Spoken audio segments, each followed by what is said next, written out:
Hello and welcome.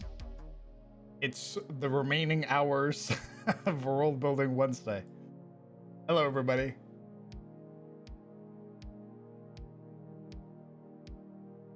Hello, Cody, Elements, Voltron, Varus, Sensei, Prostar, Zebus, Rancor D, Dark 20 Widow. Sorry, the name is so purple I could barely read it. Hello, Izajob, Kieran, Hater. Voltron, thank you very much for the 10 months. My God. 2 more months indeed. You will be able to cast Dark Sodden upon. And you'll get a brand new crown with the 3 stars of my. It is technically still Wednesday, correct. Which is why I started the stream. If nothing else, I am a man of my word. I give a thumbs up. No, my sleep schedule. Do this to me. By taking a nap because my leg hurt, and then I woke up really late, and then I said, fuck it, I'm gonna stream now. Hey, it still counts. Thank you very much. That sounds like an amazing nap. Wish I could do that. I slept for like 5 hours. I went to bed around like 5 p.m. because I was getting a little woozy, and I was working on the map, the basement all day. And then yeah. Anyway, speaking of the basement, it looks fucking amazing. I think I did an amazing job with it. Hell yeah. Got just the right amount of dank atmosphere. What dimension did you die and go to? I don't remember. It was mostly a dreamless sleep. Smell the mildew already? Very good. Just catching up on Shadow's Breach. Was about to start on the season 1 finale. Ooh. A hell of a thing to start on. Or rather, to catch up to. Behold, our group of self-imposed martyrs.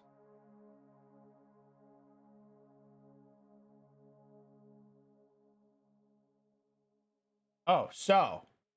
Really dope. Really dope, right? So, here's the entrance. So you guys can't actually hear the sound effects. Ah, damn. Also, I see a rat in my call. Hold on. Rat.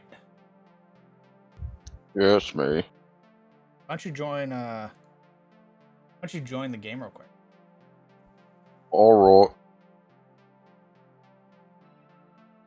Got me a second job because I have a week trip to Vegas in April. I want more monies for it. Wild.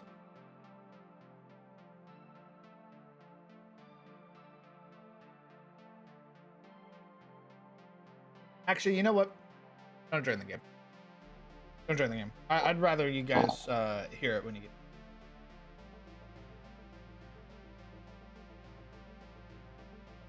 But we are gonna make stat block. But for my players, you're gonna listen to spoilers. Be mindful. All right.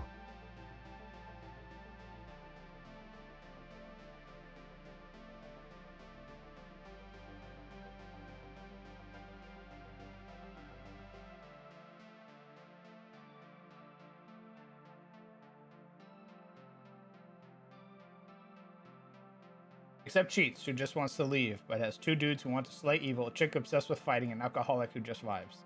I mean, yes. However, comma. However, comma. Marius is beholden to his duty as a hunter.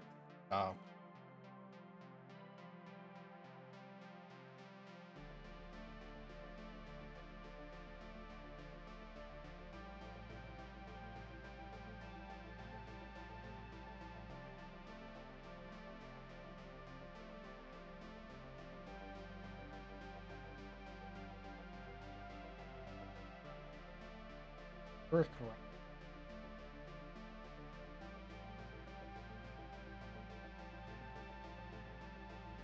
Interesting proposition. Oh, it's from Rime of the Frost Maiden. Not that in there. Premium.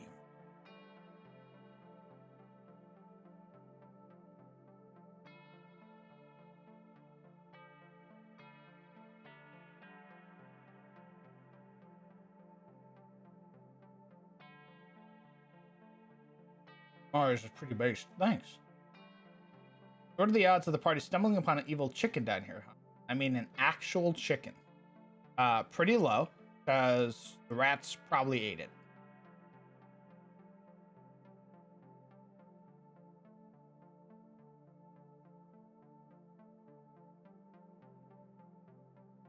Let's see which of these I have tokens for.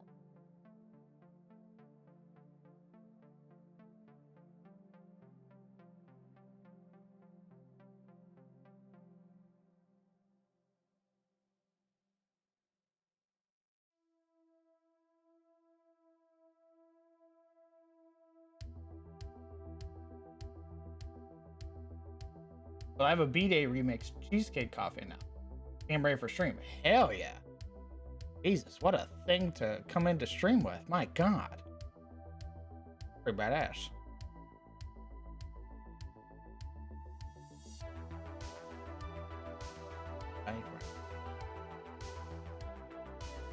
Kidding me.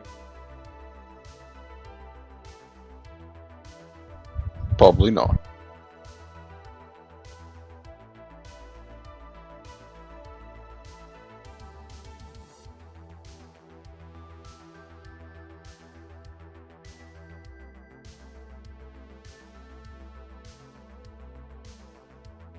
Well, shit.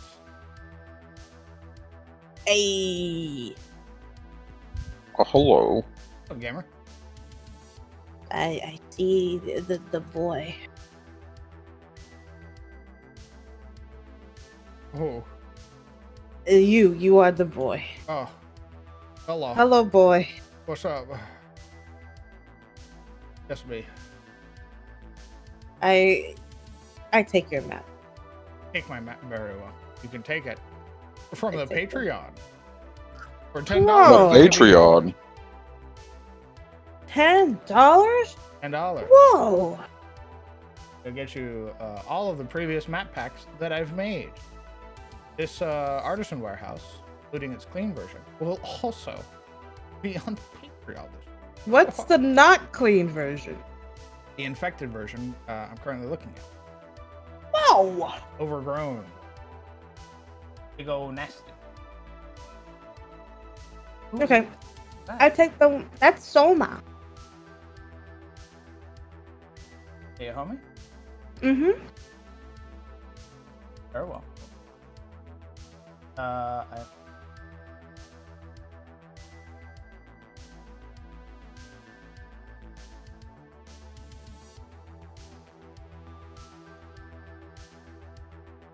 Get a yearly option for Patreon yet? I have not.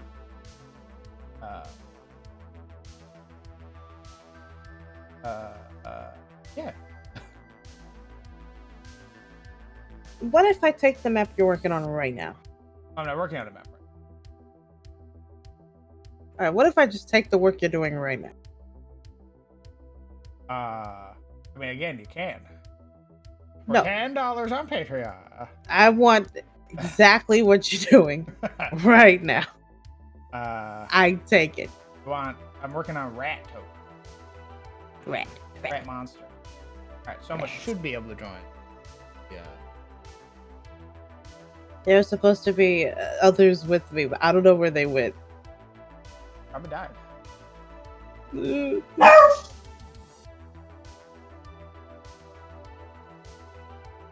of shit. I don't have a single fucking rat token. That is insane. For D&D, no Holy. rats?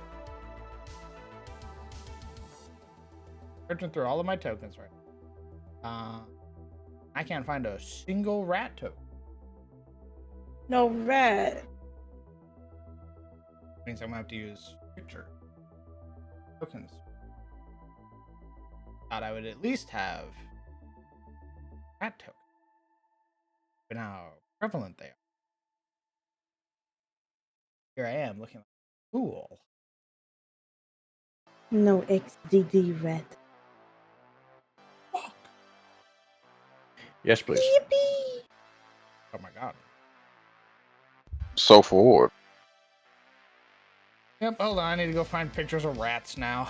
God damn it. Omega I like low. that pastime.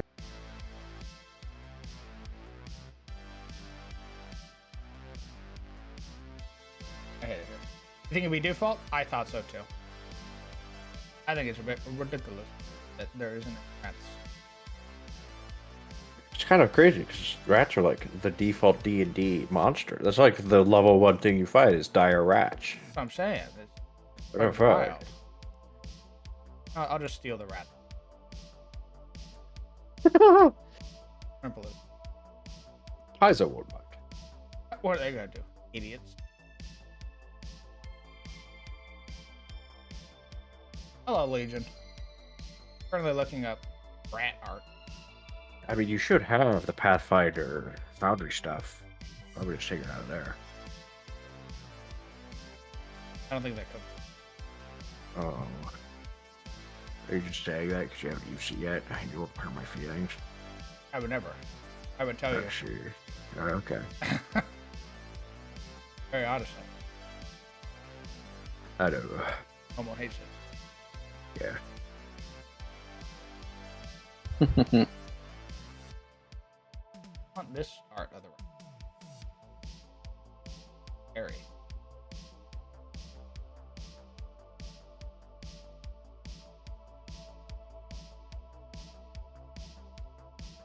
I have a tattoo of a mouse on my right forearm.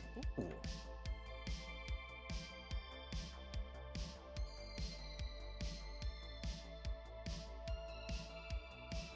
Why picture? Not making picture. Big Oh my picture God. huge.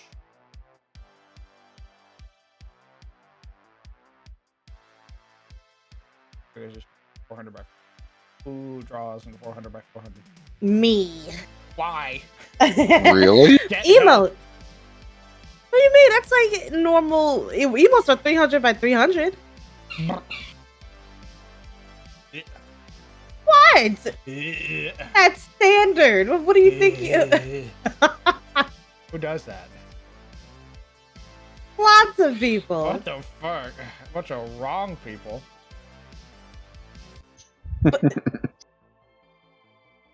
That's how small it's gonna be anyway when you put it in. No, I want it to be huge. So people zoom in and they can't see the pixels.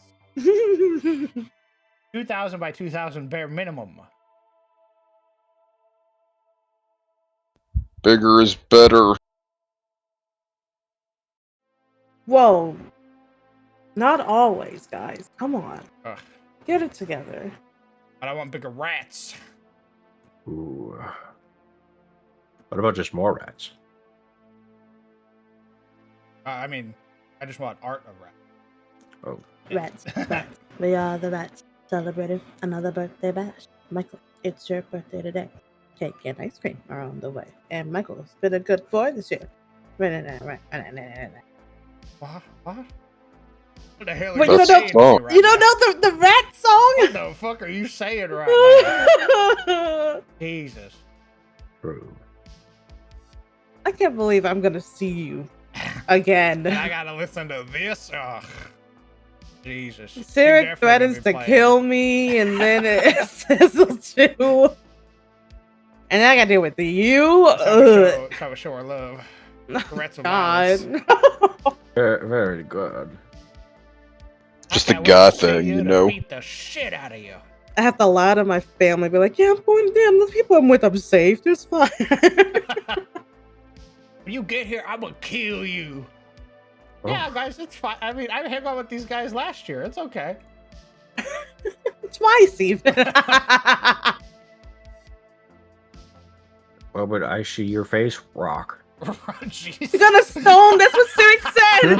Cyric said he's gonna stone me. Oh my god. Oh my god. Jesus. What's wrong with There's your very roommate? Behold violence to the greatest extreme. Hello.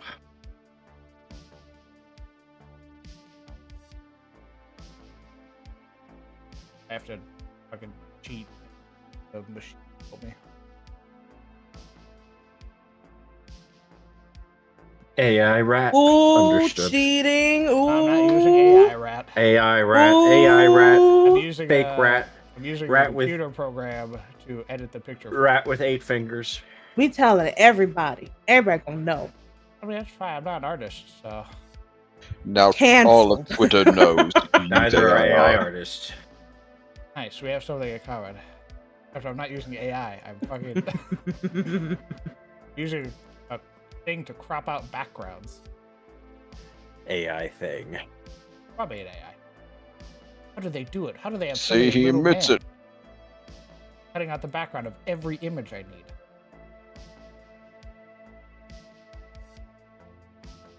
We got fake rats? I can't afford AI machine. AI machines. Yeah. That's been pissing me off lately. Completely off topic. My fucking For You page on Spotify has been the same, like, garbage of, like, modern country. And it all sucks. It Yeah. all sucks. It's all the same exact fucking lame bullshit of, like, I don't care about your feelings. This is stand for the anthem. All that shit. I'm like, God, I Facts do don't. not care about your feeling. I honestly just want you to sing. My pronouns are USA. Oh, it's that a type of lot shit. of that shit. Ew. I'm just like, man, I want to listen to like soulful country music, like the shit from back in the day, where it actually About your wife leaving you. yeah, where you know it's about a cowboy being the most fucking depressed he'd ever been in his life. That's what I want. I don't give two fucks about your political leaning. Just don't put it in the fucking song I'm listening to. I hate listening to modern day. A stadium country is what it's fucking called. I hate it. Anytime, even though I've heard it a billion times, billions, anytime Johnny Cash comes on, there's a wave of relief. I go, oh, finally. Thank God. You can have it all. Oh, so good. Empire dirt. There was one that my eyes rolled into the back of my skull because it was talking about how you shouldn't be persecuted for eating bacon in a country song, and I was like, What? That's so funny. Actually, you know what? On the opposite side, I found a great song about how old everyone in our Senate is. oh, good. Oh wait, let me get the song. It was in my Discover Weekly. It's actually kind of a bop. I found some great modern country, like Cowboys Did Cocaine. That's a great song. Nice. And Cold Hard Steel is also fantastic song by Braxton Keith. Amazing. And then I have to Bouncing on my booty cheeks and what? Dancing on my booty, chasing where he ride. yeah, Yeah. who knows? Riding booty cheeks? Nice. Yeah. Yeah. Yeah. Hmm. You should. I have a meadow covered in milkshake. See, that sounds great. Also, hello gamer. Hello, I came to Summer. bring you Summer, this summer, song. summer, summer, summer. Yeah, Came to do what? it's a country song about gay guy hooking up with a gay guy. Gay segs. Oh, They're having gay finally. sex. He's bouncing off my booty cheeks. I love the way he rides. Shut up. Play it, play I it for the can people. hardly breathe when he's pumping deep inside. Shut Nice. up. Some I good kiss him on his music. neck and then he kisses on my bussy. Ah! It's literal lyrics of the song. I point around. Finally, the world is so This is right. what real country is. This is real country. Whee. Your friend gonna join? All right. Oh, I don't know what happened to him. Feel bad for gatekeeping you. It's not Unfortunate. me. Get gatekeeped, idiot. L. They were Anyway. I hanging tried with to drag him in, Momo. it didn't work. Here's a political song that's actually an actual bop. Abba yabba ya. Yeah, it's actually. Abba dabba. It's not country. Congress? It should be one. Yeah. Opa dopa. Congress. Wait, are we posting political songs that are good? Hold up. I don't like this. I don't like it. I don't like it. I don't like it. It's a little Too real. damn bad. Here you go. I got a good one. This is a good political song. Oh, Bo Burnham, come on. Oh my Biden. god. Oh my God, Bo Burnham. Why are they gonna make me vote for Joe Biden? And that's also a bop. Yeah, it is. I think that's country anymore. No. It's not country, but it is good. Have you listened to Bo Burnham's extended edition? Absolutely. Oh yeah, it's so good. Oh yeah. Dude, 5 years. I hate it because it was literally me and Chris. We'd been together for 5 years too when we heard it for the first time, and we were like, "Oh my god, What the fuck? It's us. It's oh our my god, song. I've stolen your food before." Wait a minute. Wait, this is too real.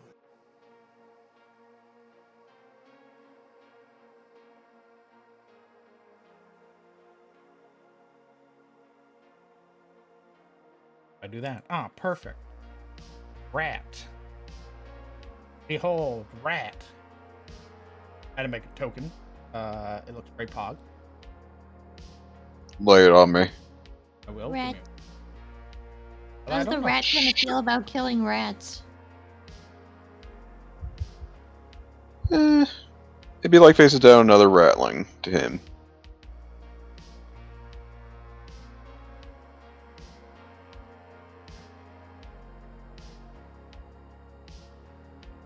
Mhm. God damn, these things are big. And they are What? called a giant rat. Big rat. They're way bigger than I thought they were gonna be. Huge rat. Dragon rat. That Ooh, thing, that that thing's reminds gonna me. grab you and grapple you. Winged rat. Gotta The chromatic rat. Just have gotta a. get my what? file so I can get my transparent for just Willow, so I can make a token. Damn, I wish to tame the rat. By all means, roll me an animal handling. Okay, that's like a +4. I'm a druid. You're a druid with I'm a only a druid. +4 to your animal handling? You fucked up. I'm level 5. You definitely fucked up. Something bad happened. Ooh. That character creation. What did you do wrong? Let me see your I character. put- Who rolled these stats? I Just, put everything in strength. Nice. Look at this rat. The muscle That's a druid. scary rat. gonna You should rat. use Inkly's art of a rat. Just a little I'm guy with go- wings. Little I'm going to dragon. Little grab. Little dragon rat. I'm gonna He's just a grab little him guy. That's the boss. and shake him. That's. I hope he's the size of a rat still. Okay, I'm rolling. If that's the boss, I'm adopting him. I hope. I all got the a rats 7. Are like medium sized. Oh, It bites you. No. nice. It eats your hand. Oh, at a 7, it eats my hand. Yep, sorry. Oh,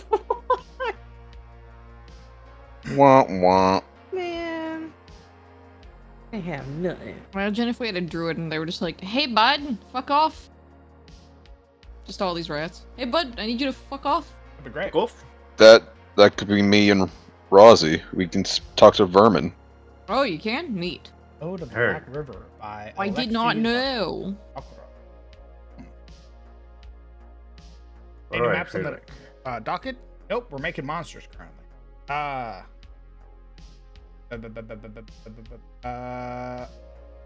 hope it makes you feel happy. I decided to show one of my players your Night Maidens, and they immediately say, "I'd like to play that."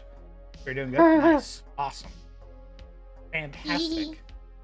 Indeed. The Patreon's working.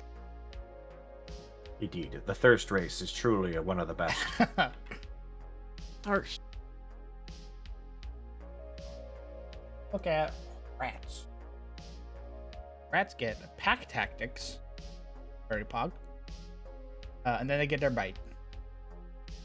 Also very.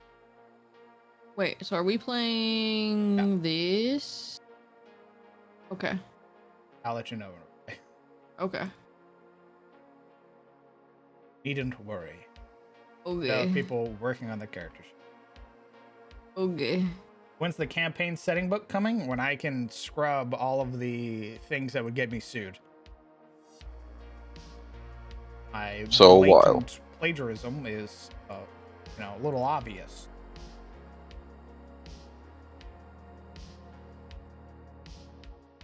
Who wouldn't want to be a Night Maiden? They've also been well received in my games. Cute. Very good.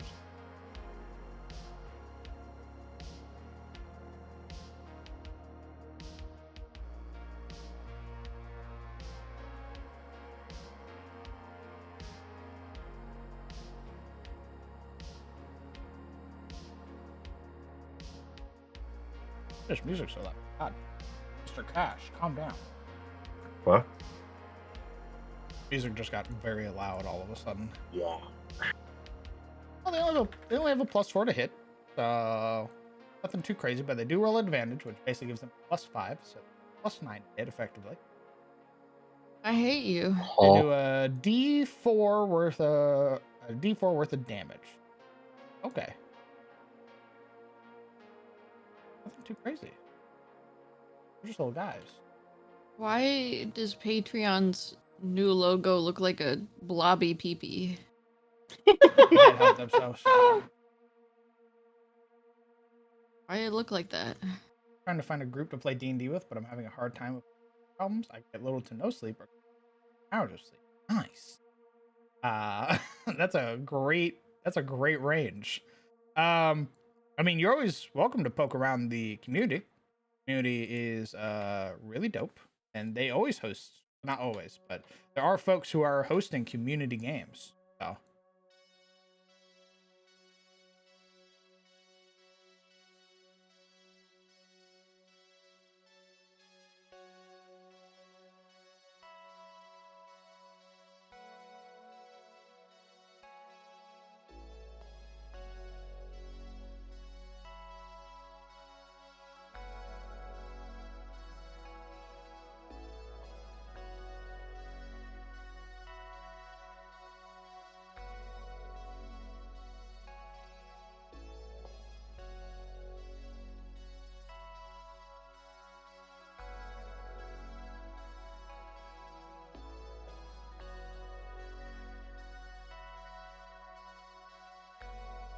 Okay. What? You're giggling at. Thanks, chat.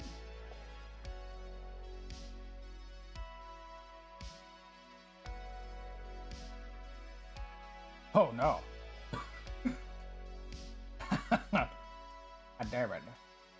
I can't believe you've done this, Patreon. Everywhere I look, I see his face. It's been how many years now and we still can't escape? Sorry for being late. You're not late, brother. Right on time.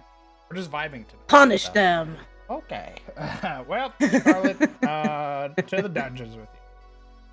To the dungeons. Oh my god. I'm gonna have it say so. Nice people. Where the fuck is Soba?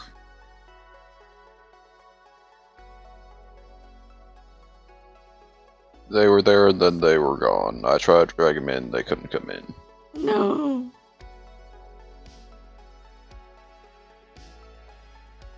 I have to go back to work in the dungeons? I'm afraid so. By request of the Moon Bunny. Huh? What? Dude, it's that time of night. Fuck, you Where can't am I? you can't ask any of us to know what the fuck we said more than like 2 seconds after we say it. Of course. I mean, sure.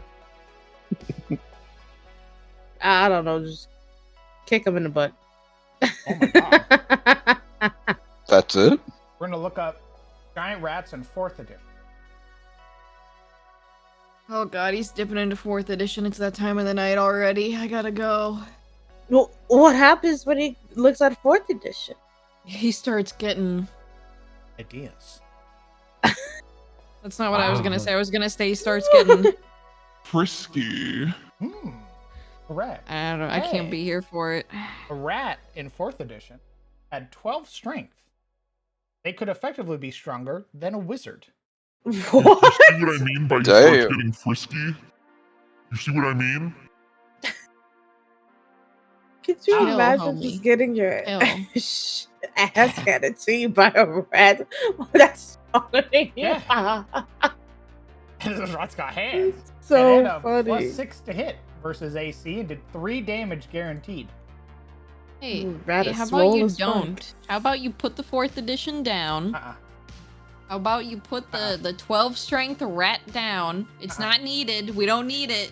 You don't need a 12 we're gonna strength have- rat when they already are. have a fucking +9 to hit. We're gonna, well, they only have a +9 to hit because of pack tactics. Just by themselves.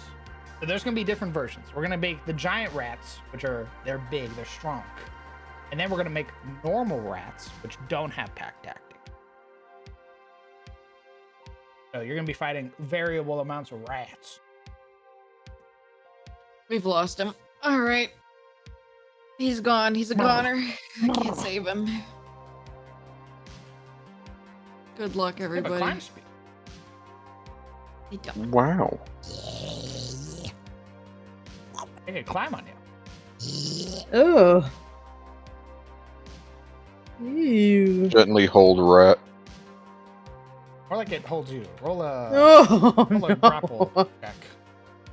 It could only have 8 strength. I'm fucking outta here. I gotta go before he starts going deeper into the 4E. I'm It's scared, too I'm late. scared. It's gonna touch you. Make your prayers, Uzu. He's gone. Oh god. Doom. Got a 2-inch. Oh wow. The 4th edition rat's very charismatic. What a charm. I mean, they're cute little Oh. guys. They're cute little guys. Wow, they That's have true. an insanely high AC though. We're not gonna use that. I don't know why it has such a high fucking AC for a Probably because they're PR little guys. level 1 minion in 4th edition. That thing has a 16 AC in 4th edition. Oh, Oh. Well, probably because it's a rat. Catches your sword as you swing it and it goes. Did I just get parried by a rat? You hear the pong, like Dark Souls parry. You see your stagger bar fill up. Whoa. oh god, they're all Master Splinters. I look down, you see a tiny little buckler on his foot. What the fuck is that? What? Oh. That's a legendary action. What?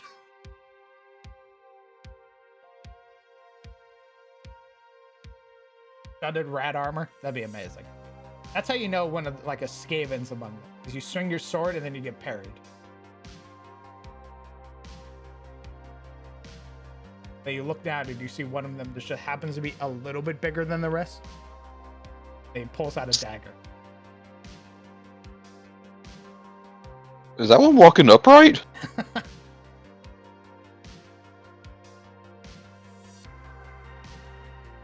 He's wearing a breastplate. Nano machine, son.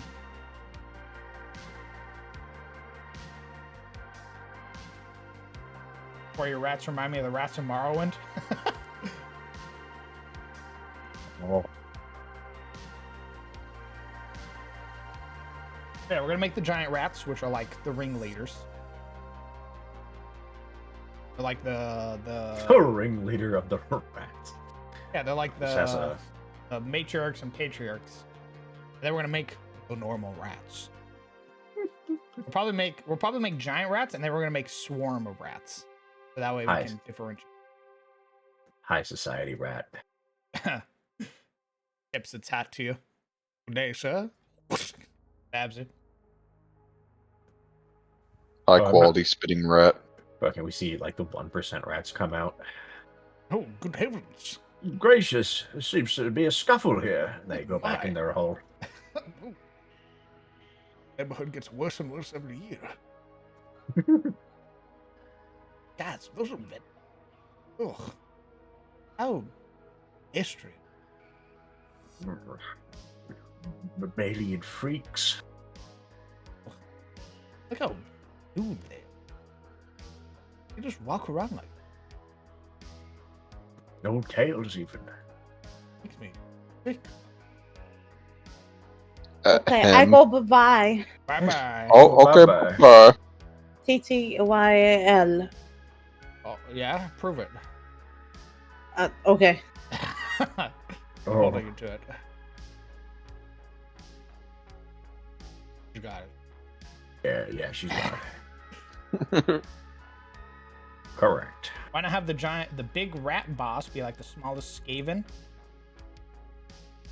That's how they galvanize the rest of the rats into their service. Well, the thing that has the rats in a frenzy right now, it's it's this weird thing right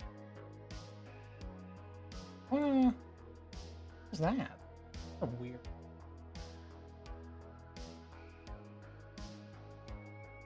That seems to. Rats seem to be. Wonder why.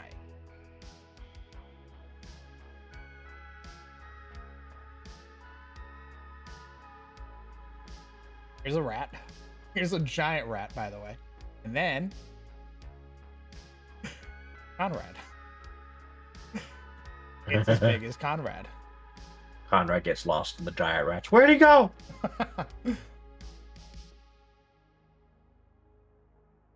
I'm on a stealth mission. They think I'm one of them. Not only that, if we do this, the hatchlets are bigger than him. Uh-oh. And if we grab an actual axe beak, that's also bigger than him. If we grab a giant frog, it's also bigger than him. There are a lot of things bigger than me. I mean, the giant frogs are bigger than everyone, so that makes sense. And if I grab an ettercap, it's also bigger than him. Gotcha. I really like the layout of this sort of areas here block off vision until you go around. Plenty to explore and what's in here? Like, get in there. Barred doors seem blocking me. But this one has light. What's I'm also being. Uh-oh. Maybe there's one final route. Oh.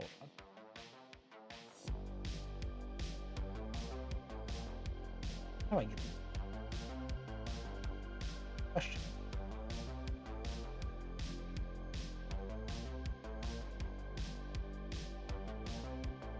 Also, what about having that thing that Morin used to corrupt her ratling who just came in? Or the sky rocks that fell from the heavens? Sleeper? You want Morin to have used the sleeper? I just saw a name join the follow list. It has gnome in it. Uh-oh. You will be spared. This once. Because followed.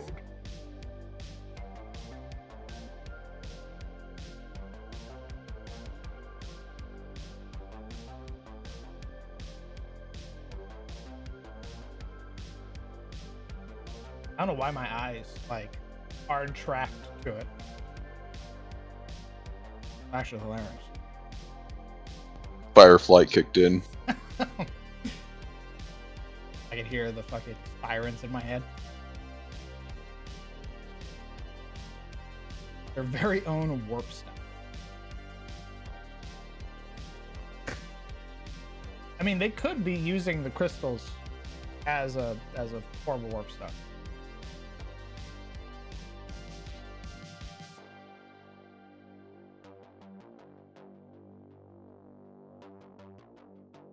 The issue is that the sleeper is like a relatively newer thing.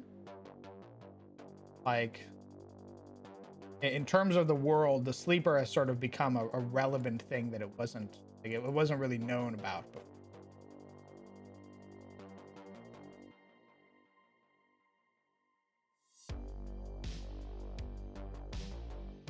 An idea for a character, but a lot of DMs don't know how to make it in 5e since I think made the class in Pathfinder. Ooh, what's your class? Doesn't have a action.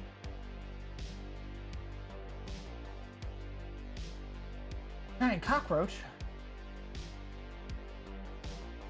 Oh my god. Giant cockroach has a stench aura. You get within 10 feet of it, you have a -2 to attack rolls. Ew. I actually like that. That's also a minion. Oh my god. It's a very large minion. It's a CR, or it's a level 12 minion.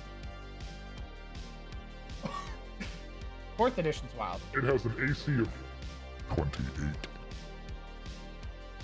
Whoa. What the fuck? Beast skin are a relatively new thing too? No, the beast thing have been a thing for a while. Orlings and stuff like that?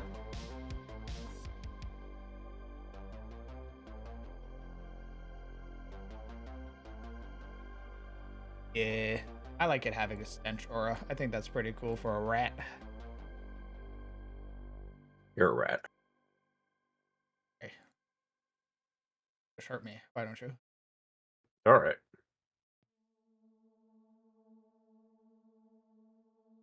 Actually, I think you might be okay against that aura.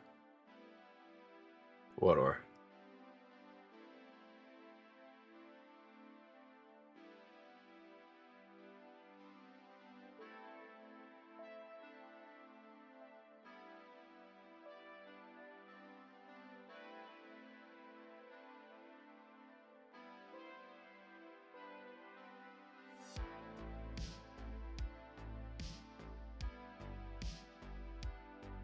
Are you calling it stinky? No. Age of what was before this age? Was the age before this one? No, we're in the 5th age. 4th age was the one before. That's like its most prevalent things was like the giant wars that happened at the 4th age, the rebuilding of Tyros, the rebuilding of the Aldacian Empire. Yeah, 4th age is when the Aldacian Empire formed and the Warden families. But they've been fighting beast monsters, like beastmen since the age of Eld, when Maelormanir sort of entered the other betrayer gods, the Volinar basically appeared.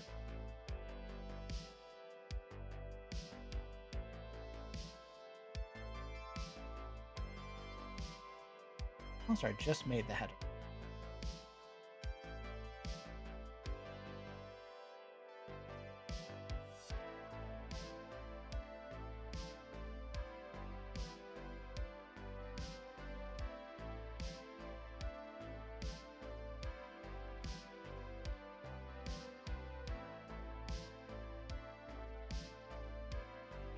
We're gonna bump these guys up to CR. We're gonna bump them up to CR half because they got a pretty decent upgrade to.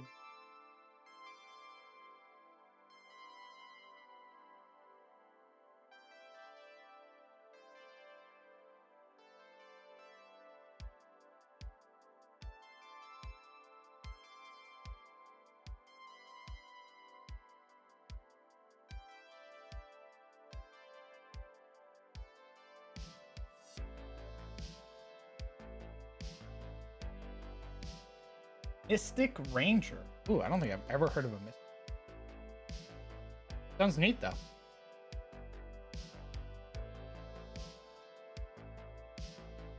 Can I ask a CTF question just out of curiosity? Absolutely, brother.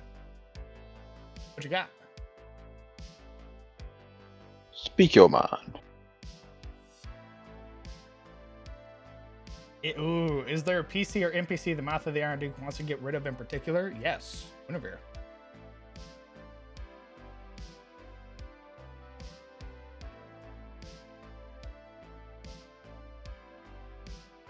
Definitely believes that with Guinevere out of the picture, a lot of her problems would be gone.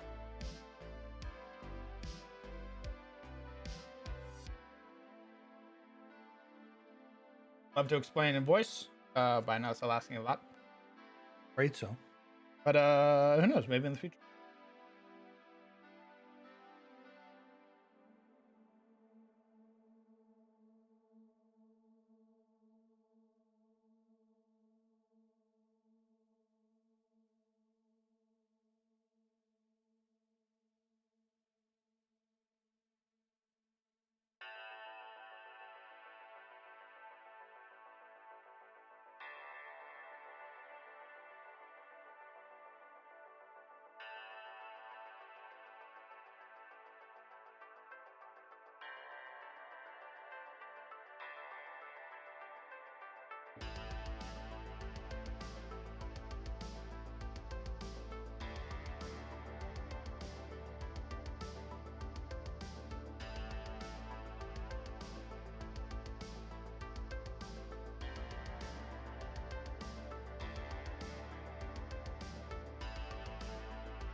Huh?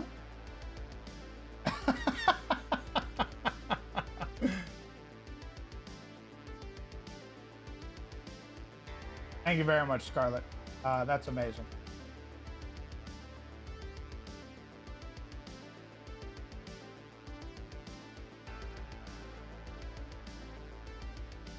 Speed with which everyone has chosen rats as their object of affection is amazing.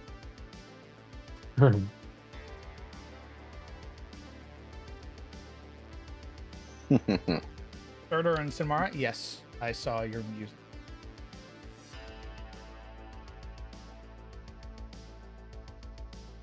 I thought it was pretty neat. The sort of situation came about where I have to sort of explain a little bit more of the lore for some folks to understand.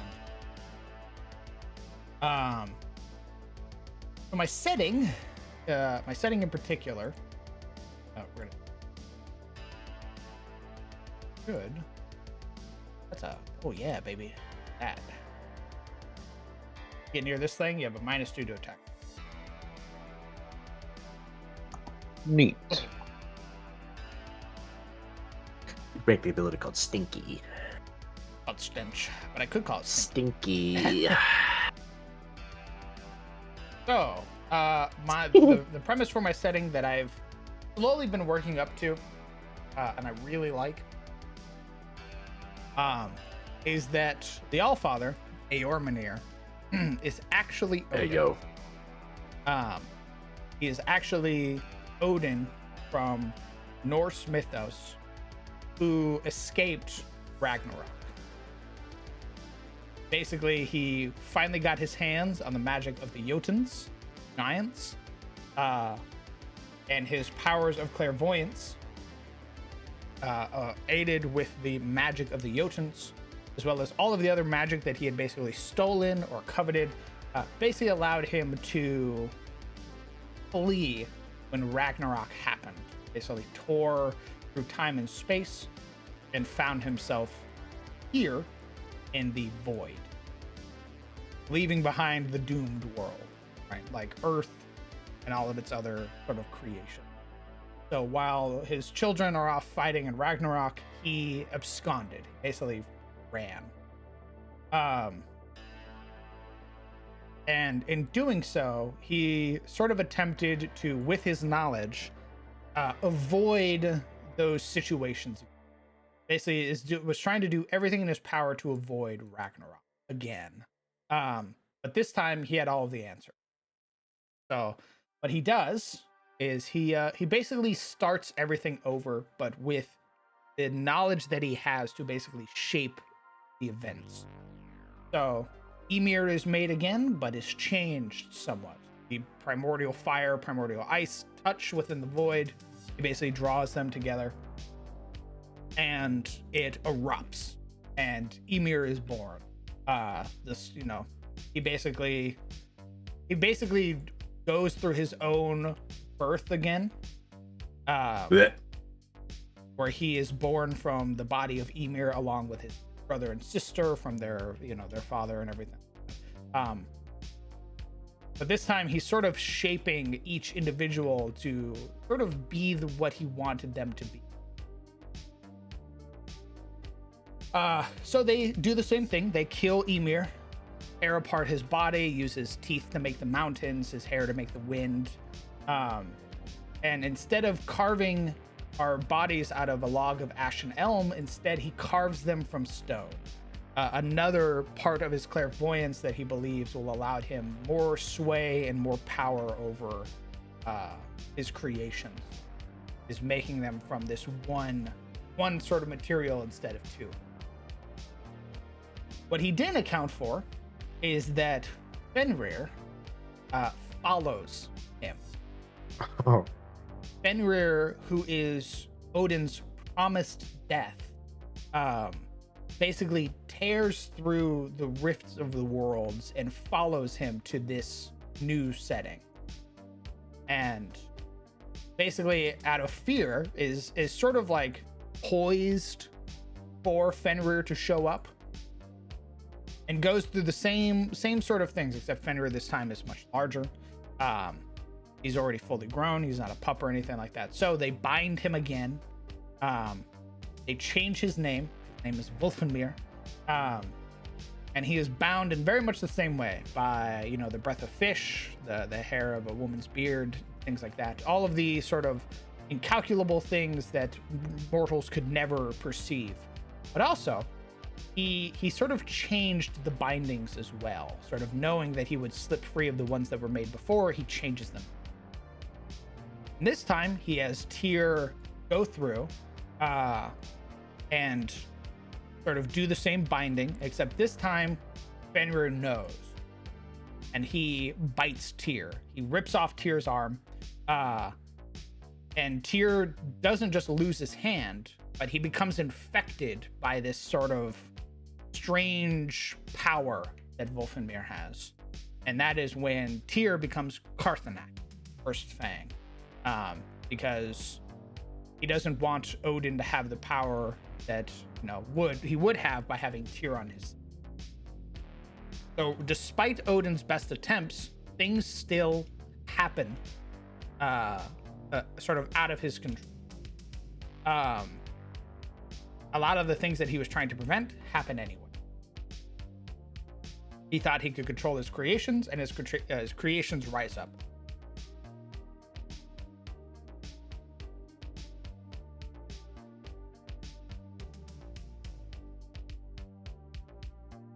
No, we're not talking about Marvel. Oh,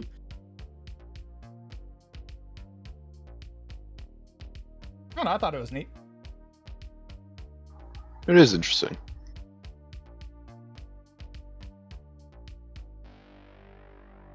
So a lot of the creations or a lot of the things that he's made are basically replicas of an old world that we can no longer see. The Void, whom this world belongs to, basically is fucking sick and tired of, and that's why it basically spits out this copy of him, this amalgamation of its consciousness known as Melormony.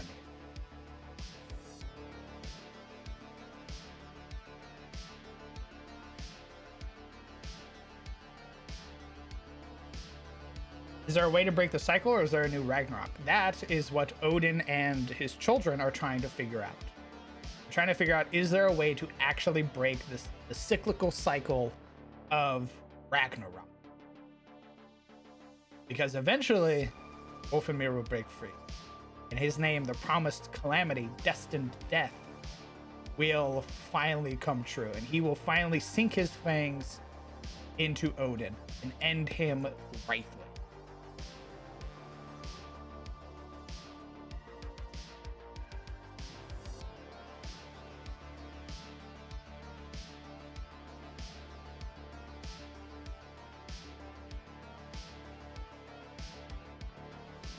So there is a Surtur in Sinmara, but they're in their respective planes. They're in Muspelheim and I think it's Muspelheim and Niflheim.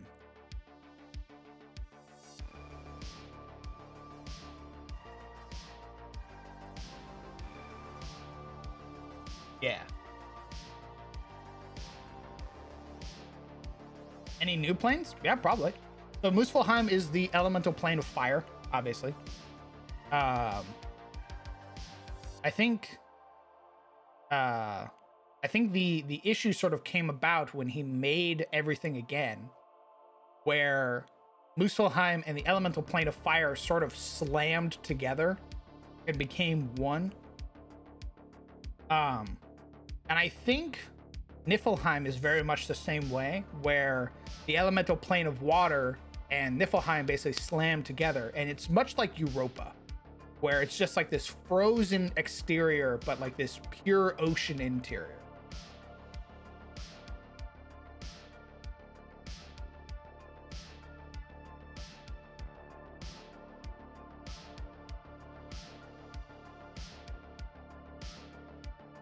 Yeah, that's why I was like, I really like your idea, but the elemental planes already exist because they existed first. He basically drew upon them to make the world again.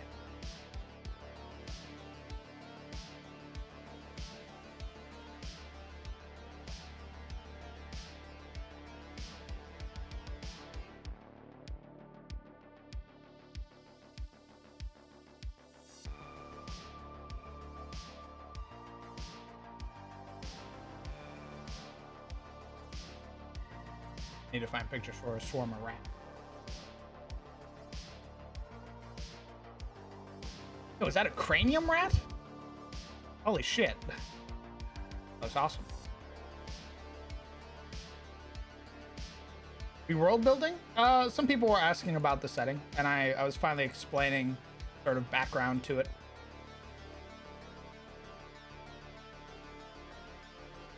So, what do you think about my little idea about sorcery? Coming from the Sure, primordials? period. Indeed. I liked it. The sort of issue was trying to connect it. What do you mean? Like having you could be a son of Muspelheim, that's what you mean. But like the sort of sun is made very much the same way, where it's made from body. Oh, okay. But I like the idea of them being basically like their power comes from the primordials, which would be like Surtur and Sinmara and Muspelheim and Niflheim. Because there are primordials. There are beings that have existed well before anything. And those are things like Wolfenmir, Sotomor, stuff like that. Things that are like the primordial shadow, the primordial wolf, the primordial like snake, things like that. Okay, so here's my question. What were the effigies made out of that made people and dwarves and elves? Were they also bits of Amir? Yes. Okay, that's kind of what my thought was, that sort of like, since they were made from Amir, sorcerer and sorcery is sort of those bits manifesting in certain people. Hmm.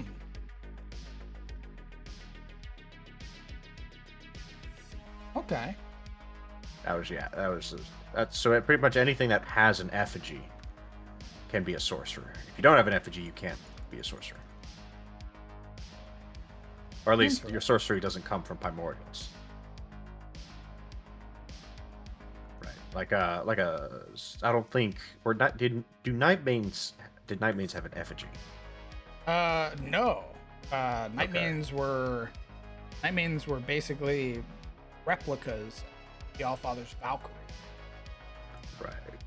So would that mean they have free will at all? What do you mean? Like, what's the difference between a race that has an effigy and a race that doesn't? Well, again, Night Maidens were basically, they were God chosen. They weren't people. Okay, but what defines a person in this setting? Yeah, generally. Oh. Well, if we're gonna introduce playable races that don't have an effigy, what's the difference? Is it free will? Is it being bound to that god? Is it that if they can't exist, that god doesn't exist? Does their power wax and wane with their own god? Like, can the Nightmanes exist, or Harpies exist, if Saren stops existing, right? Or is it directly bound to her as servants?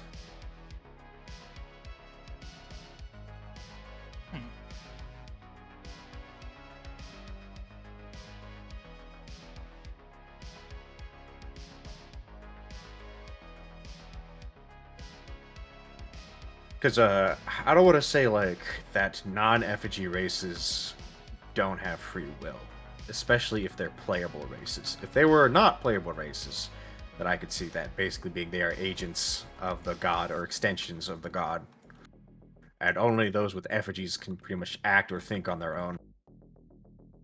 But since Nightmanes are a thing, and other sort of celestial-bound races, I would say personally that those who do not have an effigy rely on the power of their god directly to basically live. And the moment that that god stops existing, though, they basically become inert.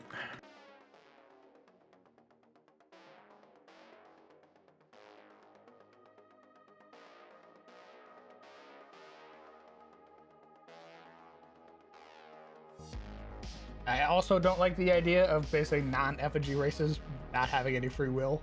Right. It really limits, at least if they're playable race, that really limits like what that race can do. And also, it doesn't make sense because we've already introduced that Harpies come from Nightmanes who have fallen, and if they don't have free will, that wouldn't be possible.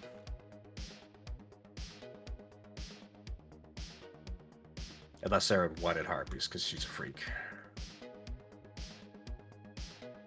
Or because another god basically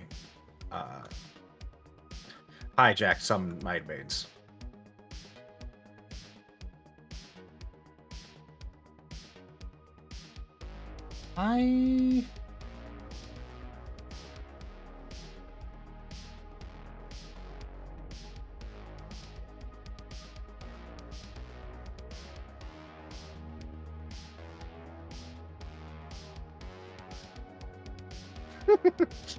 Sorry, did I just casually drop a pickle?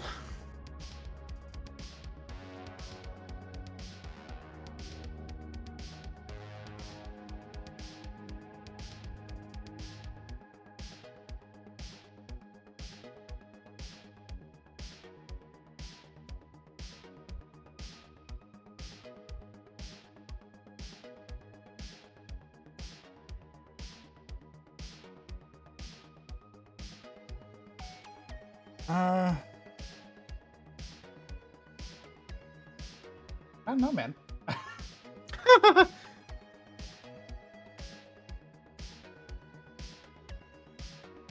Like, I want to say that everything was made by the Allfather.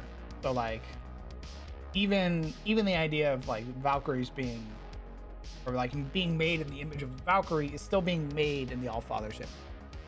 And the only way to have existed is by being made by the Allfather.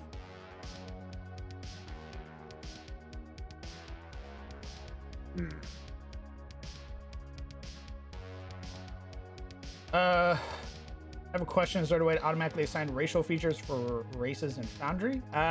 If there is, I do not know it. Orchid. I usually do all of my stuff by hand. I'm sure there are automated modules out there that like assign vision and everything like that. But if there's anything that assigns racial features, I don't know it.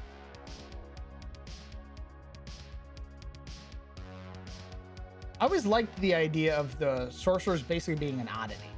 That they exist because they were touched by the current. Okay. Basically, one of the few people that are sort of in touch with the... I do like the idea of it being flavored. Like, you as a sorcerer will always be different from another sorcerer. Like, no two sorcerers are the same. Sure.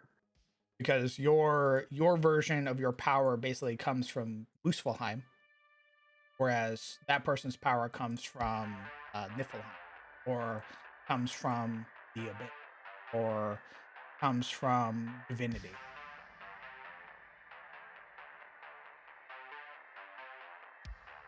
Yeah, I mean, okay, that makes sense. Yeah, I can see why you wouldn't want to necessarily limit sorcery to you have to be born from a primordial, but I would definitely think about what makes effigies important, because that seems pretty important. Aren't Night Maidens of the present day of Adis different from the original one? Yes. Are they? Yeah, there's been such a separation between them and Saren that's why you guys have like little feathers on like your legs and stuff like that. Oh, okay. Basically, despite being faithful to your ways, the way of the world always sort of gets its hands on. Well, that could be your explanation as why effigies are important, because if, much like the Night Maidens, any race or like any servitor race or celestial race or what have you that doesn't contain an effigy will eventually sort of revert to its, like, the bestial thing that it originated from. So, like, the Night Maidens don't have a choice. If they don't believe in Saren, they become harpies, right? That's how it works. Or if they fall out of faith. That seems to be what the implication is, that they have to worship Saren, or believe in Saren, and be loyal to Saren. I think they're the only race that has to do that, because things like Sectili, which are made from the primordial serpent, don't have to. They don't have to believe in Cepidus or Sodomor. Right. In fact, many of them don't. They've sort of forgotten primordial serpent. How do we make it so that's not a thing? I don't know.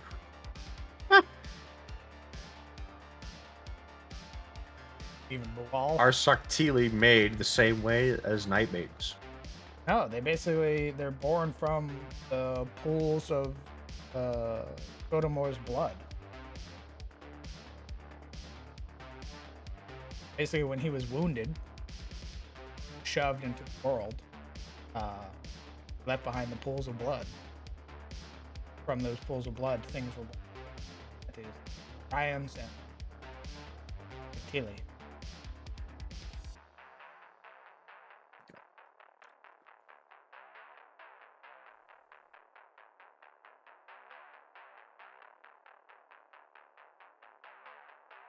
I think Night Maidens would be made not from effigies because like they weren't carved for that particular purpose, but the way Valkyries are made is that they are like ascended shield maidens and everything. So they were a mortal race before being ascended. So they would have been carved from an effigy.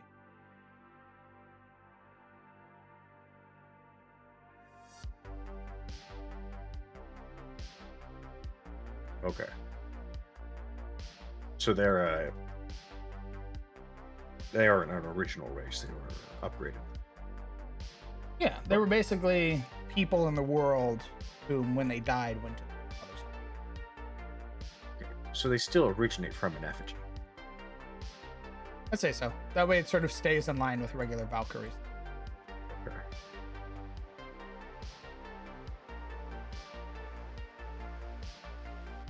Test. What's up, gamer? What's up? Well, Oh Jesus. POV, you're a rat.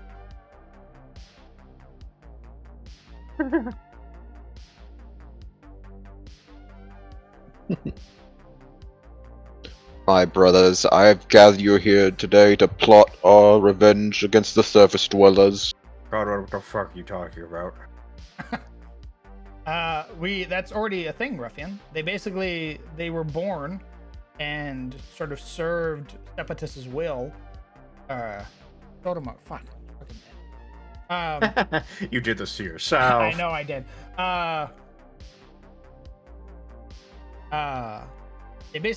They served his will, and then as generations went on, they basically forgot it. And they just sort of did their own thing. And eventually the worship of Sodomor stopped.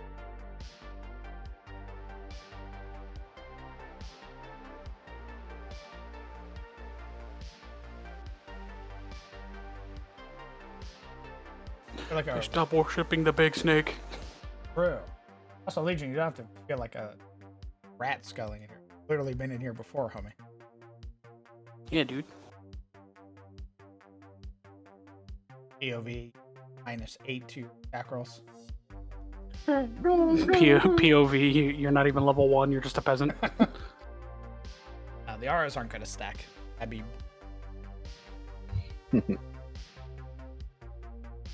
Differences is on stream, and I mean, a good place Fireball would fix a swarm of rats. True. Maybe they'll buy a scroll of Fireball. With the what? Great question.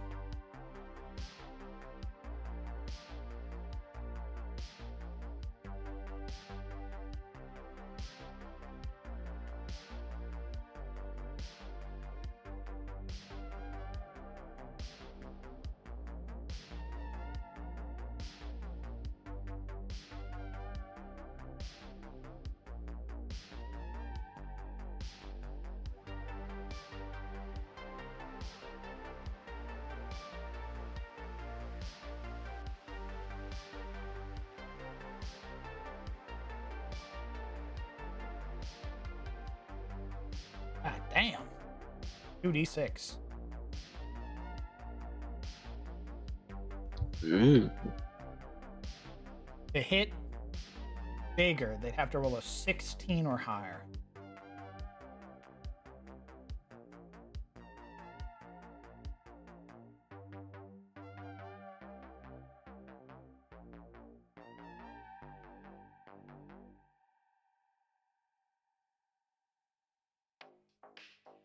Testing. Welcome back. Hello. We hear you. Hello. Oh. I guess the question that's been nagging in my mind is the effigies themselves. What essence of it allows beings created from them free will, essentially? Like, is it because they're from Ymir? That's why when they sculpt it, they have free will outside of the All-Father's influence? Or is there some other ingredient that gives them free will, as opposed to, say, the Night Maidens that the All-Father created himself and all that jazz. Yeah.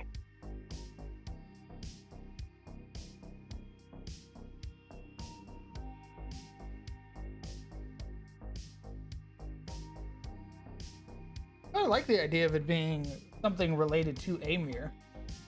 Well, it's just that he's an invention outside of Aormir. Okay. I think it'd just be because the effigies were created with a material that was outside the creation of Aormir.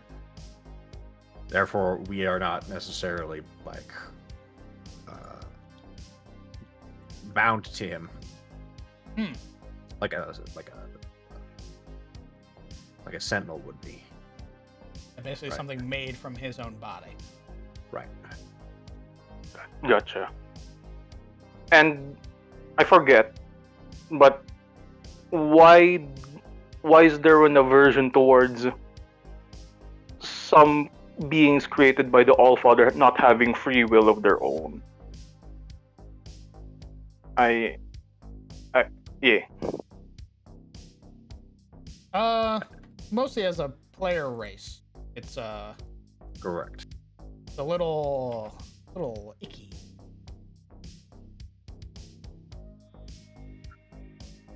Yes, but I think what I was what was ruminating in my mind was the Night Maidens of present day Adas is very different from the Night Maidens of like when they first came down into the planet to like fight and such, and they got separated, and the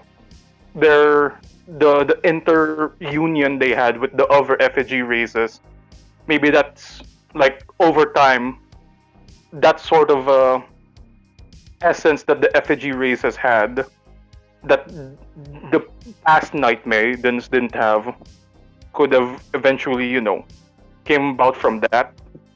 I think that's what I was like thinking.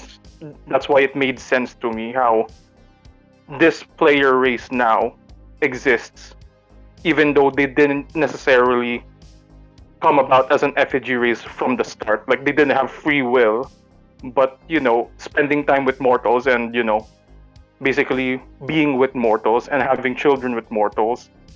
That's what, like over time, that's what gave them independence and the supposed free will that's outside the All-Father's influence. But since they are still to an extent connected to them, they still have a pull towards the All-Father's disposition towards some certain aspects. Like again, with Fenra and Hyjal, it's they want to uphold their tradition of the whole sacred death, all that jazz. I think that's what's going in my mind right now.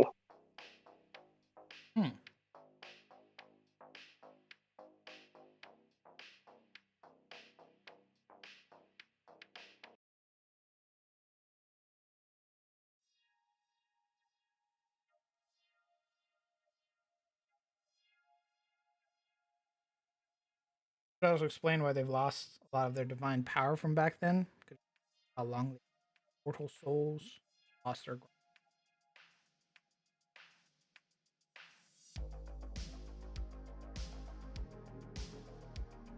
Yeah, something around like that, like what Isa said. It's the whole.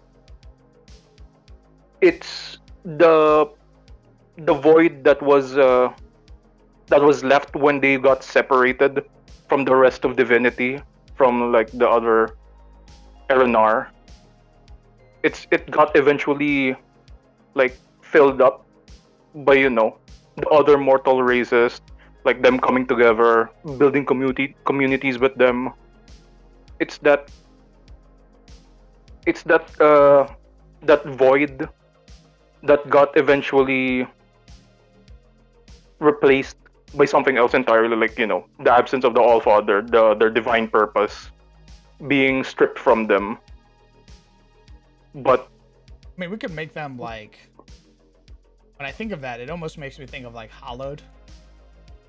You're branded by the dark sign. I guess to an extent, yeah. They are hollowed at the start, like back then when they first initially got shunted from the rest of the divine beings. And I'm not sure again, but weren't Saren's Night Maidens different from the All Fathers, like raised up Valkyries, right? Are they like Their training and their purpose and everything like that was different. E? I mean, it's one way to handle it, to basically be like, yeah, you've been on the material plane for so long, but you basically only have this sort of flickering spark of divinity left. You're mostly mortal. If you deepen your connection to Saren, maybe you can gain more of your divinity back. But as you gain more of your divinity back, you lose more of your shield.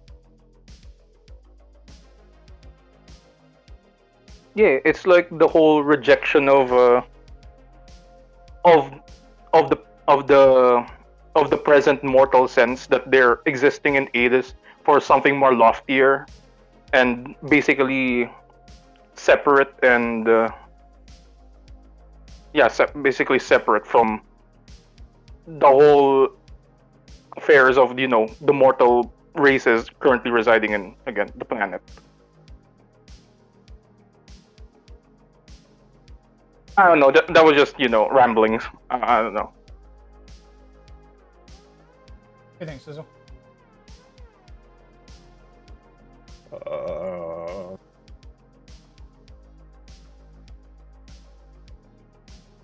So, just so I'm understanding correctly, it'd be like the reason they became mortal and then had free will is just because they hung around Hades long enough? Is that is that the gist? Well, yeah, because it's because they've basically intermingled with the mortal races. Like you would say, you can technically say that present day Night Maidens, their makeup is very different from a Night Maiden from the get go. Okay. So here's my question: if that's the case, why do they turn into harpies and not just humans if they fall out with Saren's favor? Because when they fall out of Saren's favor, they become monstrous. Is the thing. Right. They don't become human again, or celestial. They become monsters. Well, aren't monsters like mortal? So I guess that, like, the rejection of the whole divine purpose, it's them giving into, I guess, mortal. I think the mortal side of their. What if it is everything has like the sort of dark brand, right? But sort of depending on what you do, sort of depends on what fills it. So like following the divine, following the Aranar, living your normal life, what have you, just being a good person, you're yourself. But when you stray, start sort of doing more heinous things or what have you, or eventually sort of accepting the more terrible things in the world, like the presence of Maelormenir, you sort of get twisted by this.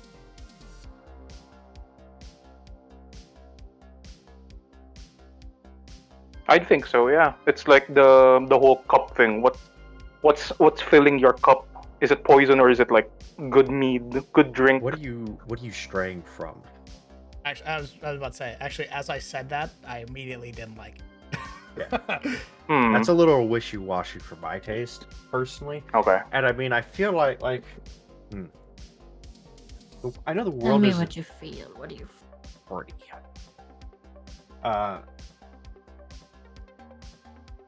like the world obviously isn't dressed up in like black and white, obviously.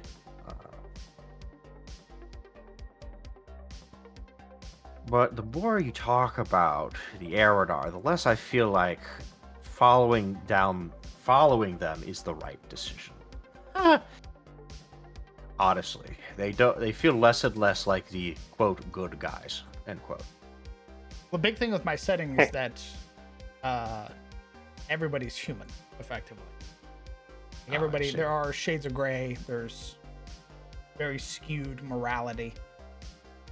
Mm-hmm. Like the Allfather being very selfish isn't a divine trait. Very human trait.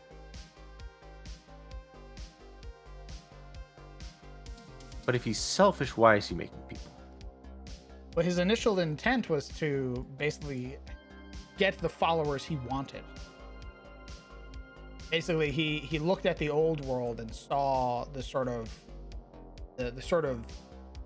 swaying of people, right? Like the raiders that went to France, right, and found Christianity and shit like that. And like as his faith waxed and waned, he basically was like, I can't have this. Like I'm losing power.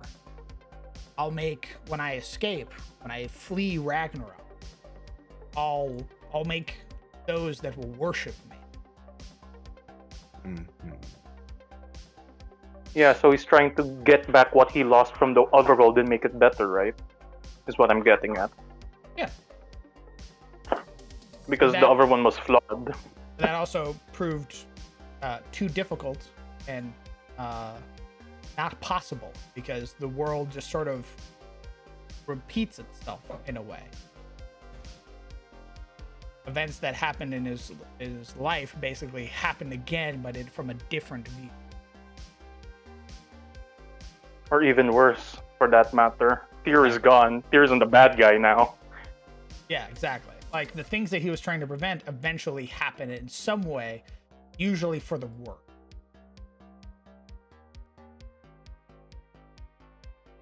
One cannot escape the shackles of fate. Yes. That is why it's a very cyclical story, and that's what he's been trying to prevent. He's trying to prevent his death. He's seen the sort of stories of, like, he's seen his end. He knows that it'll be Fenrir that kills him, and his son will kill Fenrir. Being a very selfish god, he basically doesn't want any possibility of him. And fled. He garnered enough power. He came to this new world. He tried everything again, but a little bit different. Trying to basically trying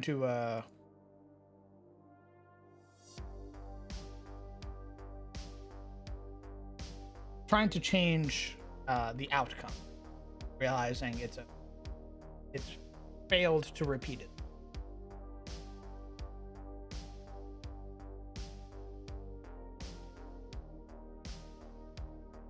Odin being imperfect but trying to create perfection. Yeah, a lot of the things that he made, he's sort of limited, right? Like he has clairvoyance and everything, but he only has as much clairvoyance. Sort of is within his own little bubble.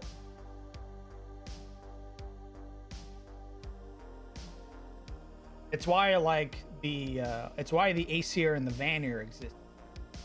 They live in the wilderness. They're like the closest representation of his former life.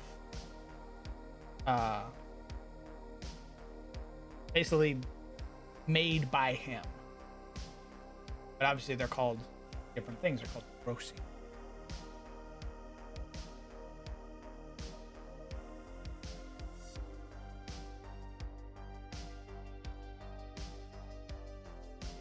Out of curiosity, is the old world completely dead?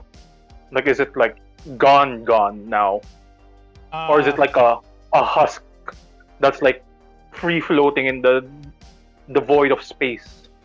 It's basically a husk. It'll never be able to fix itself or start again because of his because of his selfish action. Is it possible for Fenrir to take some creatures from the old world and bring him to present day into Hades, as of like, the All-Father abandoned you here, like Odin abandoned you. Don't you wanna mess up his new world? Like, I don't know, like the four from the old world. They didn't die essentially. They just got swept up by the Fenrir analog, by Wolfenir. And now they're here. They got brought back here. And that's like one of the aspects of the Promised Calamity, the whole deal with them. Like, they're bringing back, the sins of the past, those he left behind. And now they're here to exact, vengeance, some sort of other malicious intent for being abandoned. If I did that, I'd want it to be a surprise. Or basically somebody's able to look at that and be like, isn't that just Thor, like, straight up? And I go, yeah.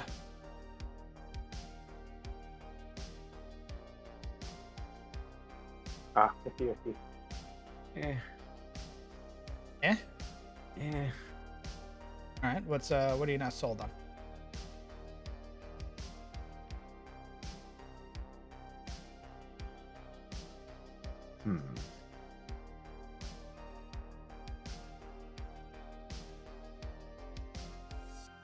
Well, I guess in my head it wouldn't just be like, exact four, because the people of Hades wouldn't know who original four is. For them, it will just be some messed up, warped up creature, essentially. Nah, but I don't know.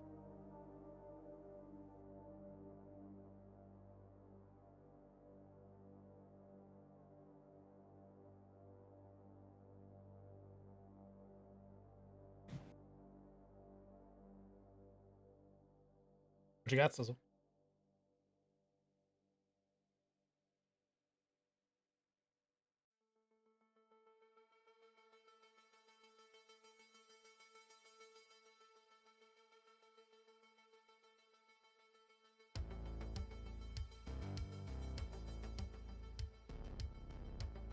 I guess my personal preference was I would have preferred this to be more homebrew and less Odinist fan fiction, but that's just I'm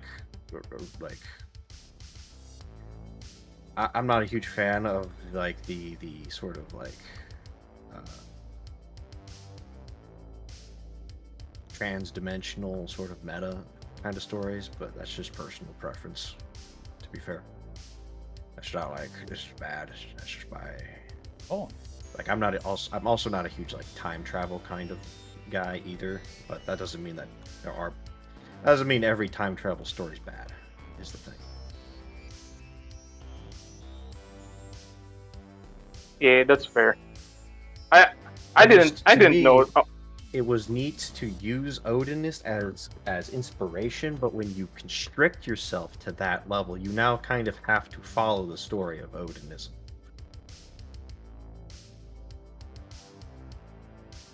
Yeah, I didn't know that the All-Father is actually Odin, like Odin from a different universe. Exactly. It sounds like what DM's saying is that the All-Father is Odin. He is literally Odin from our world, who came basically and made Hades. Yeah, that one I didn't know beforehand. That was new information. Again, before you like, I want to make it clear that's just personal preference. If that's the story you want to write, I can vibe with it. It's just on first contact, I prefer original. As well, original quote unquote. I don't like when the fourth wall is sort of tickled. Okay. That's just it. That's it. And again, this kind of doesn't really explain the point of effigies.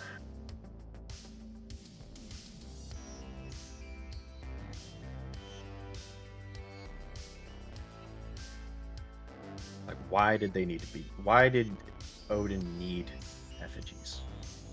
Why did he feel compelled to make people like people and not just servants?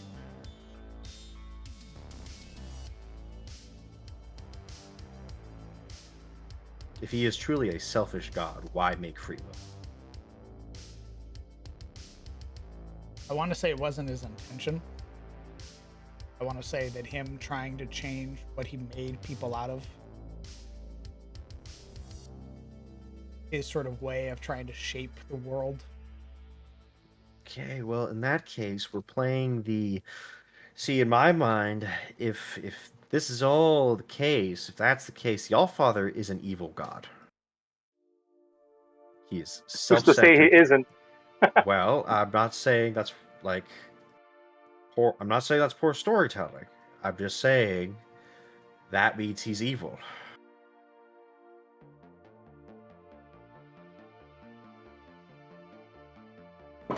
I'd say Like, I'd say he has a lot of evil tendencies. I mean, I'd say overall he's evil. the story He's selfish. the actual story of Odin has him doing really villainous shit.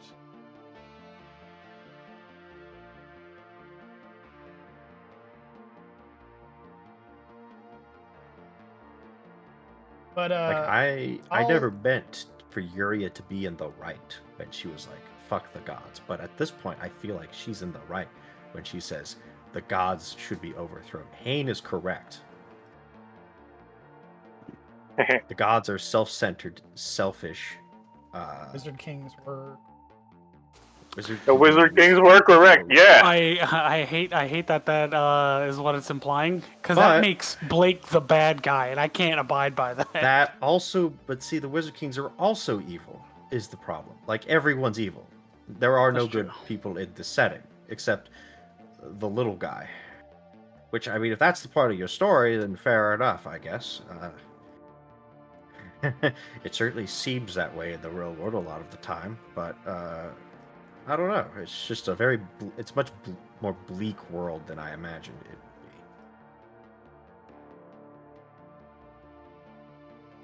would be. Because so it's like, okay, here's the other thing. We also know the Wizard Kings were corrupted before they did their overthrowing. So that's like saying Vecna came in, or whoever, during the Spell Plague, and corrupted them to do the right thing?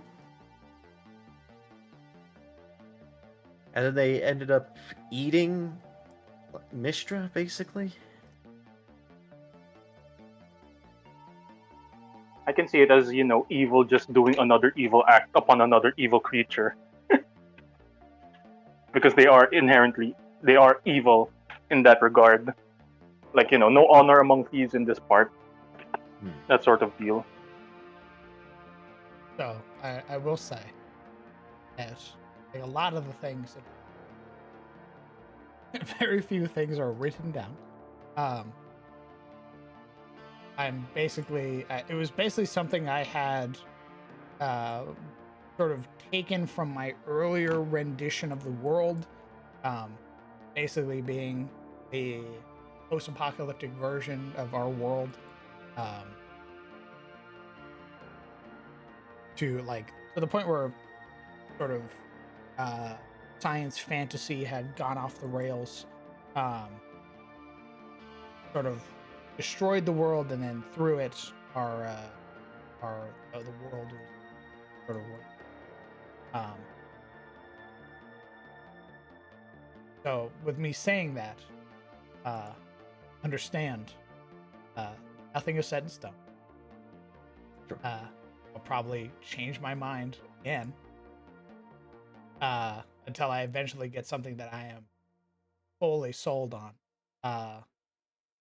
Because when there are moments where I get fucking stumped about my own setting, that's bad. So Right. Well, I mean, that's going to happen when you try to make an entire world, right? I mean, you have... at the moment 40 people sitting in chat ready to analyze every single like potential flaw in your system, and I'll be let's be real, no creation story like is foolproof. Even the real life creation stories are very vague, to say the least.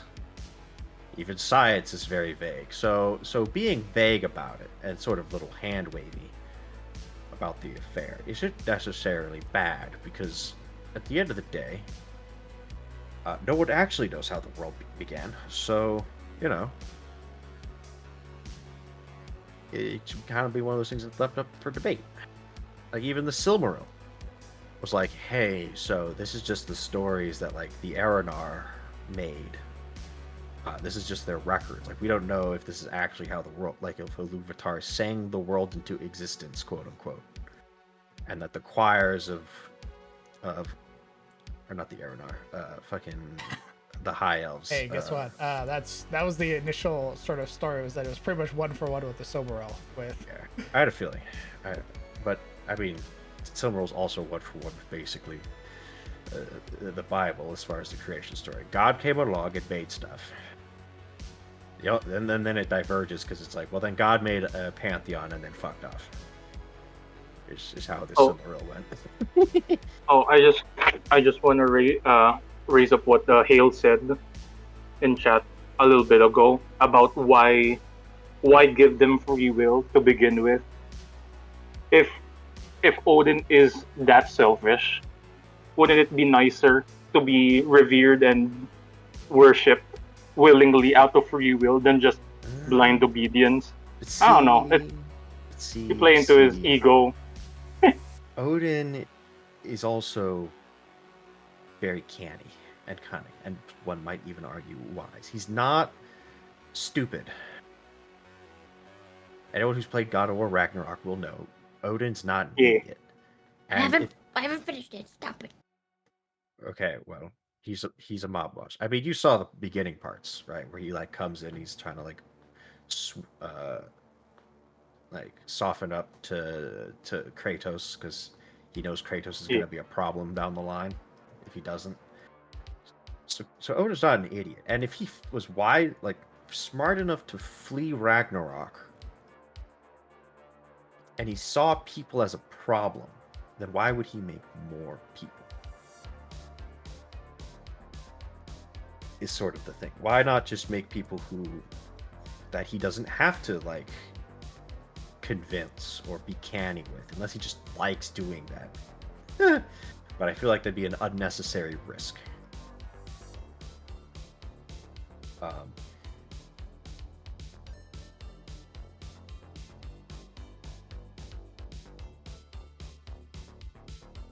guess that's just my thing. I guess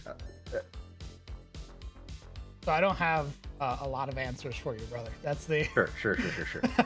That's the big thing that's coming about, is that you're asking a lot of questions that I do not have the answer for. Right. Well, okay, understood. And half the reason I ask these questions is to bring up the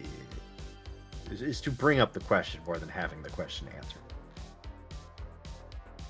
Because I mean, these are very like I'm asking sort of. You're giving me softball pitches. I know. Yeah, pretty much.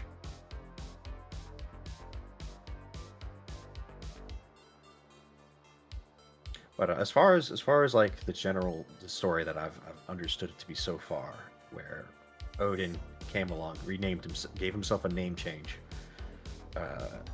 recreated the world by killing a primordial and then scattering his body parts to the wind. Did he make the other Aranar? Are they all like his sons and daughters or something? Or did he like how did the other Aranar come to be? Besides like Bahamut. He basically changed a lot of the things that first came out of the first things that came out of Ymir were the giants.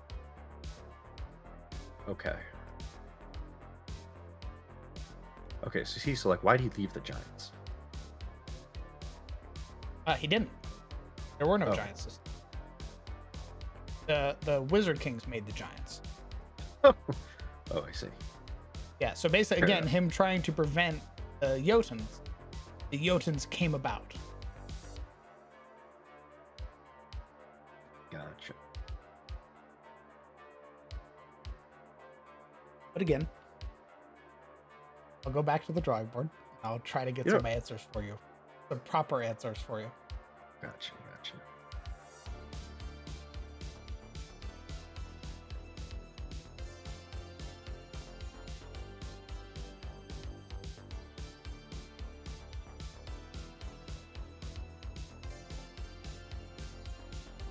About our answer.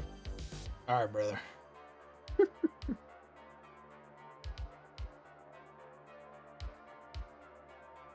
This world does seem, in its current iteration, be very bleak.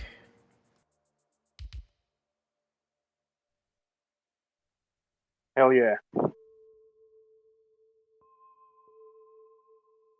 Say hell yeah. Yeah. It can get even bleaker. Oh, Just- wow. Legion, You can do it. I trust you. Legion, I pat you on the back. Legion. I understand you love the dark and the grim and the bleak and the suffering. And that's fair. But you have to understand that the most depressing things and bleak and traumatic things come about in the nicest of settings. I think it's there's a small sliver of goodness that can come out of the bleak situation, and if that gets snuffed out, it gets even bleaker. So it can always get bleaker, and there's always some people out there who would try to change that bleakness, and if they fail in doing that, that's even better.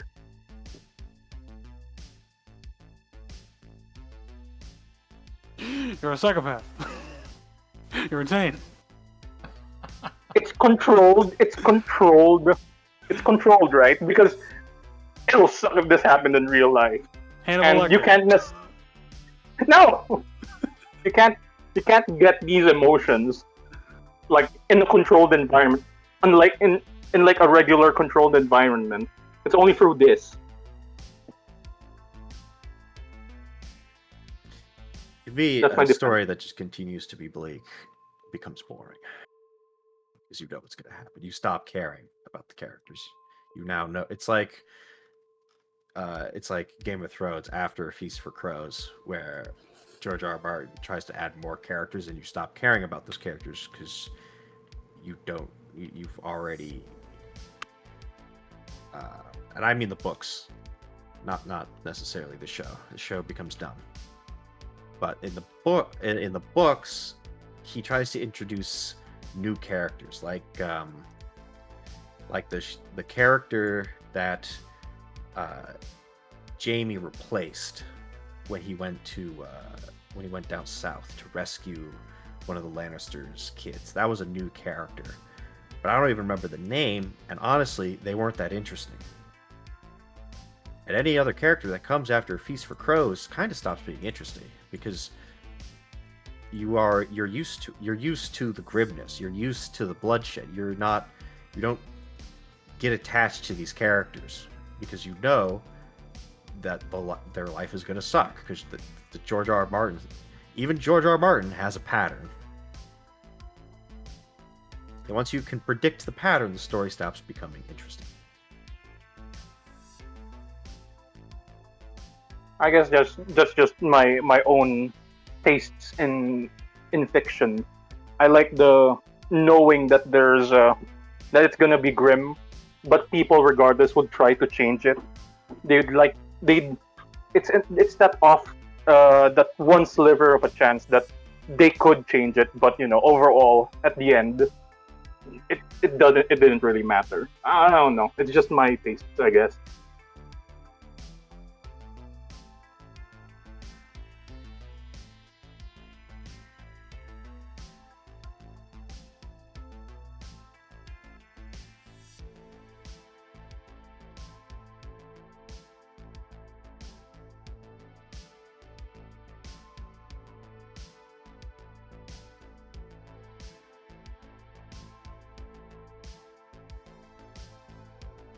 Good. Alright, maybe I'll take a step back then. Back to the drawing board. This isn't the first time, nor the last time. I've rewritten the world. Look what you Oh my did. Yeah, Great, now we gotta start over. That's what I do. I'll play devil as Come back to advocate. BTF episode 1. We'll do it right this time. Haid shows We up. were so close. He has a so beard close. and hair. Look. We're so close to getting to be able to play D&D. And you just couldn't keep your little mouth shut. Right here. You just had to flap your fucking gums.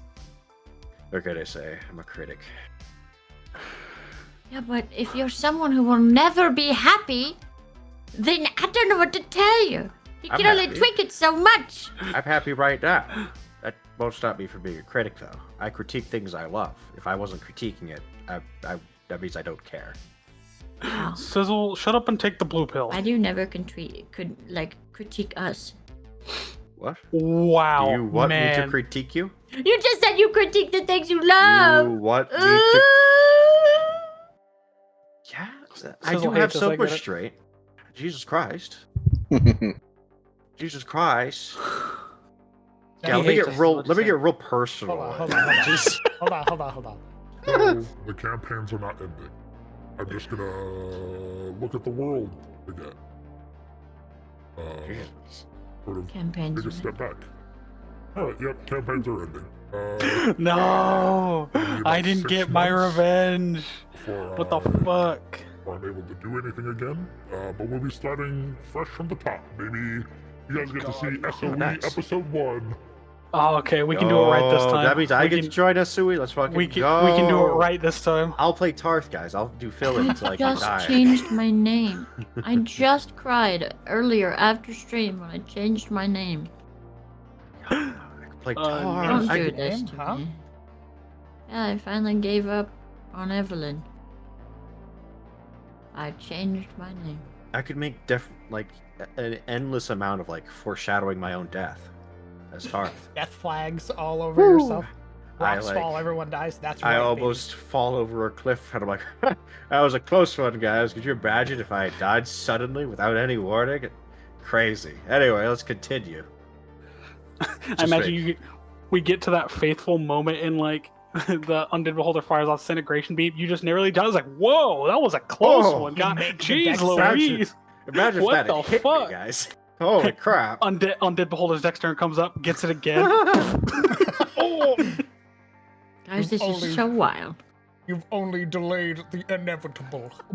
Oh, it's a canon event. it's a cannon. Jesus Christ. The Spider-Verse reference. What if it's a campaign that someone had to die, not just Tarth? It hit someone else. Wiggles eyebrow. Yeah. Okay, Zebus, you're clearly volunteering your character. Kills a rat. What? Lake is on the front lines. Wow. The All other right, guys. heavy-plated Come individual, on. who I think also dumped Dex. What can I say? I don't need dexterity. That's what Tarth probably said. Or it did say that before Oberon fired a fireball Hey, at guys. him. I bring up my See, I character- remember that. I remember that. I mean, bring to be up- fair, I bring up my own character sheet with my 8 decks. You guys ready for the same thing? You guys to watch yet again proof that dumping decks is a tragedy and should never be done, even What if are it you makes talking sense for your about? character. I didn't dump dex this time. I don't. You should never dump decks. Guys, if you want to live, you don't dump decks. It's a sad, true reality. of See, D&D. it's Anyway. well, that's true. Here's the thing: DM also likes to throw wisdom fucking checks at you a lot. That's the So, second most common. yeah, so it's wisdom like, save, though. if I have to choose between, it depends on the character I'm playing. Like wisdom and dex are the 2 most common saves ever. Anything mental is wisdom. I don't know why. There's an And that's- uncannily low amount of int-based saves. Because everything that's, I want you to know, everything that's int-based usually just kills you outright. Oh, Int-based saves are save or suck or you fucking die. Jesus Christ! Why? Because they're usually tied to things like beholders and All this intellect players. devourers. and aboleths. Yeah, but like, why can't there be like low level stuff that does it? Why is it immediately death? Because that's how Wizards of the Coast feels. It's an appropriate Good. way to challenge characters. Good. You're not Very Wizards good. of the Coast. You're the Crown DM. Very Change good. it. Very good. Well, I mean, brother, there becomes a point where D&D just becomes a fucking point-and-click adventure game, where a character becomes so powerful it does not matter what the DM throws at them. So you're saying God is weak. Understood. Yeah, man. It's either the monster is the most bad, it's either the monster is super fucking weak, or the monster is stupid strong. There is no like genuinely fair fight. Indeed, when a character gets to 10th level, gods. Sure, you don't have access to shit like Wish or anything yet, but once you get to 10th level, you're a fucking monster. Yeah, we are. And it becomes damn near impossible to challenge those characters, which I understand why DMs don't go beyond level 10. Hell, I understand why DMs don't go beyond level 5. I thought you did a pretty good job. I homebrewed the fuck out of it, that's why. Yeah, that's why I said you did a pretty good job. Yeah, so what if we have someone who could literally turn into Sif on our team, or, you know, someone who has more knowledge than they should about the gods and the meaning of the universe? Oh, making me sad again. You know what? Here, now that I think about it, if we tied, sorry, we went back to the whole like founding story. Hey, I was still thinking about the whole Odin stuff. I wasn't paying attention to complaining about levels. People who don't like to have fun. Oh my god, you know, Darop I'm says kind high of a level cynic, you adventures. know that? I am. Like, Yes, I'm very much aware. yeah. I can't help it. You're joking, but yes. I'm not. Yeah. Being a cynic isn't bad. It's very constructive. Yeah. I can't help it. This is my personality type. I can't help it. I It's don't just know I'm what to just tell so you. quirky. I don't know what to tell you. I wish I could just take stuff at face value and be like, I enjoy this, and not think about where's all the problems in this though. Be goofy, man. I try. Become Anyway. ungovernable. What?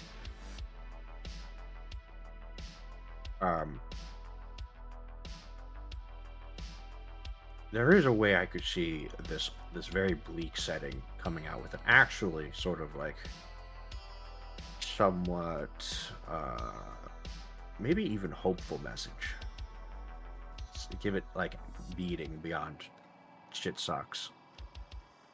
Because we talked about sort of long ago. We talked about how the world would end.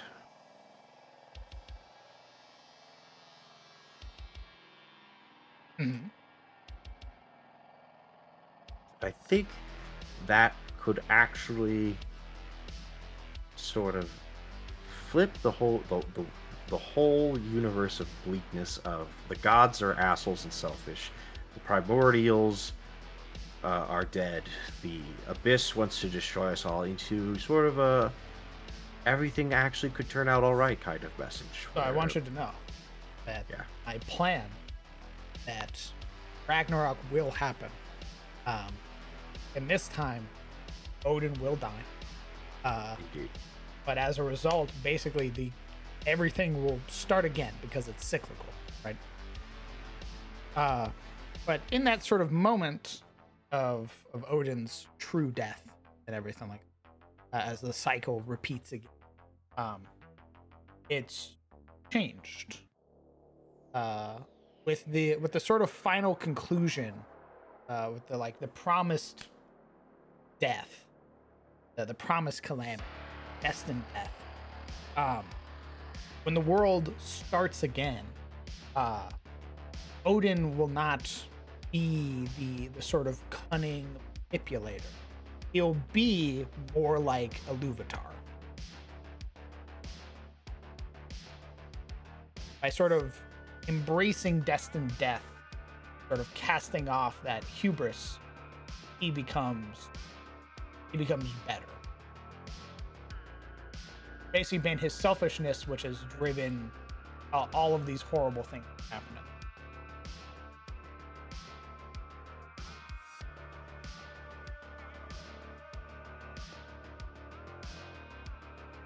Just like in Dark Souls. I mean, yeah, basically, where like you can choose light or dark, at least in Dark Souls 1. But there's still that sort of like, if you choose dark, the embers are still there to reignite. If you choose light, then, you know, the cycle repeats. So there's no like end. Even the bad end is still sort of has the embers of the next dawn, so to speak. So yeah, there's such, yes, Dark Souls, Omega Law.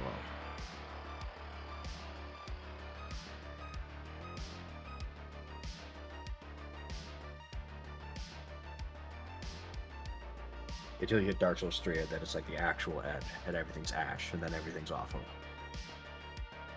And then Dark Souls 4 comes out, and there's a big tree. Because FromSoft is like, well, actually, even the cyclical nature will have an end, and eventually it'll just be a slave knight and a dweeb fighting over the last ember in a pit of ash. Smile, that's the end. Miyazaki gives you a thumbs up. Don't forget the poison Everything. swamps. Yes, there is hope for another dawn, but don't forget, everything dies. The mythic Anyway. dawn. Anyway, go fight Slave Knight Gale. On you go. I don't wanna. Yeah, no, he's got. You're fighting over the last Dark Soul. Go on, go get him. No, I don't wanna. He's gonna fight you. Fight No. the mythic dawn. I don't wanna. Do it, do it, do it, do it, do it. Never. I'm gonna speed run and just like avoid him. Meet Meru's Dagon. Do it. Do it, do it, do it. Nosing. I have no comment, Hadnerfeld. In fact, I'm gonna go piss. That's You got a piece. Pissers. you hear that? He's gonna piss. Oh my god, he's pissing. You question his setting too much. Now he's got to piss. Yeah, he's sitting there like a philosopher with his dong out, taking a piss. Like chin on hand. Hmm. He's missing. Should I kill all the characters right now for their thoughts? I'll start over. I'll do it again. How many times should they learn this lesson? When will they learn to stop questioning my ideas and just accept them? So you know this actually matters because the dice tell the story. So true and real. I know. Jeez.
Where am I gonna plop a chicken down and scream, "Behold a man"? What? When I get to play Sebastian again, and I can point at Gimlet and say, "Behold a fae." I hate that.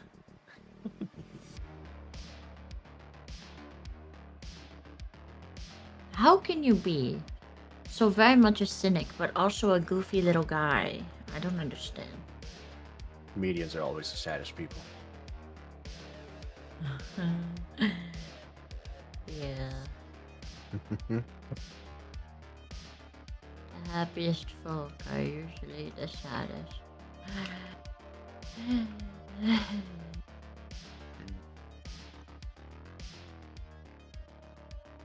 Anyway, I have a cake. Sorry, or that a little harsh. In a less cynical answer, because sometimes it's important to sort of step back and realize and laugh at yourself for getting so far into something that ultimately has no effect on anyone's life. That does not actually serve any practicality, really. It's my secret. I'm always goofy. Yeah, I'm a goofy goober. He's a goofy goober, yeah. He's a goofy goober, yeah. Goofy, goofy, goofy, goober, yeah. We're ready for. I'm very much ready for fucking Friday Skulltooth. I've got that D&D itch, bro. I need my next hit.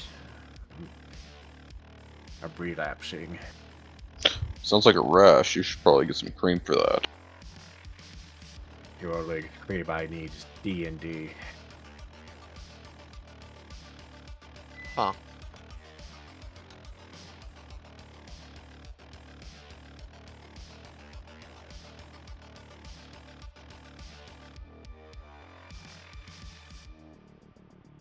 Did it make the person who made the thing happy, even if it had no bearing on other people? Then it mattered. I mean, yeah, that's true. I'm more about. You kind of have to, like, when you're a critic, when you're a cynic, you kind of have to laugh at the ridiculousness of your own cynicism sometimes. What's that philosophy called? Absurdism. I'm a believer of absurdism.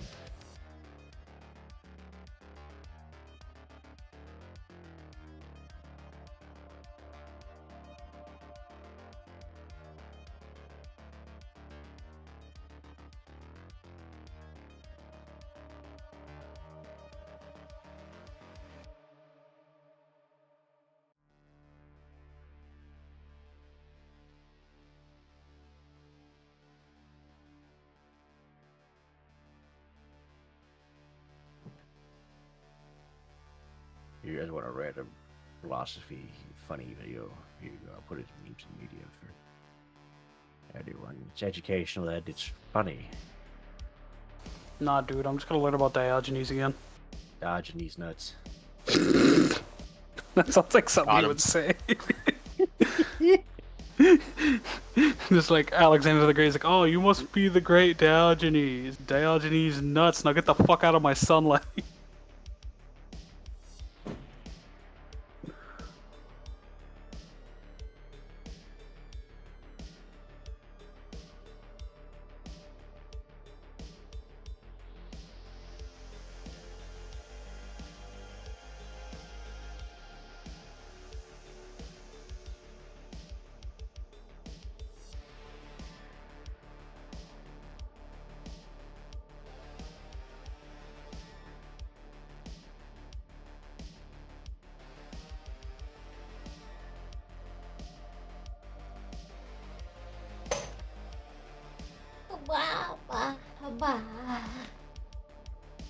He was pissing for a long time. Oh, well, diarrhea's never mind. Dude, oh my Also, I god. got dude. water.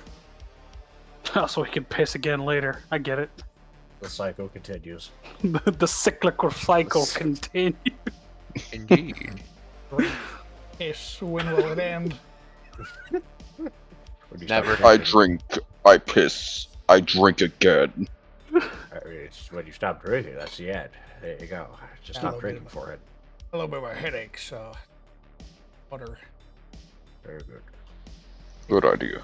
Dehydrated from all the DOS. Yeah, probably. Fool. I say on my 4th cup of coffee. Dude, just pour water into it, dude. Then you won't get dehydrated. It's as simple as that. Alright, as you guys descend into the basement. Damn, that's a big rat. The He's rat all goes. Boy. That ain't no rat I ever seen. Makes its Hey. vorpal strike against you. 17 to hit. That hits Conrad. Alright, Not unless I defensive duelist. That'll Hold give me on an now. 18 AC. Hold on, cousin. Let's try to talk to this guy first, hey, cousin. Hey, fella. Hey.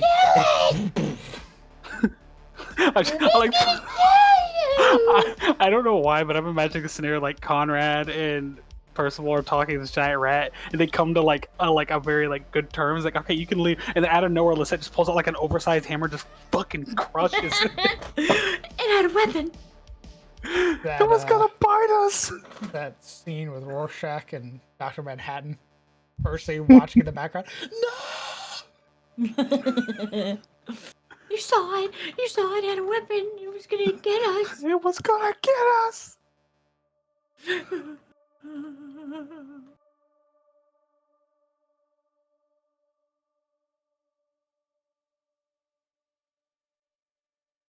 You are just so lucky I was there. That could have been so terrible for you. Just fucking Percy and Conrad are just like, oh god. Cousin, I think I'm gonna be sick. It's alright. It's alright. We should have Fucking expected this. Percy just starts fucking projectile vomiting. We're the fools. We should have expected this from her. I don't know why you're mad at me. I saved your life. Indeed, you did, Lizette. Captain, can I take the rest of the day off, please?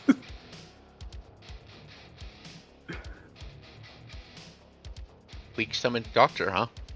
Captain's not here right now. Just me. Oh god. Where'd the captain go? He was right here.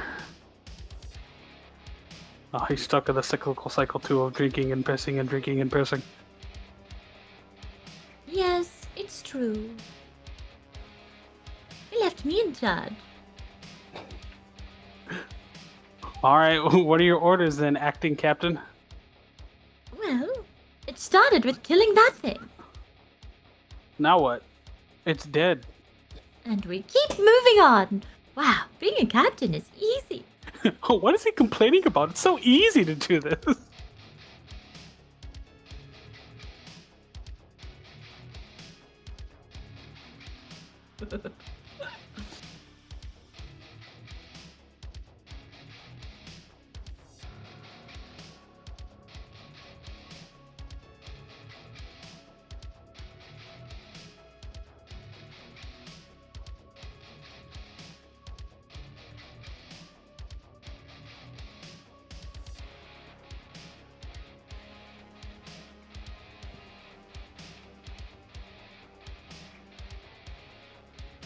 A hail drop? Basically the equivalent of Tylenol. Tylenol. It heals you for 10% of your HPM. So, usually a single digit hit point. You heal Makes the for pain- 2, 3.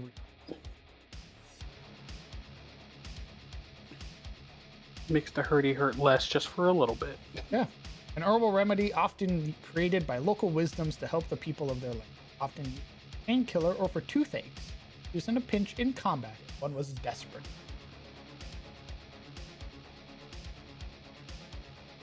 Then you have the Healing Salve, which heals you for 33% of your HPM. Medical Tincture is one of the few wonders created by the Alchemist Guild here. Comprised of fragrant chemicals that soothe the skin of those who touch it, said to have incredible restorative properties. You have an adrenaline tonic, which heals you for 50% of your HP, but you also gain. This drinkable liquid sticks to the interior of its container, warning the user of its thicker consistency. When consumed, it spurs the wonder of natural healing, but also causes one's heart to beat rapidly, sometimes dangerously. And there's the triage kit, which is 10th ultimate mundane. Heals you for 75% of your HPM. Pack is designed to be used by field surgeons while on the battlefield, quickly tending to the wounds of knights and soldiers alike. Treated bandages, tinctures, and needles lay within. I'm going to be real acquainted with that, aren't I? Yes. Because you, as a person proficient in medicine, benefit the most from it. You can use it. You can use it on people who are on. You can use it on. Fucking broke. Death's door. Haha, let's stop. Oh no.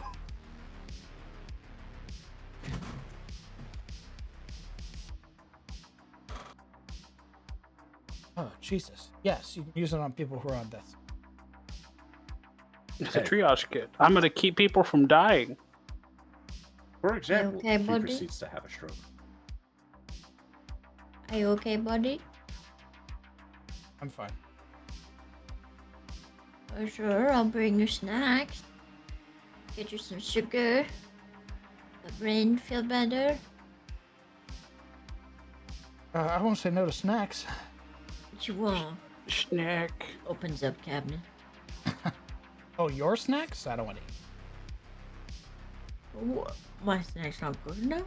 Oh, you have very few of them. It'd kill your snack already. Okay, that's fine. My snacks ain't good enough. That's fine. That's alright. That's alright. I'll just go die. Jesus Christ. A bit passive aggressive. You know what? I'll eat your snacks. How about that? You don't have to be here to do that. I mean, you're raw. We already went over this. You're not. I checked. There's also- a hole in my wall. Oh. You will also be able to gain the most benefit out of things, stitching kits, and restorative herbs. People who have medicine sort of up the bonus of restorative herbs. Stitching kits. So instead of it 20% that you heal back on a short rest, you'll 30% back. It on another. That's why I'm the doctor. I'm gonna heal people. The great equalizer is that of healing elixir, which heal flat amounts and status effects, burning black. They are known as magical healing, while all those other remedies are considered mundane status effects.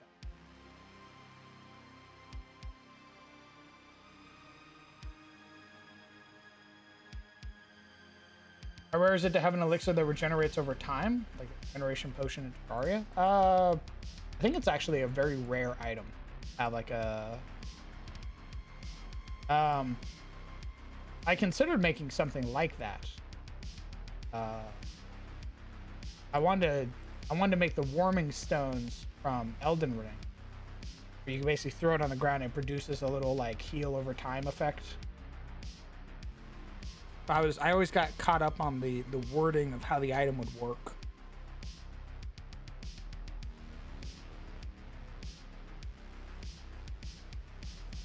Hey, H2O. Oh, like a regen thing? I've also considered doing the regen stuff too. Where you get like regeneration.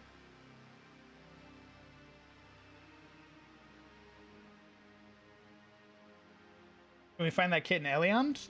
No, not currently.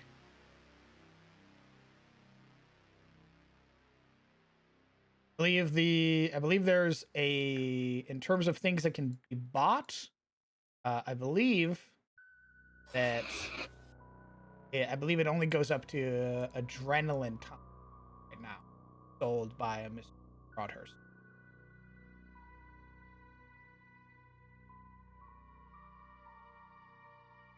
Let's check out Summer Hall. Summer Hall has or general.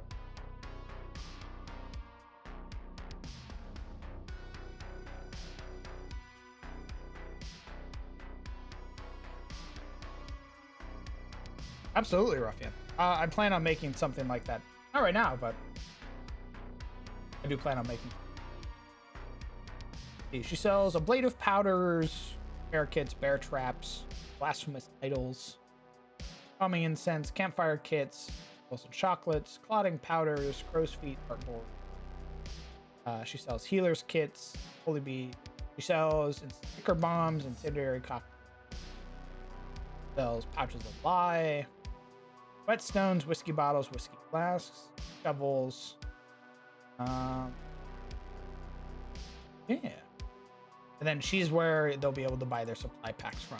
A short rest, camping out in the wilderness. Otherwise, they'll be. I imagine they'll probably be in the. We have the Sapphire Scroll, ran by Truth, which sells the Dragon's Lance, the complete version. Sells elixirs of arcane cultivation, greater elixirs of arcane cultivation, and superior elixirs. She also sells some scrolls of false life. Sells a scroll of fear and a scroll of web. Probably gonna add more scrolls that she'll be able to sell, but probably only after the party does it.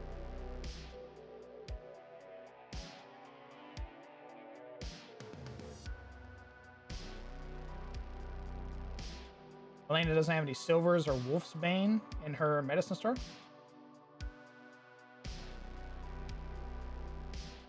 Well, I haven't filled out her list completely. I'm still working on their stuff.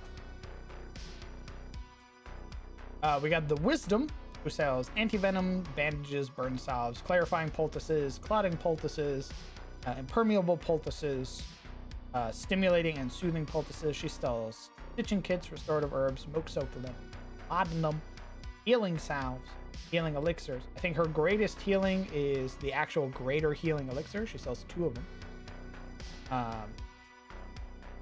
But yeah, plenty of stuff to buy. And then we have the Bower, also sells stuff. They sell quivers, arrow supplies. They sell all of the unique arrows, or however many unique arrows that they can. They have arrows of monstrosity slaying, arrows of wounding, arrows of lightning, ice, fire, and acid, and then arrows of beasts.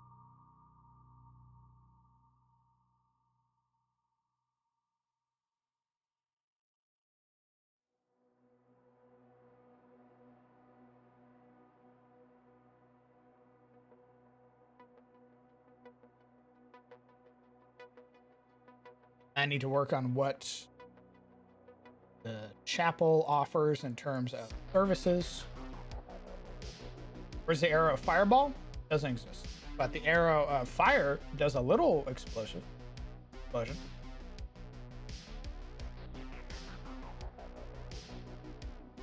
Doesn't exist yet. It's called fireball. Oh.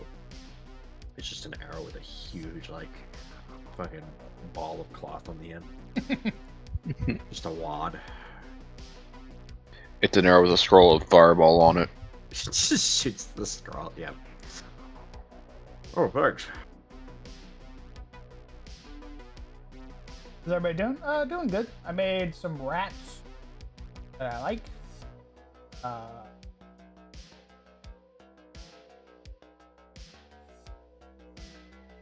Agreed, Skullthrone. I also like the elemental items. Oh, that's what I was going to do. I was going to add... I was trying to figure out if I wanted the Wisdom or Truth to sell the elixir. Things like the elixir of Hill Giant Strength, elixir of heroism. I didn't know if I wanted that to be the Sapphire Scroll or the Wisdom. What do you guys think? Sorry, what were the options? Well, it's either that the elixirs are sold by the the Sapphire Scroll, which is the magic store, or it's sold by the Wisdom. I feel like a scroll was magic. Scrolls are magic. I'm talking like the Elixir of Hill Giants. Oh, elixirs. Fuck. And Who sells I less stuff? good question. Who sells less stuff at the moment? Currently, Truth. Then I'd give it to Truth just to balance it out. Fair enough. I vote for the Wisdom. Really? I vote for whoever says wisdom gets banned. Here comes the giant fist. Wrong. What the fuck? Can he do that? Is he allowed to do that?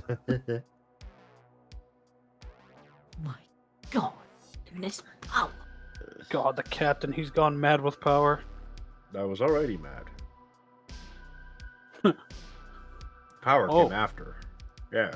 The power came after. And that's why I follow him. Who are you? It's fucking. Just hit him with the who the fuck are you? And Conrad just goes, and that's why I follow him. Been with him Fuck. this many long years. Who are you? Oh, fuck. Oh shit, is that a rat? Oh my God, when did you get there? I'm just imagining like Conrad's falling behind him, just like, oh god, he's so cool. And then he's fucking Dagger's is doing like the Patrick Bateman walk through his office with his headphones on. Heck shit, that's Conrad rolling up behind Dagger. She already sells elixirs, chat. She sells healing elixirs. I didn't know if I wanted to like double up on that. She Double up on elixirs. She sells magical healing.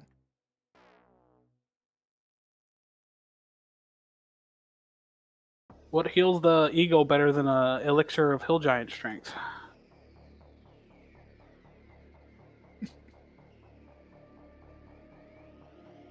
Exactly. I'm a salesperson. I know how to sell things. Sell this. What? I can't see it. Oh, okay. Describe I can it to only- me and I'll... Best I can do is 5 silver for it. Best I can do. I'll take it. I don't know. I'll have to get an expert in. Let me call him up real quick, and I'll get back to you. All right, so I spoke to my expert, Truth, and she told me the truth. Best I can do. 50 copper. All right. Meanwhile, Truth is just like, this is worth like 100 gold, just at minimum. Literally one of a kind. In fact, you could argue that this is priceless. You could get whatever you wanted for this. Yeah, so best I can do, 25 copper pieces.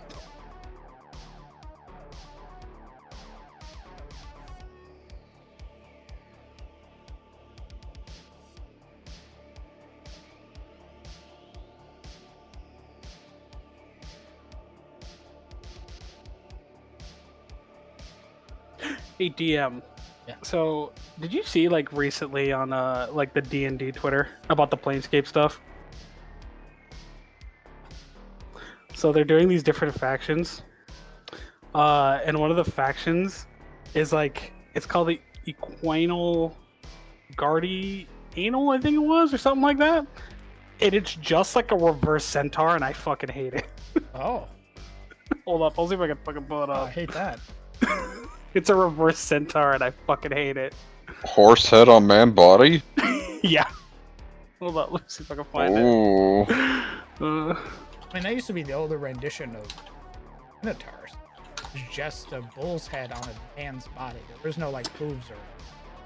Yeah, But I yeah, also but hate like, that, so. yeah, no, you're gonna hate this. Here we go. There it is. Ew. Oh, ew. Why have you done this? The stalwart studs.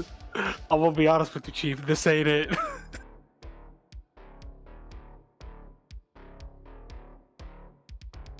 Nice. I don't think Hale likes it. I think Legion likes it though. Legion's calling it something else. I don't know what that is. Fatigue. Hold on, let's see. Let's look up that word.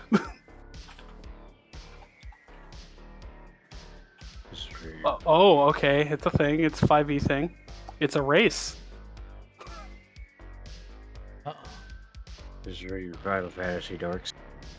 Teekbeling is a Enjoy. creature straight out of myth that has the form of a muscular humanoid male body with tan or brown skin. The head and neck, however, is of equine creature, usually a horse. So it's just a reverse centaur, is essentially what it is.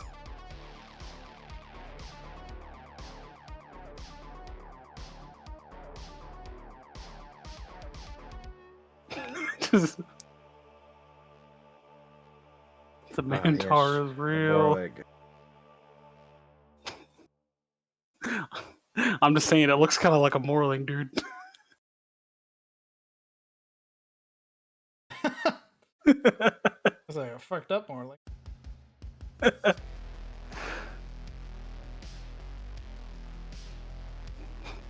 Just fucking love Hale. Hale's really not enjoying that. He's not enjoying that at all. I don't blame you. I kind of hate it too. Cause like, looking at the one from the Twitter post, it looks like it's the tips of its fingers have hooves on them, and I don't like that.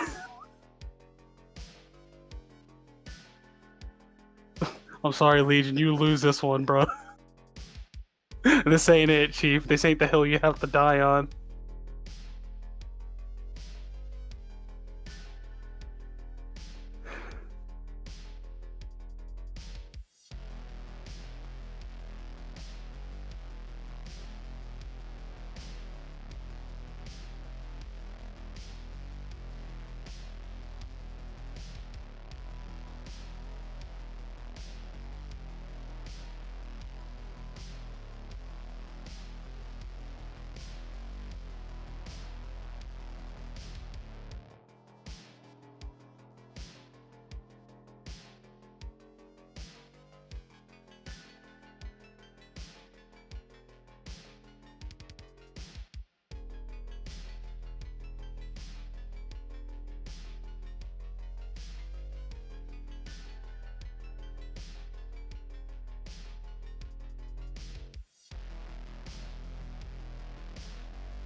Okay, yeah, no, that looks better than whatever Wizards of the Coast is trying to put out.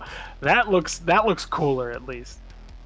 Then when they just put out, dude, that's like my sleep paralysis demon right there. Like, fuck that thing.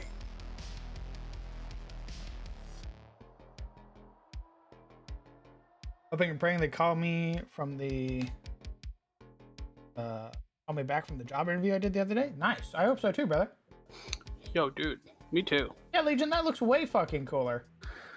You're telling me you like the ugly ass rendition that Wizards of the Coast did and not that dope ass art that you posted?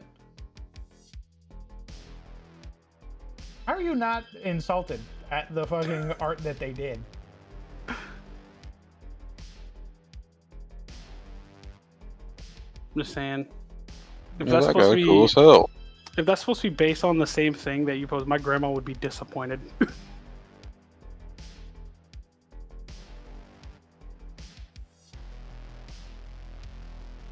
Move them.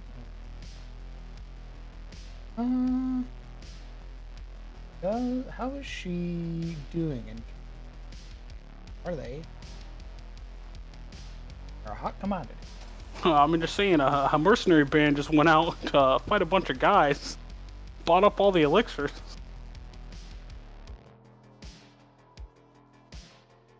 Give them a little bit of a increase.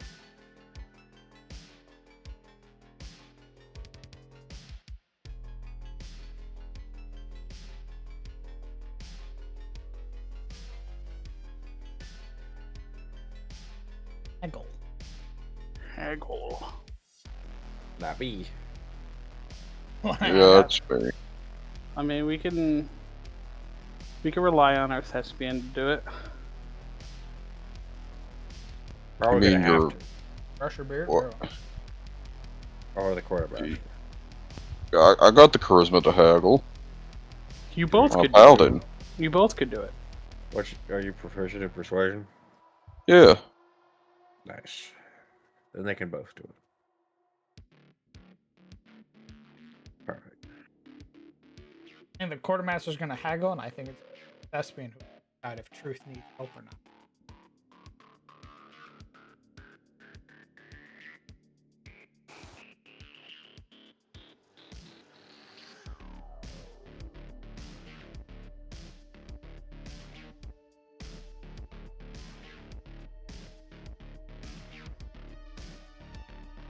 Is she gonna sell? Yeah, we'll sell some water breathing. Water breathing. Water. Oh, she's selling 3 of them. Bottle of water breathing. 20 silver a pop. So never mind. They didn't get updated. They're 20 gold pieces. They're the most expensive thing in the world. Oh my god. Does it give me permanent gills along with my lungs? Just lasts until your next rest. What the fuck? Next, Who needs to breathe that long underwater though? Come on, let's be honest. the party members still team up if they wanted to try and haggle, like you mentioned, quartermaster. Yeah, they could. It's gonna be purely up to them. I steal it. What the fuck? Right. Please, God. And there goes our discount. No. I steal it.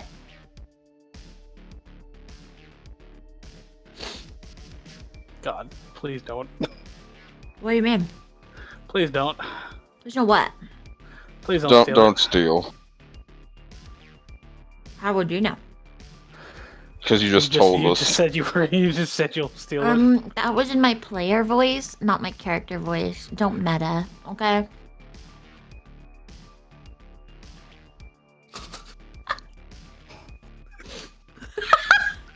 DM, I'd like to use Fury of Blows and Stunning Strike. Level 1, brother. I'd like to use Fury of Blows and Stunning Strike.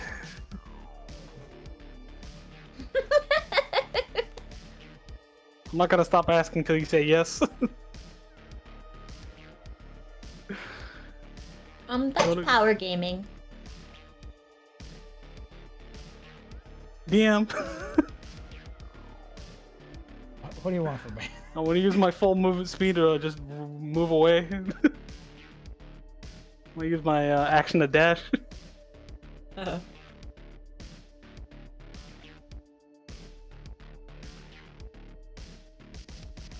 I'm doing us all a favor. I don't understand why you're so upset. Oh yeah? Yeah. I'm the hero here. Really? Okay. Oh. Really? Yeah. Ever heard of Robin Hood? Steal from the rich and give to the needy? Hello, I'm needy. Robert, you mean the investment app? Just steal from the rich, give to the needy. I'm needy. It's me. I'm the needy one. You know, Robert Hood is still hunted by the authorities, right? And who's a hero? Okay. The poor and needy.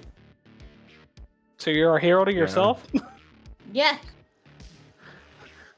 Meanwhile, Captain's like, "Hey, I just got a new contract in. We're looking for the Robin Hood hero who's been running around stealing stuff. They wear like a sock hat jester outfit. Oh my God, I've never worn a jester outfit in my life. That's crazy. Is that anyone we know? They kept screaming about giving to the needy as they ran through the streets. So it should be pretty easy to find. They said about giving to the needy, and then they kept shouting, "I'm needy, I'm needy." Weird. That's wild.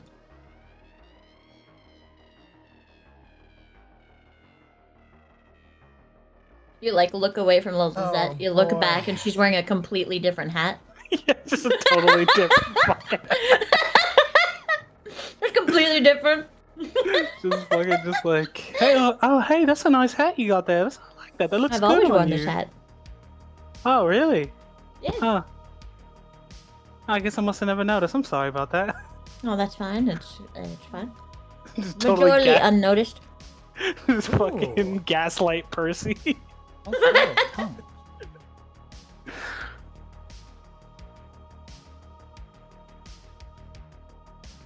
Hey, that's all right. It's all right. You know, I should really pay more attention to my friends, you know. Start noticing the small things. No, you're fine.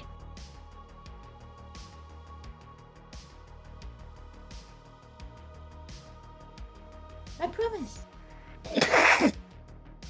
Completely ignore me. Oh, man, Lizette is about to be a treat. She's about to be a fucking treat. She's something. She's a goober.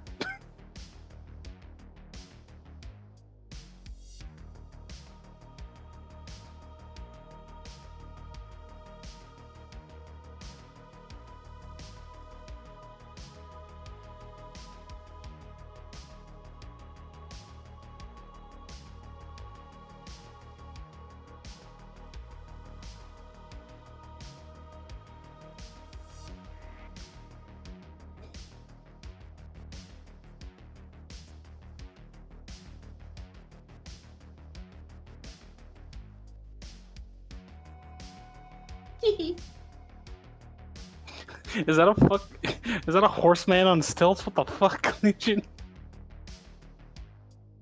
Why is he smoking?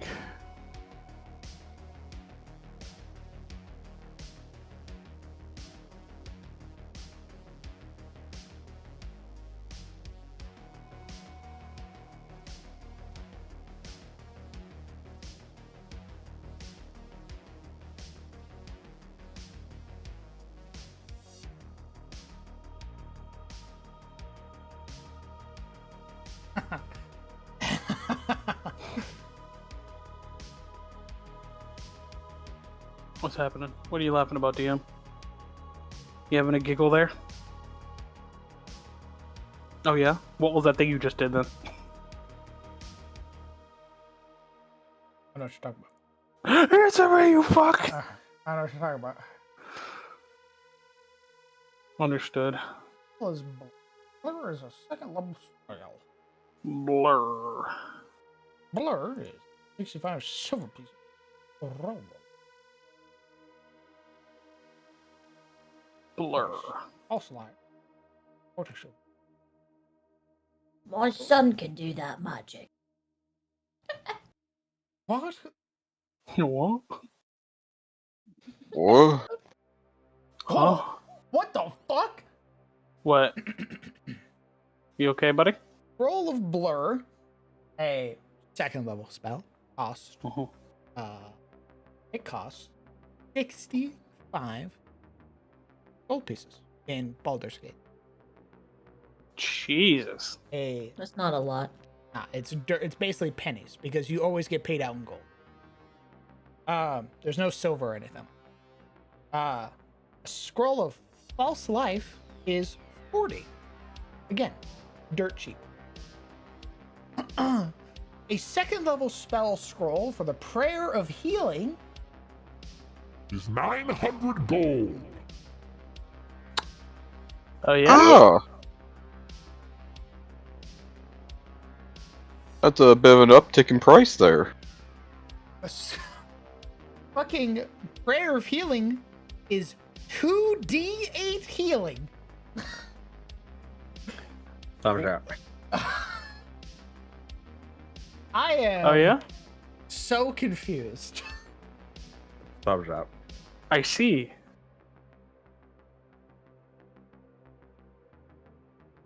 My hope is that they meant 90 and not 900. Because 90 falls in line with a lot of their other second level spells.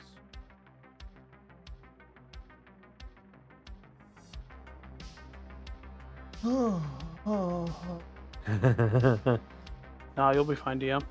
Oh yeah. As you do.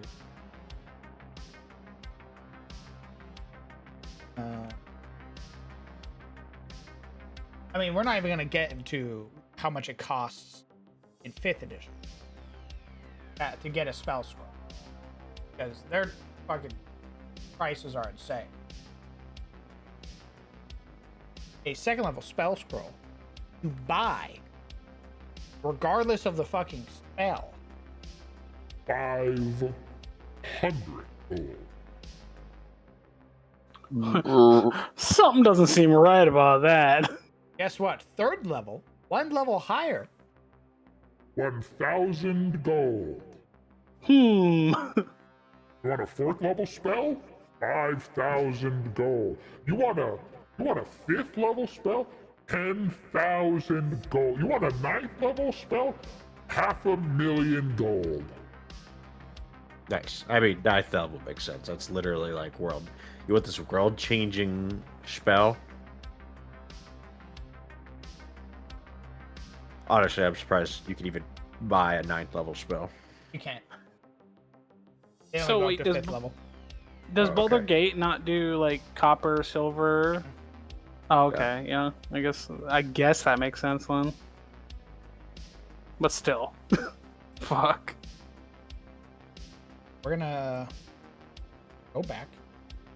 I'm gonna follow the metrics that they've been using for their 2nd level spells. We're just gonna price it with a hot 65 silver pieces. Understood.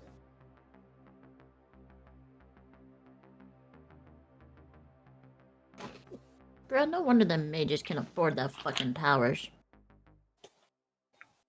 What? That shit's expensive. God damn. Writing spell scrolls is a viable source of income. If you can find the market to sell them in. Yeah, honestly though, yeah. Holy shit. You come to a town that's already selling spell scrolls, they might not let you sell spell scrolls. Or you can just tell them you sell better spell scrolls. They might not let you sell spell scrolls. However, you make some friends, start rubbing shoulders with some folks, maybe they'll buy your spell scroll.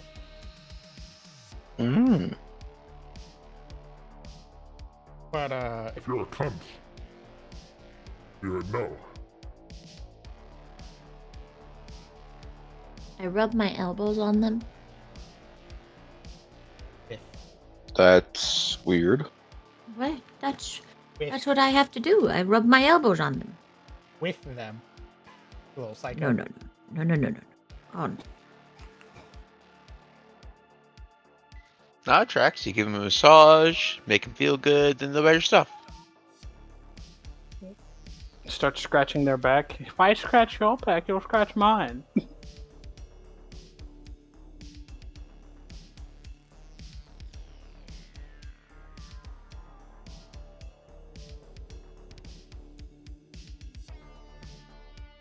I think Xanthars has rules for... Yeah. So if you wanted to copy a 2nd level spell scroll, or 2nd level spell onto a spell scroll, it's going to take you 3 days and 250 silver pieces. Oh yeah? Oh my god. Using the book. Using Xanathar's guide. 1st level spell is probably the cheapest, much like a healing potion. It's going to be 25. It's only going to take you a day. What a market. Very interesting. They're sort of using those prices. Just spend like a week transferring over spell scrolls and make your money back tenfold. Oh my god. Nice.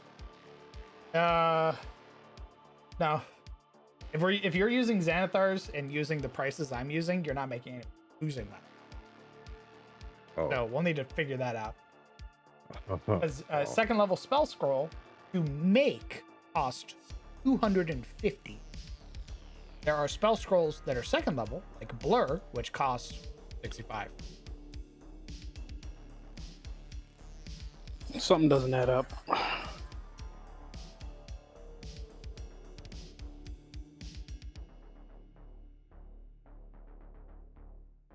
need to figure out prices. Folks want to take spells.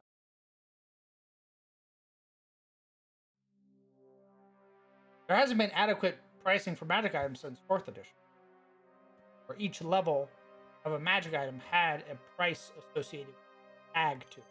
Something 5th edition fucking threw out. Oh my god, well. Describing a spell scroll takes an amount of time and money related to the level of the spell the character wants to describe, as shown in the spell scroll cost table. In addition, the character must have proficiency in the Arcana skill and must provide any material components required for the casting of the spell. Moreover, the character must have the spell prepared, or must be among the character's known spells.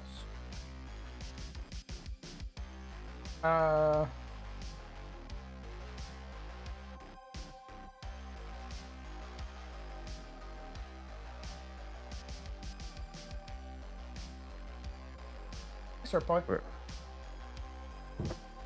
Wow, what's up? Oh. Well, now that I've memed on the lore, I've done my part for the night. We'll go to bed. You're going to bed? Yeah. Very well. Have a good night.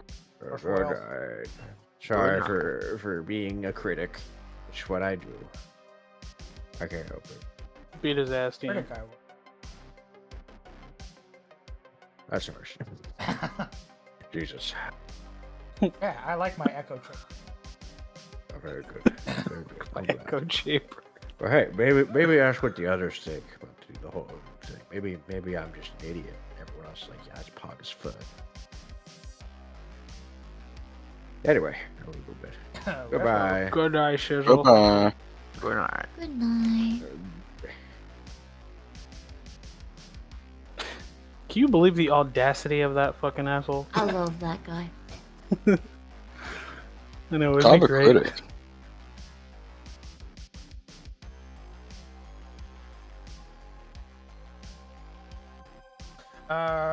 I'm once again bound by bodily function. I shall return. Oh my god, the cycle never Oh ends. my god. I can't believe it. See you again in half an hour when you have to piss again. He's gotta piss.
Oh, I'm back.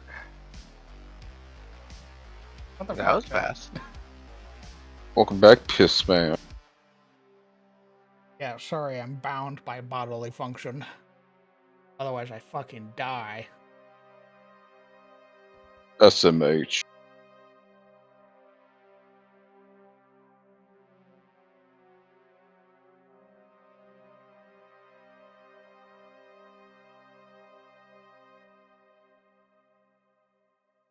I mean, post it in the Discord, Dark Widow.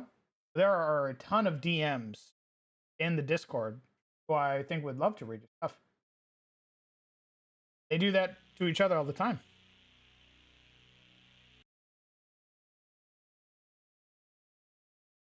Get a catheter. Price. No, thank you. having worked in the medical field before and having had to apply catheters to people, no.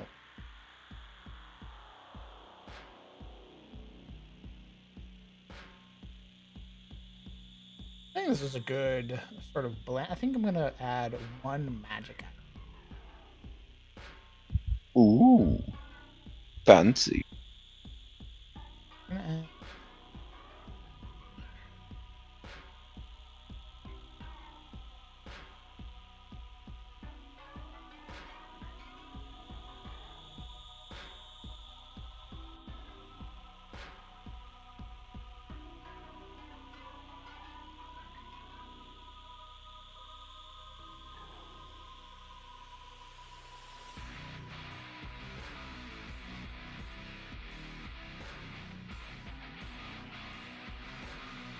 Okay.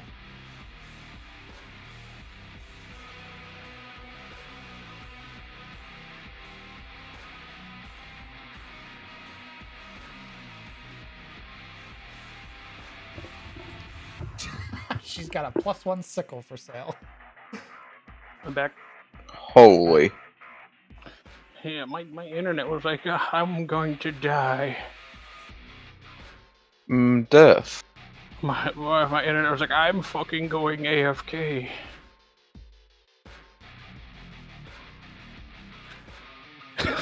Legion, I'm sorry, bro.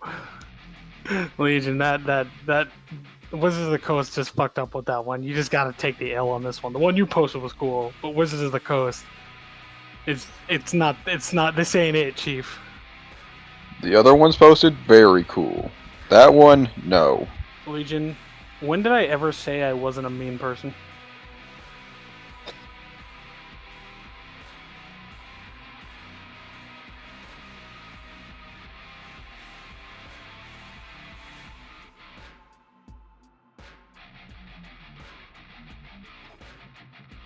Look, look, Legion, we criticize it because we love D&D, okay?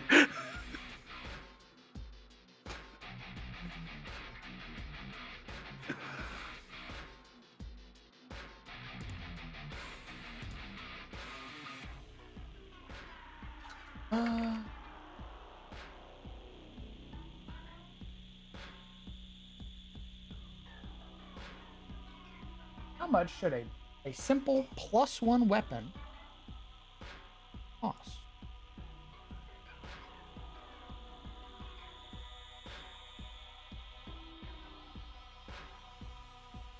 Good question. Defers to everyone else.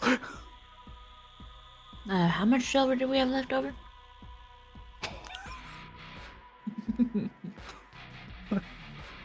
That much. So it's free, right?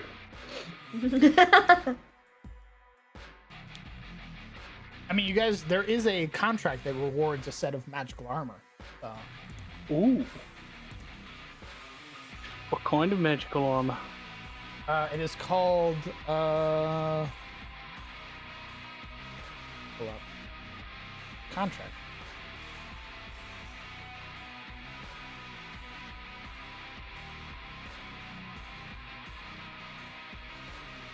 An enchanted gambeson. Oh, yeah? Okay.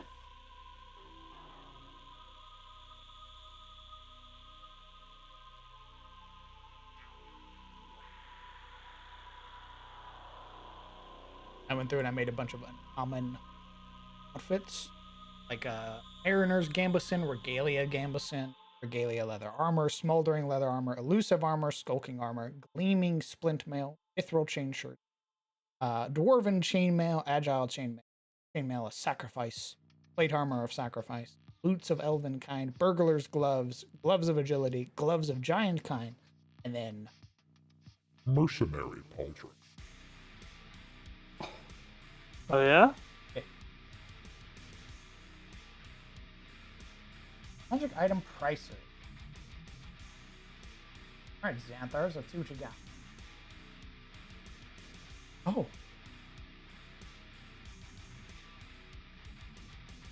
$400, huh? For an uncommon. For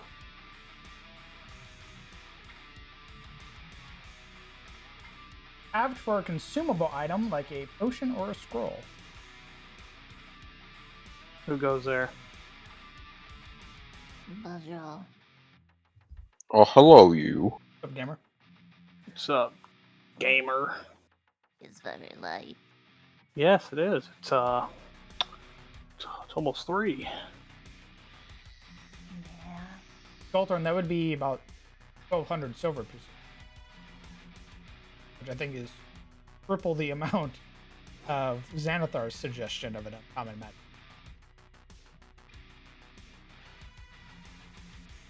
This would be 400 silver pieces.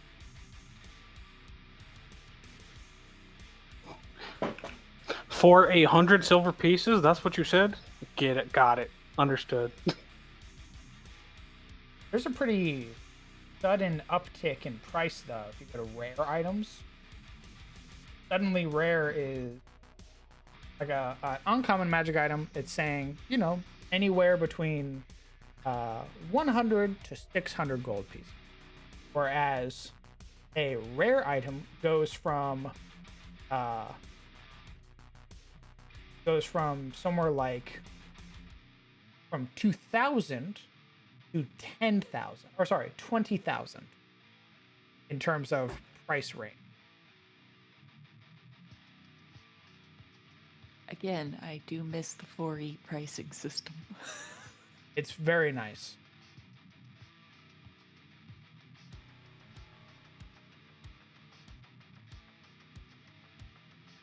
Look at some uncommon. Oh, actually, a lot of +1 items are just about 360 gold pieces. +2 are 1,800. +3 are 9,000. +6s are 1.1 million gold. Millions. That's at level 26. I like Yeah. it being 360. 360. 4 kilo. Level 26. Goddamn.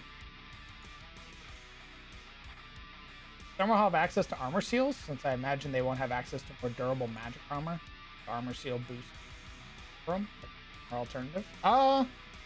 They won't have things like +1 plate armor, but they'll have a lot of the. I've already made a bunch of like magic armors, so to speak, like Regalia Gambeson. You have +1 to your AC while you wear it.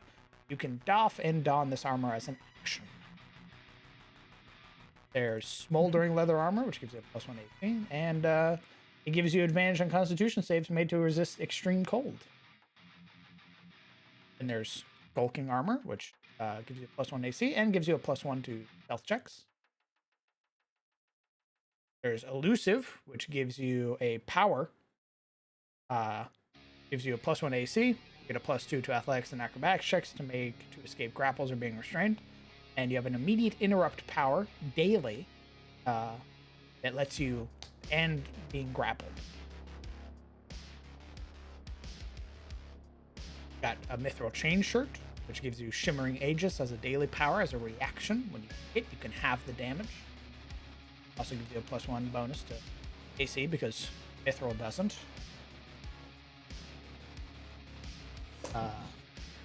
Then we've got a bunch of the other ones, and then we have a bunch of the little minor, or sort of like tertiary magic items like gloves and boots, like Burglar's Gloves, which gives you a +3 bonus to sleight of hand checks, and Thieves' Tools dexterity checks. And as a daily power, bonus action, use make a sleight of hand check or a Thieves' Tools check, roll twice, and take the highest roll.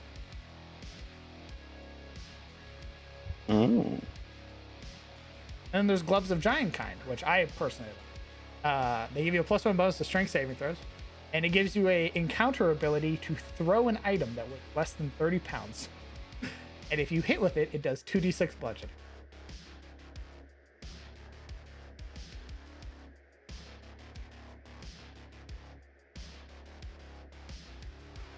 Yeah, I've just been making a bunch of items. Read. The boots of speed, boy. Yeah, I've been sort of looking at 5th edition items, seeing where they fall short or how they're sort of bland, and then I go back to 4th edition and I blend them together. Sort of find one that the other one has a better thing about. I sort of move it around.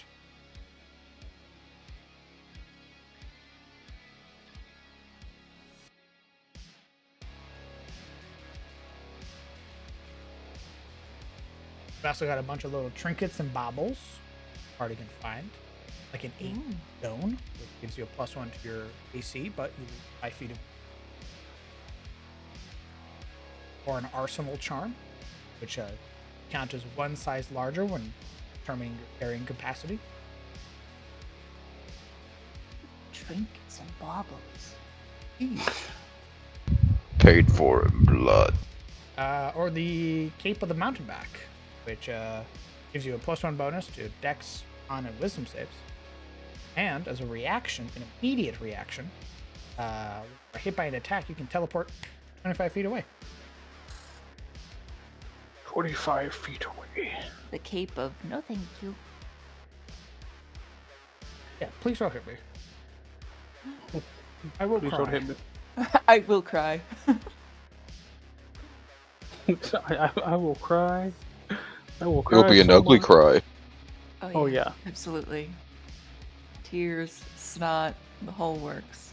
Mostly, I've just made a bunch of magical weapons, because those are usually the things you want to give your players first.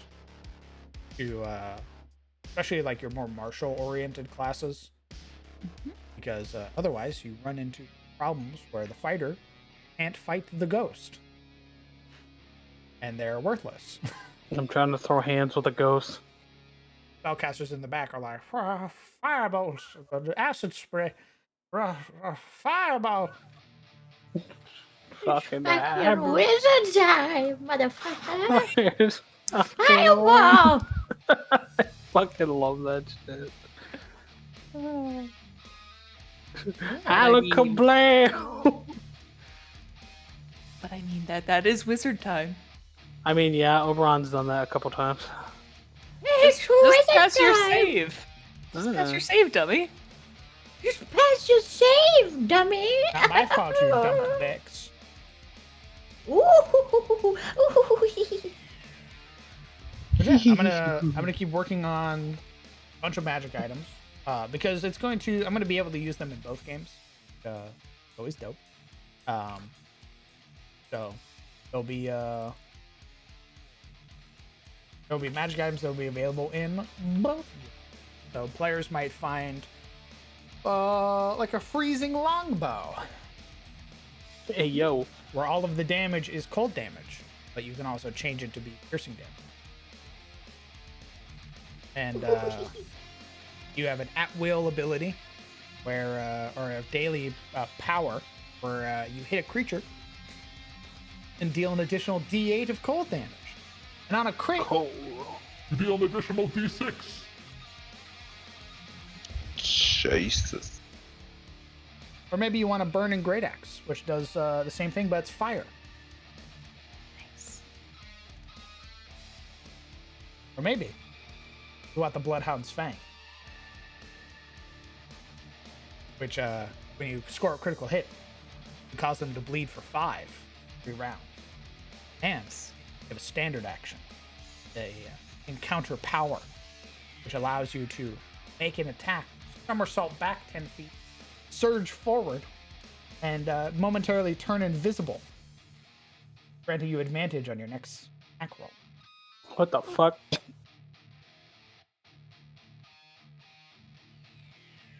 Smiling in rogue. I missed my fire sword. Fire sword?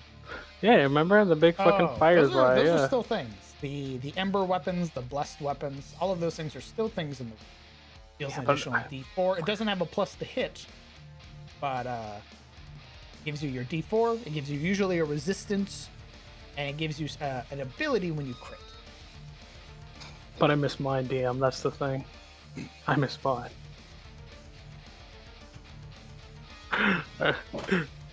It's even harder because I named it too. I know you did. Hold on, I need to make a. You fool. I need to make a token for this. The sickle. Yeah, Legion. All right, Howie.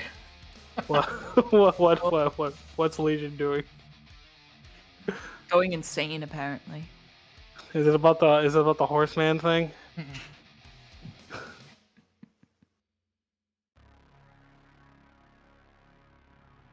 I'd like to dip my weapon. It does 1d4 grass. I consider doing like people being able to dip their weapon for like other elemental sources, but I've already introduced a bunch of like greases and everything like that you can coat your weapon with, so I have refrained. DM's like dusting off hands. My job here is done. It's up to the players now. Oh no, they're doomed. Oh no. Are there any farming mechanics in the game? Like I plow the earth, sow my seed type shit? Yeah, child? I'm sorry! He said plow the earth. He said sower seed. Actual Beavis and Butthead humor. I'm sorry, it's 2 a.m., okay? I was degenerate. In terms of farming, there's like monster parts, I think is like the only real thing close to. The part Monster is like, farmer, we're got gonna it. go hunt down Grix. We want their parts.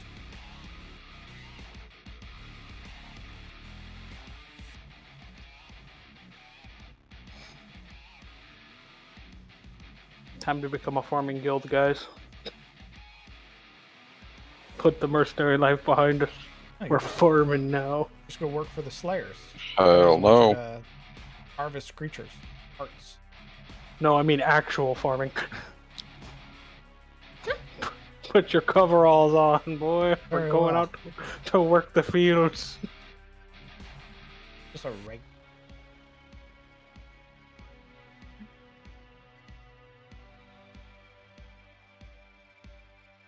Suddenly the game turns into Harvest Moon.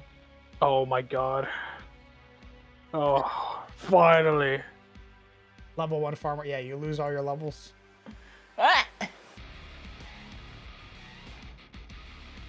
Finally. I'm gonna collect all the pets. I'm gonna put bandanas on them. Welcome back, Gren. Sorry I've been absent. I've been running one-shots. You don't gotta apologize, brother. That's a lot of work. Hope you've been enjoying yourself. Yeah, hopefully you've actually made a one-shot and didn't make my mistake. Yeah, 5-shot. We're on part 8 of 1. Congratulations. Don't you fucking say it. I get enough from the players. Don't you fucking say it. Congratulations. How's the campaign going? I'm gonna end you right now. I look forward to the one shot. Smile.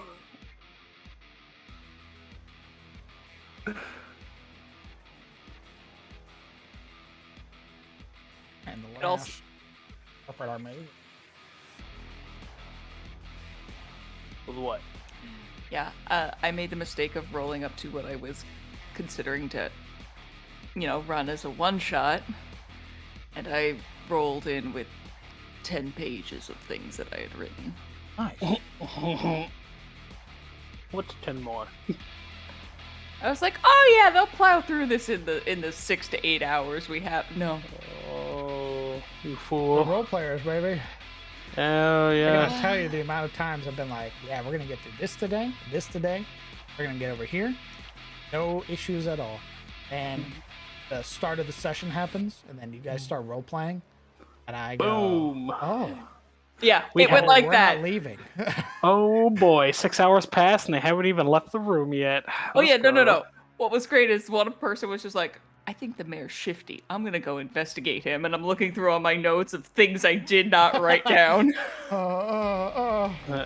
What are they doing? Expect the unexpected, because you're not gonna expect it.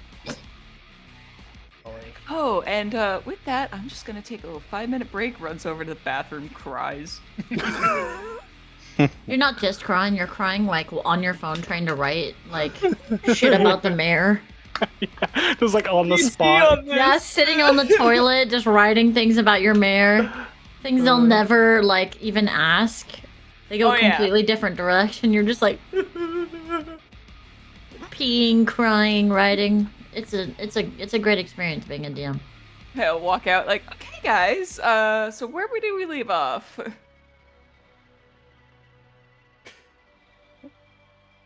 Inside, slowly dying. You bastards. And then one time, Bard looked at me. I'm dead, DM. What? Looks back and notes. Huh? What? Shuffling papers.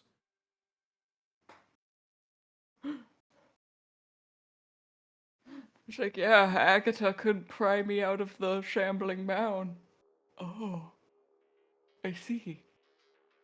Did I do that? Did I do that? You know what? She's gonna sell some. She's gonna sell a few more just simple +1 magic items. Hell yeah. I think that's. I think her. I'll sell the +1s.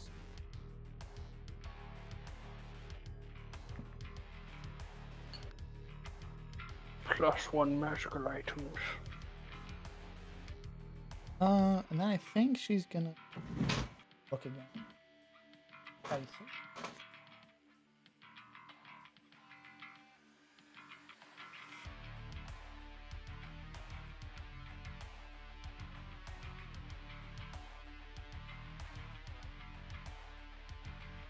Ooh. Ooh, that's very good. Okay, so some of the simple +1s that don't give you anything, they're just a +1 to damage and attack. That's gonna be 360. And I think for things that give you at will powers or crit die, I'm gonna make 520.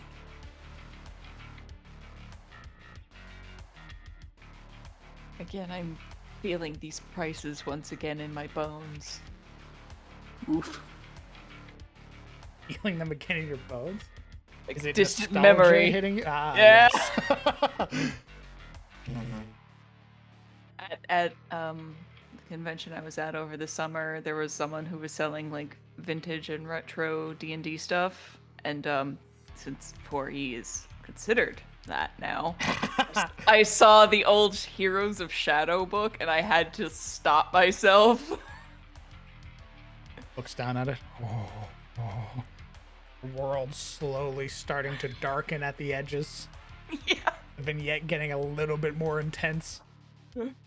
Just like the ye old Van Richtens before Van Richtens. Oh. Don't let sudden, don't let sudden. Resist the intrusive thoughts, me pulling out my credit card. I mean, I must. I am compelled. You're gonna sell a +1 battle axe. Oh, damn.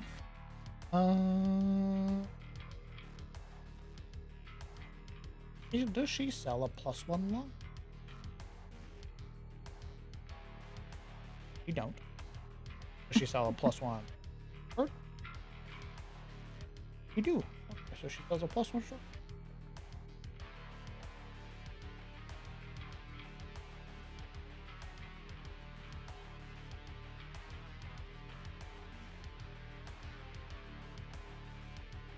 Good night, Hale.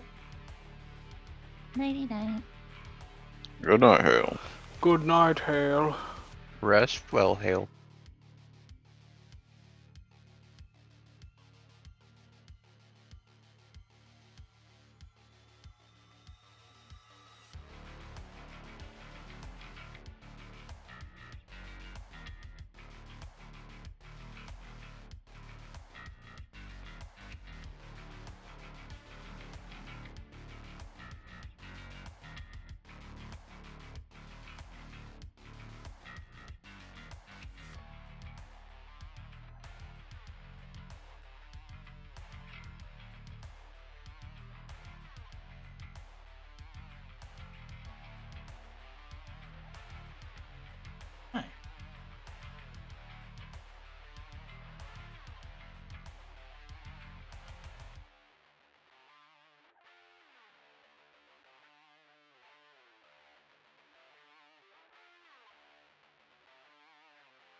Yeah, we're gonna bully Hale into joining Discord call. Get in here, moderator. What's a hail? Hale's one of my mods. Like, it's a type of weather, Are I they think. nice? Are they nice? Yeah. Are they nice though? Yeah. Okay. Are they nice? Nope. Oh my god! He had to hire the bad cop mod. Correct. I had to I hire can't the literal believe this. sheriff. I can't believe this.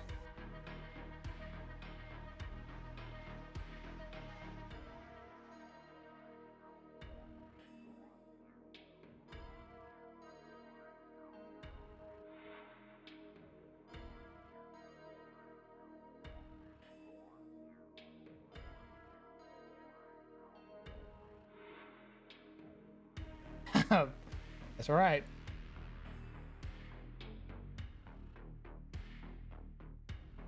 Magic Hale.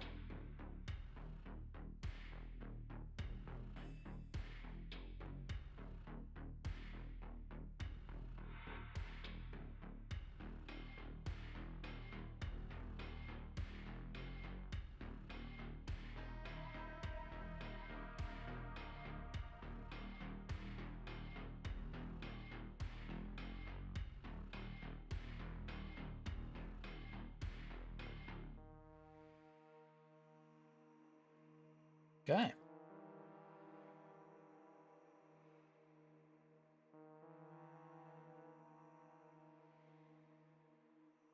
Yeah, +1 short sword.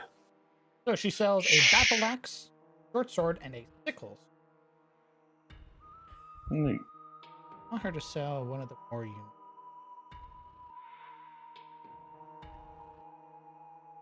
Fancy. And we have a bunch of meat. Anyway.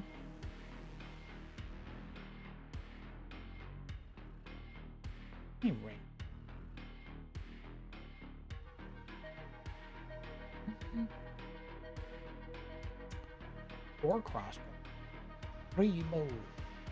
Not gonna sell any great bow.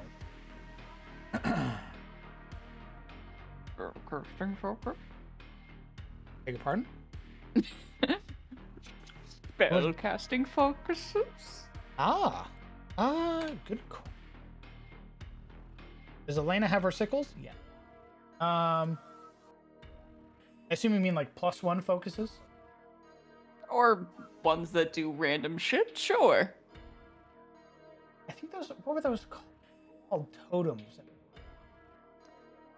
There were a bunch of different spellcasting focuses depending on what kind of character you were. Let's look at some. Look at some because I haven't looked at that at all. What the fuck is a key focus? Is that a monk thing? Yeah. In 4E, yeah, monks also had key focuses that they could have. These mummified eyeballs tucked inside a worn wooden box see through all your enemies' deceptions. Neat. Oh yeah? That's a key focus? Yep, it's a key focus. Attack gives you a +1 bonus to your attack and damage rolls. When you crit, you do an additional 1d6. As a daily free action, as a power, when you hit an enemy using this key focus, the target cannot benefit from concealment or cover until it hits you with an attack. Interesting. That's pretty cool. That's pretty cool. How the fuck do you use a key focus? Sounds like you beat the shit out of them with a box full of eyeballs. That's what I'm saying. Yeah. No, it's just something that you have on your purpose. Oh, your really? person. There's something you wear? Yeah, usually something you have to wear and have on display. No, Like, it I can't would be in like to your watch pocket. Casimir beat the fuck out of somebody with a box of eyeballs, please. Okay. That focus is gonna it's a level 1, it's a level 2 focus, but it's an uncommon magic item. And it sells for 520 gold pieces worth of it. Oh, there's a Cobra Strike key focus. This clay serpent drips with a strange venom. By pressing your fingers to its fangs, you unlock the serpent's mystery. Gain a +2 item bonus to saving throws against poison. Means as long as you have the item on you, +2 just poison. You do a 1d8 poison damage when you crit. And as a daily power, as a free action, whenever you hit an enemy using a melee attack using this key focus, the enemy gets poisoned or takes ongoing poison damage equal to 2 plus your strength or wisdom modifier. And they make saves at the end of their turn. Yeah. Good. That's pretty sick. These are pretty cool. I haven't looked at any I of like, them, so I like that one more than the mummy one. we're gonna add that. That's the thing about this, baby. Yeah, I think in 4E, totems were used by a lot of primal characters. Key focuses were obviously for your monks. Warlocks tended to use rods. Which holds true to 5th edition. Yeah. Staffs were always a popular one. And occasionally daggers also acted as focuses.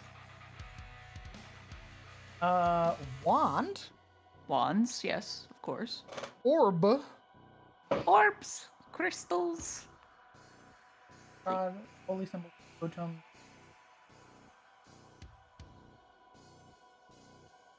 Tome? A tome. Probably end up. I like making magic. Really cool. I always find games where you don't get magic items be pretty lame. You're pretty cool, DM. Crying in Curse of Strahd. I give you guys magic items so I can throw crazy shit at you. Yeah. And feel good about it. Be like, oh man, at least you guys aren't level 5 and the only one person has a magic item amongst you, which is fucking lame, Wizards of the Coast. Hand out more magic items, you stingy sons of bitches. Tired of reading adventures and I go to the end and they're like, here are your rewards. You get a +1 set of armor, +1 weapon. Here's a mace that sheds bright light. It doesn't do anything else.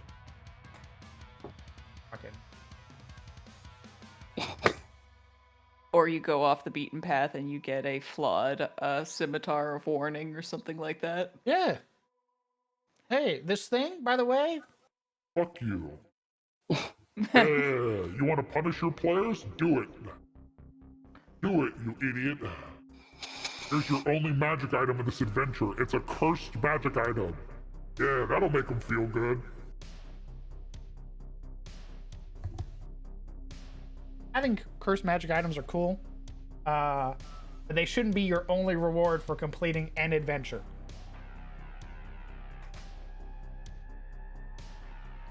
Totem, key, focus, staff, rod, wand, orb, tome, and what was the other? I forgot. Holy Symbol. Oh yes. I assume For the that's holy type. for clerics and paladins. Yeah, in 4E, it also applied to Avengers and Invokers, too. Yeah. Invokers were kind of like holy wizards. It was interesting. Totems Are are you- definitely... What's up?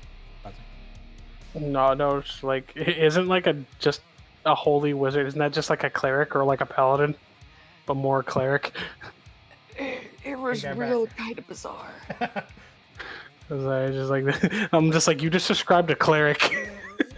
It was like, Invoker was like a cross between a cleric and a wizard. In that respect.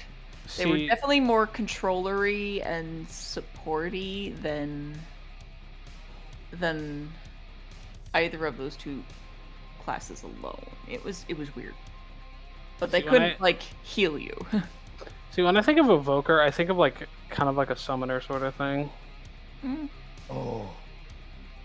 Worms. At level 13.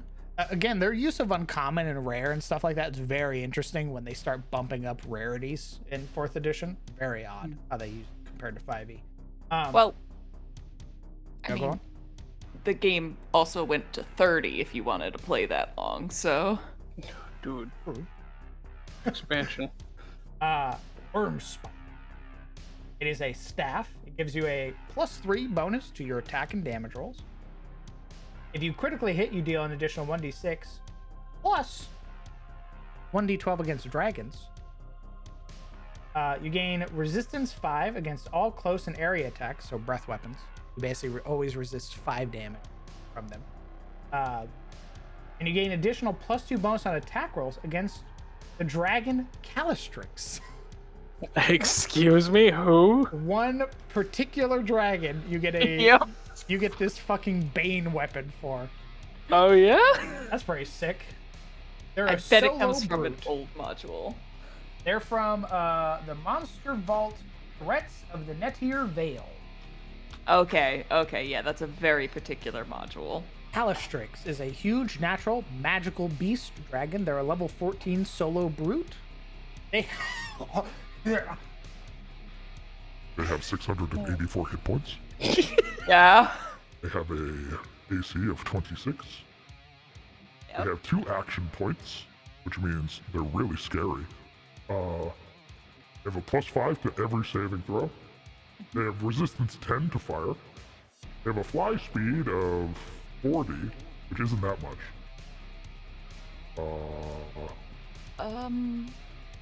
Does it say 40 feet or just 40? It says fly 8, so 8 squares. Okay, 8 squares, cool. Yeah. They have a... So here's the caveat. They don't roll initiative. Yeah. They get multiple heads. On initiative count 30, 20, and 10, Calistrix goes. She cannot delay or ready actions. If she's granted an immediate action, she can take no more than 1 after each turn. So she just gets to go. You're fighting a layer creature. This creature just goes. Mm-hmm. It has its own breath weapon for each head, and rip and tear, and it's tracked its usage of. Oh, so each head is a different creature. Each head gets its own breath weapon, its own attack rolls, and its own action points. That's pretty cool. Oh, hey. When it gets bloodied at 342 hit points, it gets a unique triggered action and encounter ability called Bloodied Birth. It I don't like that. sprouts a 4th head, which activates on initiative round 40. Oh yeah?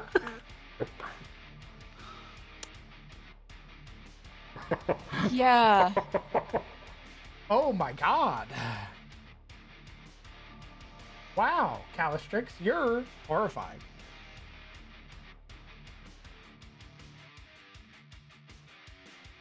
Oh, and she gets action recovery. Any negative condition or status effect that's currently affecting her, when her turn ends, it ends. It just falls off.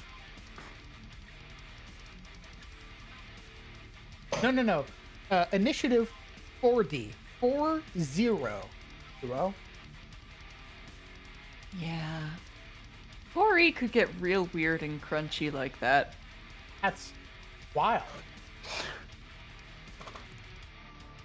You know, speaking of like other editions, the other week I went to this place near where I live. It's called the Antique Mall, and they got like just like a bunch of old like D&D stuff.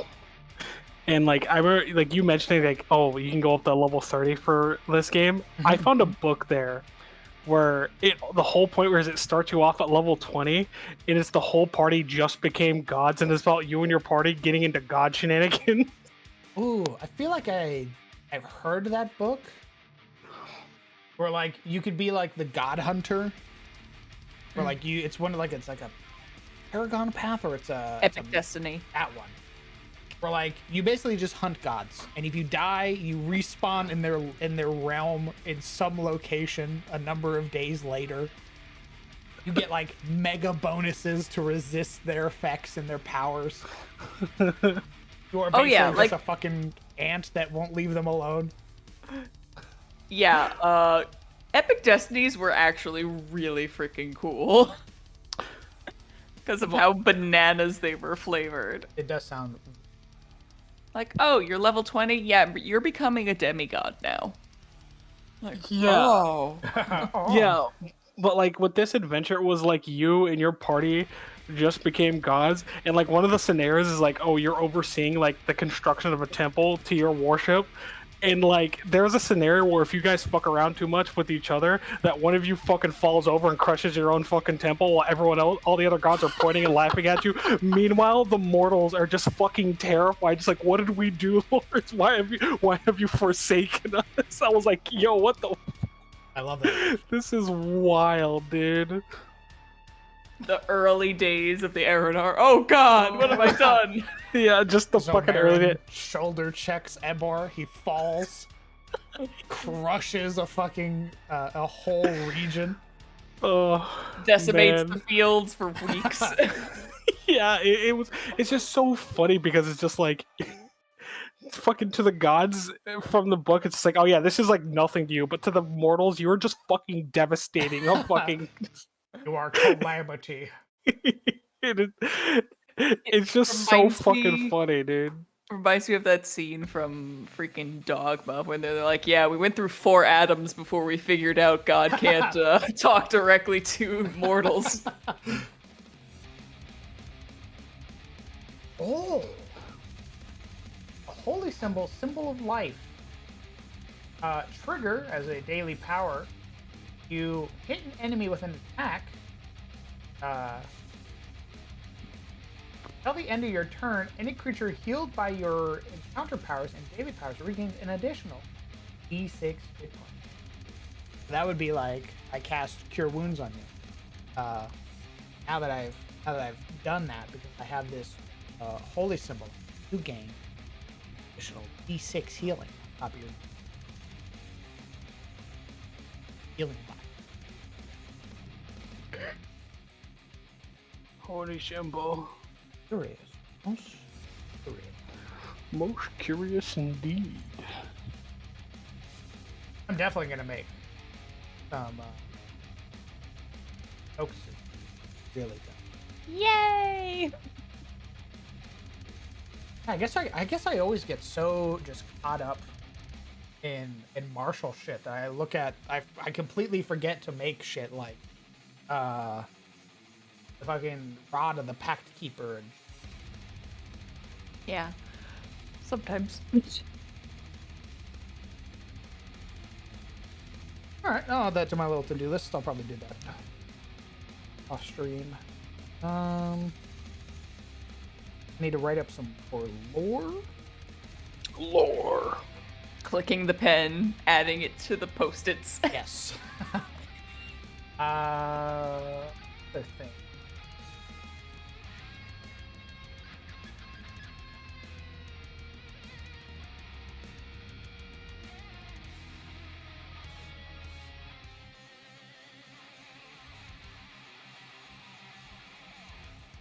Ooh, I can even do some.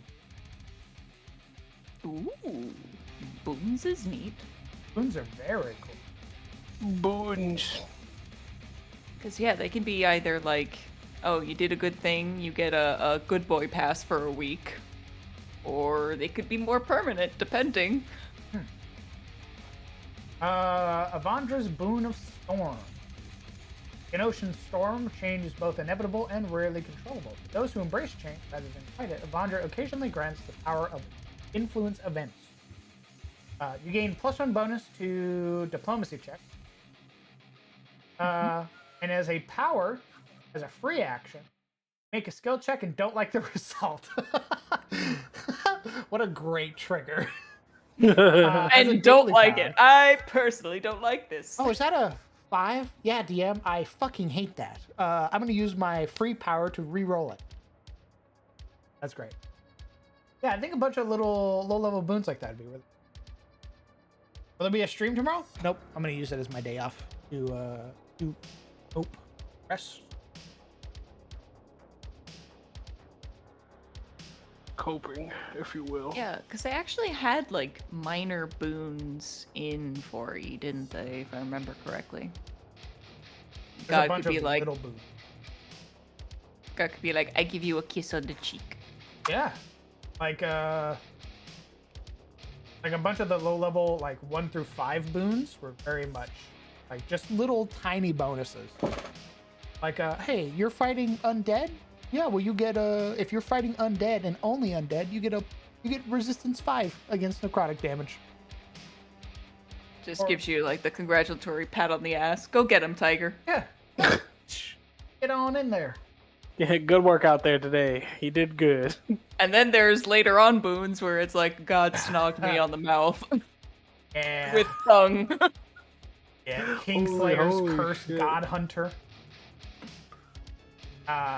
Enemies within 30 feet of you can't heal. Oh my god. And if you take damage from critical hits, you immediately heal, and you can mark that creature. Your name and reputation are feared wherever you go. You embrace this reputation, embody it, and make use of its terror and spite. Oh, Jesus, raiders. Marlon Proto, thank you very much for the raid. Incredibly kind of you, brother. Thank you for trusting me with your community. You caught me in the middle of me reading 4th edition. Yeah, Summer? You want to try that again? What did Summer do? I have a boob to summon magic mushrooms. I mean, generally I don't like going into hygiene and stuff like that in my games, but I mean, if your titty window isn't clean, yeah, you can grow some mushrooms, sure. Sounds like some druid stuff. If you want it, you're welcome. I'm I here made to please. I made my boob window into a little garden. Thank you, Mods, for the shout out. Horrifying and yet intriguing. Strange. Write down boons. Minor bonus. That's what I wanted to do already with boss creep. Like little side bosses, right? Like for example, say let's use the Artisan Warehouse. Artisan Warehouse, the party's fighting rats. They're like, oh, rats. I hate rats. I have to fight rats. Hey, rat man, go kill the rats. But then This feels like a hate crime. I mean, maybe. Depending if you look at it at certain angles. But then the party sees something behind the gated the sort of iron door that's like, what the fuck is that? What's that thing? That thing doesn't seem to be aggroing to us. Doesn't appear to be interested in us. It seems to be doing its own thing. Like let's say there's a goblin. A goblin? Let's say there's a hobgoblin. Right? Oh. Hobgoblin. He's doing his own thing. Party's dealing with rats. They see the hobgoblin. Hobgoblin fucking flips them off. And they go, yeah, fuck you, guy. And they try to find their way into this room. Let's say they do. Let's say they find their way into this room. Then they fight him. This guy's a little side boss, right? He's got his own stats. He doesn't pertain to the dungeon at all. He's got his own unique abilities, right? He's doing his own thing. Throwing hands with the party. So they beat him. They find whatever loot he had on him, whatever he was doing. And as a result of everybody beating him, everybody, the next time that they level up, they get max hit points instead of having to roll. Ooh. Incentive. Or maybe once a day, everybody can add a D4 element to an attack roll or a spell. Ooh, interesting. I'm gonna go punch that guy. Well, it won't be the hobgoblin. It'll be like a different beast, basically, that's like crawling around inside this place. It's very obviously like keeping its distance from you. It's doing its own thing. But it's very obviously it's aggro. You get too close. You're just making so the PCs will kill everything they see. Well, I mean, I'm also going to reward the party not killing things, because I'm going to be using like a sort of like milestone EXP. Or like you get EXP for doing things. And talking down creatures or talking them out of combat will reward you the same experience I'd have given you had you killed them. Yeah, so it's like we don't necessarily have to become murder hobos. Yeah. What do you mean? And I know my players already. They like talking to bad guys. That includes monsters. They really like talking to them. So I have no worries that my party's just gonna be like, raw murder. Because even the fucking goblin that I expected them to just be like, oh, goblin, thunk, off with its head. They talked to and they were like, I like this guy. I like Froll. I'm gonna keep Froll now. You gave him a name. We had to keep him. Everything has a name, dog. That's not true. Yeah. Uh-uh. Everything has a name. Oh yeah, what's the name of the What's the name of the hatchling 2? What's their name? Bilbo. Okay, now I want to keep him. Now I want to keep because you need him Bilbo. Everything has a name. I expect the next time, like, oh, we gotta go clear out the X beaks. I expect there's gonna be a bunch of tokens, and then in the initiative order, it's like hatchling 1, and then all of them had to be like hatchling 1, hatchling 2, and then one will just be called Bilbo, hatchling 4, hatchling 5. Jimmy. See, well, okay, is a job. I wouldn't count that as a fair example, because if there's one person you don't want talking during combat, it's the Mouth of the Iron Duke, who is notorious for using enchantment magic to sway people. So, I mean, she fucking rolled before initiative even started and went, Ask suggestion. I would not let that motherfucker talk. But Hain monologued. Hain liked a good monologue. He monologued the fuck off of them. If they let him, he'd talk their ear off. What other bad guy? I mean, the fucking Emperor. The Emperor Basilisk monologued. And they talked to him. They were like, yeah, man, speak your truth. Hain just over Miranda's shoulder, like, I've come up with some more monologues. Hey, tap shoulder. Hey, when you're free, I'm gonna read this to you. I want your opinion. What? Get back to me on this. Oh, I mean, who else am I gonna talk to? That guy doesn't talk. Points at range. That guy won't talk to me. Points at door. The old lady doesn't even know where she's at. Hell. I need to find more friends. Hell. Looks at the cue cards. This just says Scrovane over and over. Ooh. Yeah, sorry. Yeah, that was gonna be his eulogy. Anyway, this one. Oh. Hey, Sycophant, just got off work. Hope streams are well. Yeah, I've just been sort of playing around with some monsters. We made a giant rat. It's a little guy. It's a unique. It was previously known as a dire rat. We made the giant rat. A bit of some flavor. It's got 7 hit points, 13 armor class. Got a rancid bite. It's got an aura called Stinky. Wait, it's got an aura called Stinky? Yeah. It was stench, but people said call it Stinky. So. I love that. So these are sort of like the leader rats. The main thing the party's gonna be fighting is Swarm rat. We're gonna be talking to him. Rat, yeah, I mean it's as big as Conrad and Percy. So. At that point, are you sure it's just not a mouseling or like a ratling?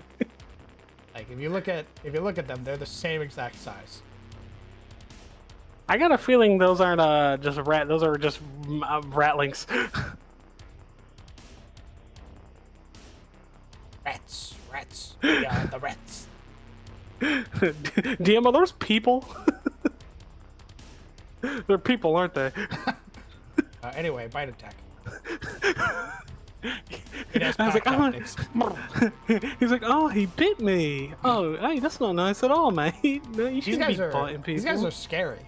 That's why I'm not going to use as many of them, because I saw what they did to a 4th level adventurer.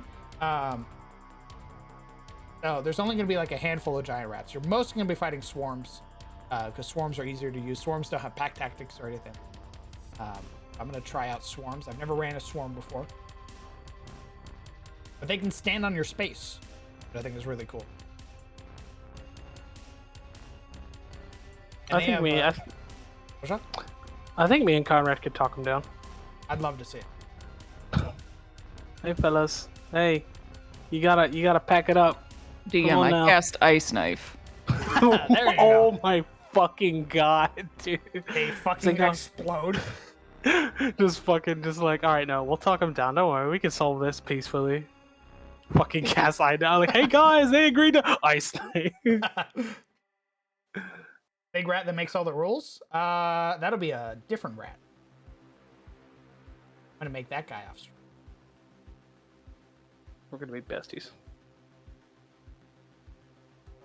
Yeah. And then yesterday we made all the burbs. The birds. We made the hatchlets, which are the babies. Oh, baby don't axe forget beaks. Bilbo. We made the actual axe beaks, and then we made Dread Comet. He's the red chocobo from Final Fantasy XIV. I love him. Why would you make that? Because I thought it was neat. You don't have to because worry of about him. him. I just wanted to make him for me. Somewhere CTF is rolling on a random encounter table and the DM's like, oh. Oh no. Behold. Wark. Oh shit, fuck. It's got a bunch of really cool abilities. It's got heavy beak, which dazes you. It's got rending talons. So what it does is it holds you with its talon and pins you to the ground, and then just starts biting you and pecking at you. That's its main move, right? It's got multi-attack too. If it scores a critical hit, it applies a combo token, which activates one of its 2 unique abilities: Dread Comet, where its name comes from, or Shooting Star. Dread Comet is an AoE out to a 20-foot radius. It's effectively Fireball. Shooting Star. It can heal itself for half of its hit dice.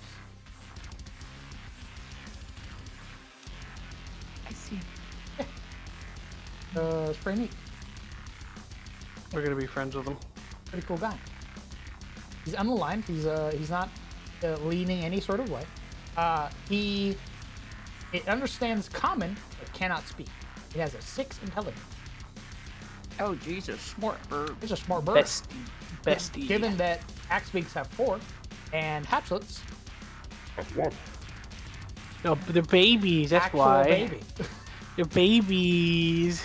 has no understanding of taking care of itself. You got baby. What else? Make the giant snail DM. That's right. That's what you guys wanted to fight, a fucking flail snail.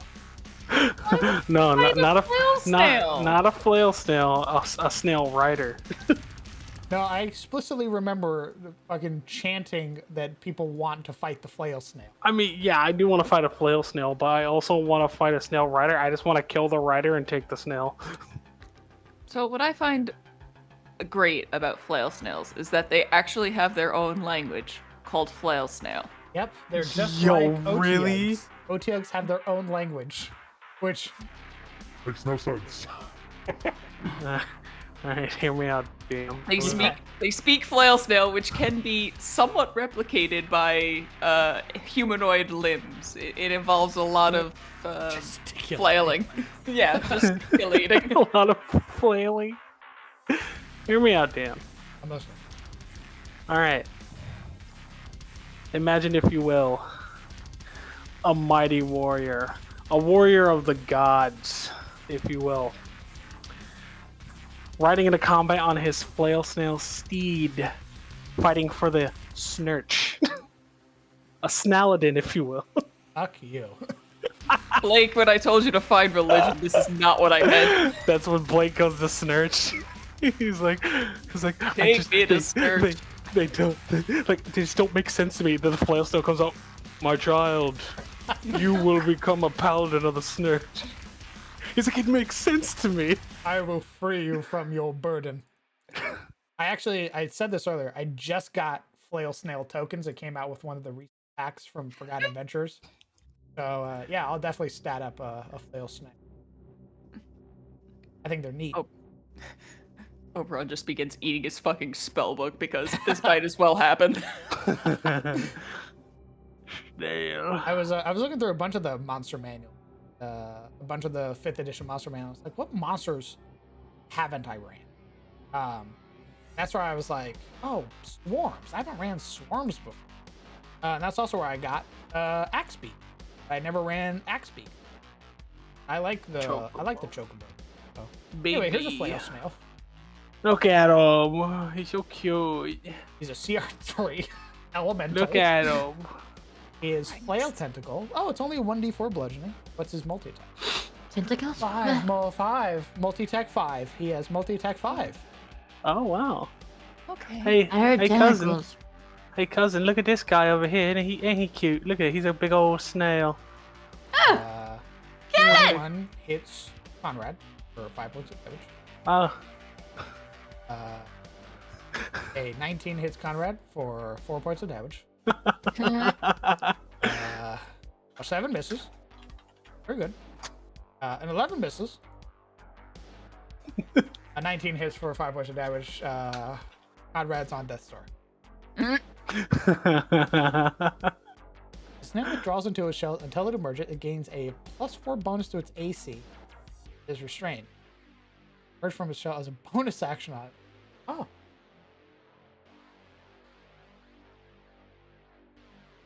My paladin had an Axebeak mount? Oh, that's fucking awesome. I know the party had talked about adopting Axebeak for like used mounts. I was very interested. You ever run a Belay?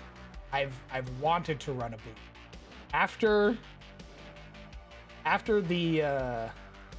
After seeing Critical Role in Campaign 1 fight a Belay in the Duergar war camp, where it just like fucking slammed out of the earth and went, Hey, I'm gonna knock your fucking bard unconscious in 1 hit. Want to see me do it? they're like, no! Oh, bird. And of course, Baldur's Gate 3. Where the Belay decided it was going to TPK my party. That was so fun. Where I'm walking along the edge and I hear I look back, watch as the devil himself ascends from hell, slams Gale into the abyss, and I just watch in horror as it goes.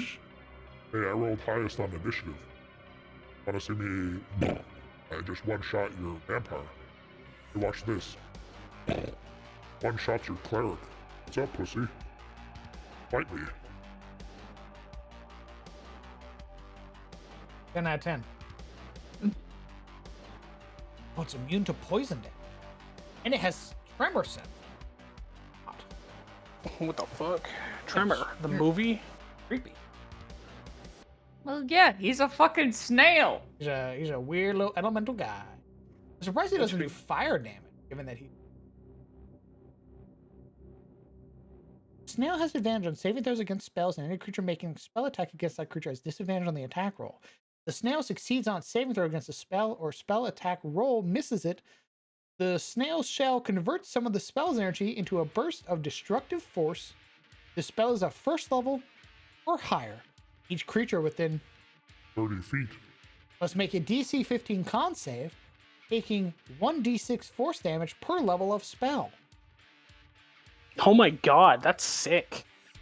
Which is why you don't normally go after flail snails. Why are they anti-magic?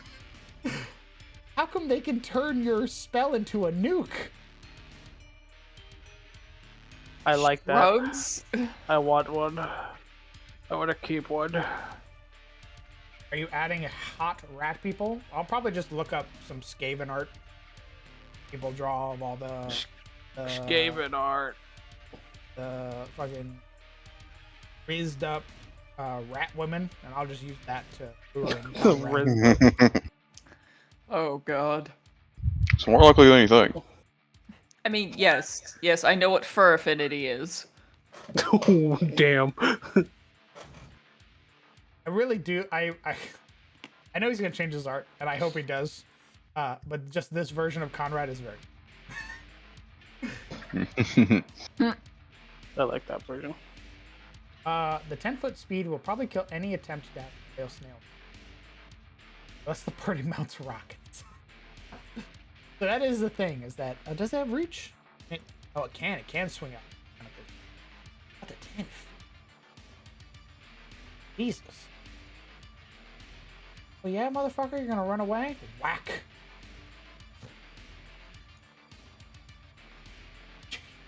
Conrad runs away.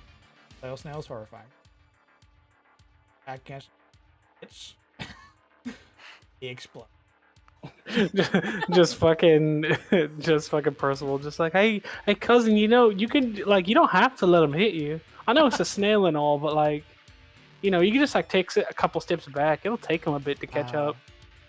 Actually, against Percy, I take a step back. I take a step back to you. Well, it still hits you. I take a step back. That's 7 points of damage. I use a dodge. I use my key point to use a dodge action. That's a natural. What? That's a 23. That's another 7 points of death. Your death score. No, okay. 16. Now you need to roll a death save.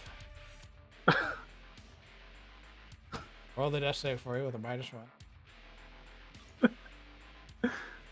That's a 7. That's a fail. I gotta ask. Gotta know. The people want to know. What's up? What do they want to know? There are no flail snails in 4th edition. Bad edition, 0 out of 10. I think they skipped an edition. There are axe beaks aren't in 4th edition either. They were in 3 and then in 5th. They weren't in 4th. There was a lot of weird fuckery that happened with 4th ed. Bad edition. I mean, you'll find plenty of people that agree with you. See, my reasoning isn't based on any merit. It's just it didn't have a thing I like. Ah. Hence it's bad. Yeah. I mean, you'll also find people who agree with you. Yeah, hey, that's fine. I'm not doing it for them. I'm doing it for me. What are some other quirky flump? Flumps are weird. True that. You just like hanging out with evil guys. Yeah, hanging out. Hey man, what's going on? I heard y'all were doing evil stuff. Hey. Not Hey. cool. Awful good though. Why? But I do like you. I will hang out with beholders. I just like imagine we run into one. He's like, "Why are you like? Aren't you supposed to be like good?" He's like, "Why are you hanging out with guys?" Like, he just looks at like the beholder and he's like, "I can fix him." Yeah. They can be found lurking near communities of mind flayers, Monolith, Yankee, and Githrazai. As passive parasites, they take only the mental energy they need, and most creatures feel no less or discomfort from such feeding. Assuming psionic energy reveals the thoughts and emotions of the creature of which the flump feeds. Where do they come from? Are they from the Astral Sea? I think so. I remember watching a video on them recently.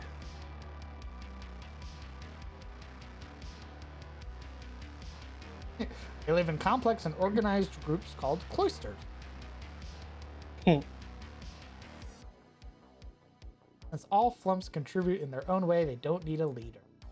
Oh my god, it only has 7 hit points. They're basically just astral jellyfish. I thought they were way stronger. They're a CR 8. No, they just vibe. I feel like flumps are like the D&D equivalent of like the Dragon Quest slime, where they just kind of hang out. They ain't much of a threat.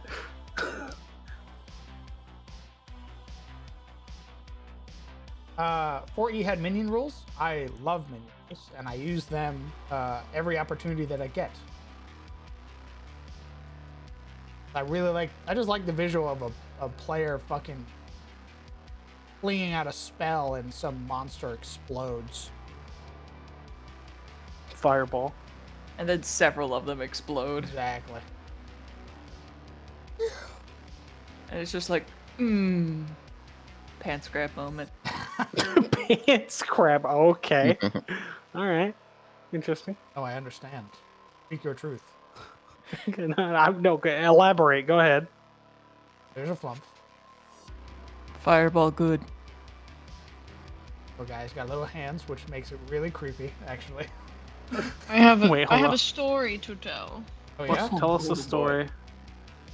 So, in my husband's campaign world, I'm one of the gods because I was one of the 2 players that was able to achieve godhood.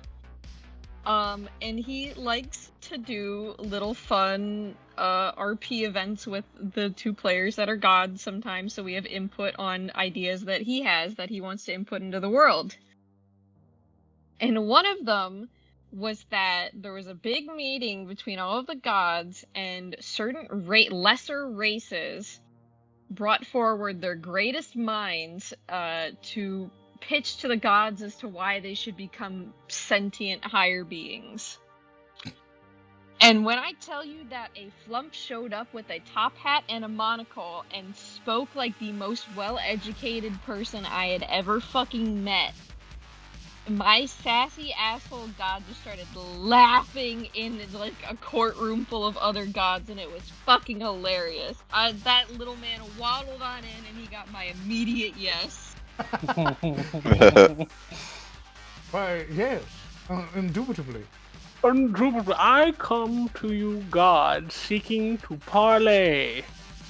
I've come with the most impertinent information about my kind and our people.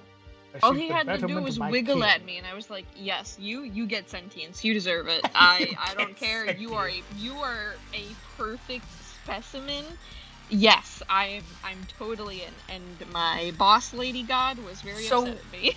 So it wiggled at you, and now it has to understand taxes? That doesn't seem fair. That's awful. Well, it was a vote. To be fair, it was a vote between all the gods. He rolled for a lot of the gods, but I think they did get sentience. But my godmama was very mad at me. What a She was curse! like, "Why?"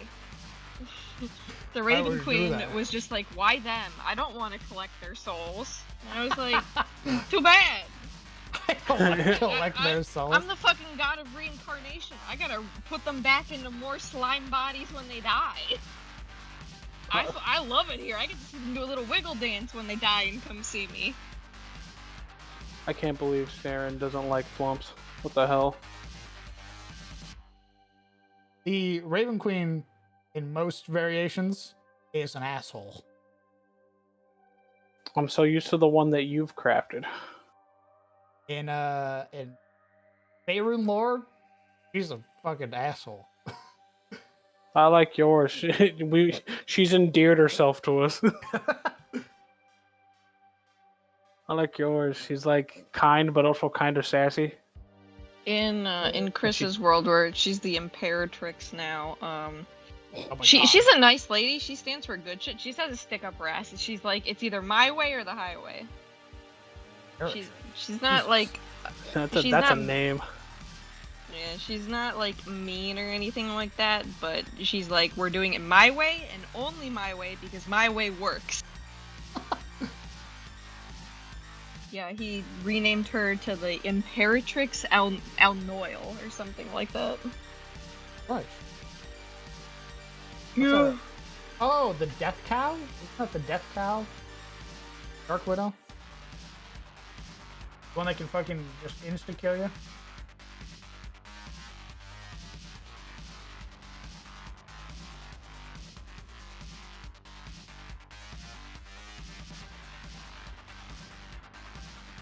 Yeah, the thing that gets a 5/6 death ray. Recharge 5/6. It does 8d8 necrotic damage, and if you fail to save by fire or more, you instead take 64. And you die instantly if you're reduced to 0 hit points via this attack. I'm sure that's fine. I'm sure people totally fine with that.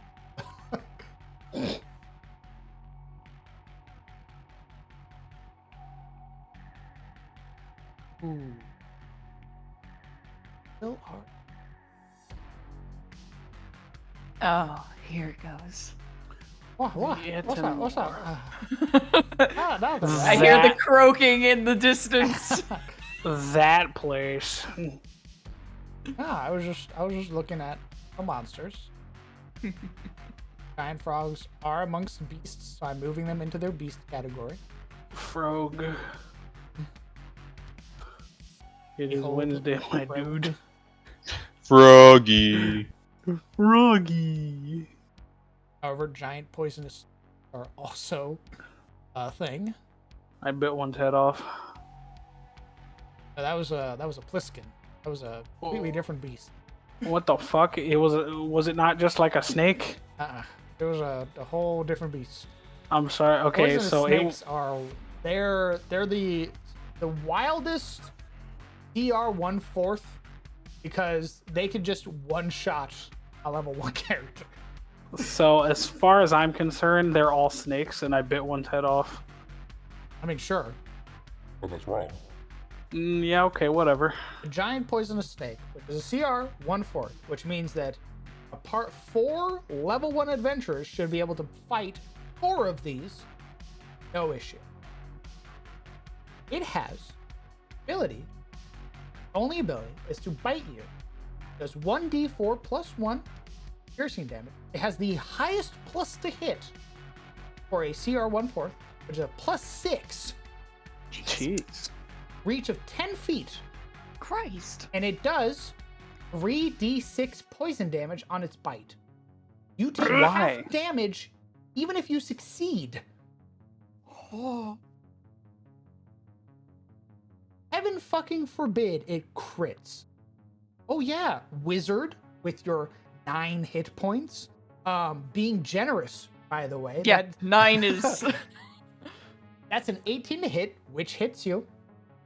You take 6 points of damage, and better hope and fucking believe that you don't fail, because otherwise you take 12 poison damage.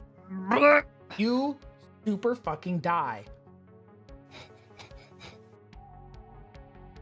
Okay, I love you guys. My sleep meds are hitting me. I gotta go before I start trying to hit on all the ladies in the call. Oh my gosh, would it be so crazy if you were to stay? Oh my Holy god. shit. I also gotta go though because my doggy is very upset because it's raining and she's having an anxiety attack, so I gotta go cuddle with her. No. Well, that's Poor legit doggy. reason. Fine. Go cuddle your dog. Poor doggy. Momo, my bed's big enough for you too. We we can sandwich my big fluffy white dog in between us. Is there a better existence? I also got a new otter plushie recently. You can cuddle with that. Otter. It's one of those weighted plushies. So that like you set it on your chest for when you're having anxiety, and it's an otter, so it lays on you. It's really cute. Life is not so perfect. Okay, I love you guys. Bye bye. Bye bye. Goodbye. Bye, friend. But yeah, that's a fucking insane monster. I put it on the same tier as Shadows. Yeah. Where a Shadow is... I'm pretty sure a Shadow is a CR half. Yeah. Which is fucking hilarious, by the way. Yeah, CR half. It rolls up. It fucking bop 2d6 plus 2 necrotic damage. And then it rolls a d4. Somebody like Conrad or Percy could fucking die from 2 shadows attacking them. What are you talking about? It What are rolls you a d4. talking It rolls a about? 4. Your strength is reduced by 4. Now you have 4 strength. Nah. It hits Nah, you we again. It was the Gale situation in the first TOS. And you guys were level 5. Yeah. It'll happen. You were like reduced to like what? Like 2 or 3? Literally 1 strength. I was dead. Had they For got all hit intents and again, purposes. had the shadow not missed, That's why I didn't killed go Gale. inside. That's why I didn't go in the fighty room. With the Omega Death boys. I will say though, shadows are brutal. But I think they're really neat. And you have to use them very sparingly. I said I think shadows are neat. They're very scary, but I also think they're really neat.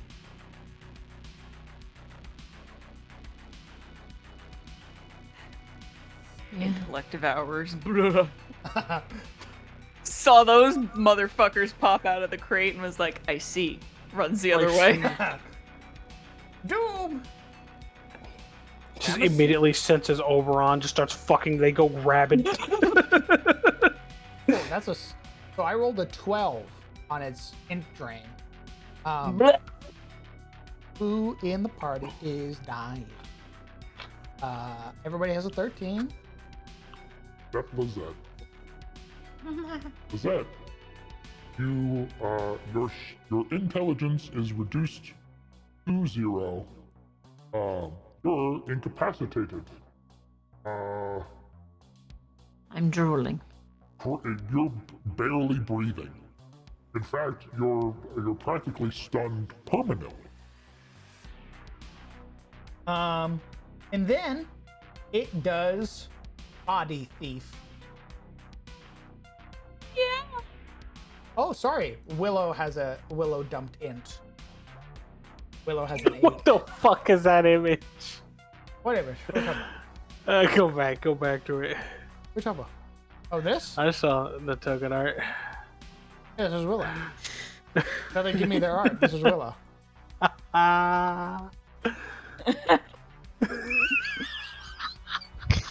So stupid. You can thank Sizzle for having that in there in the first place. The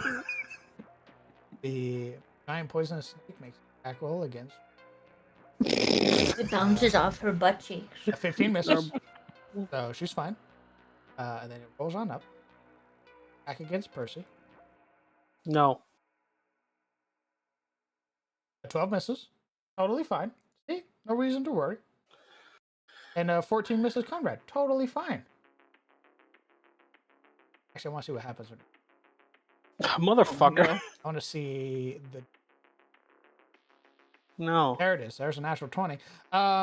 Dead. That's 9 points of piercing damage and... 25 points of poison damage. That kills every level 1 character ever. Yeah, it does. Yeah, it do.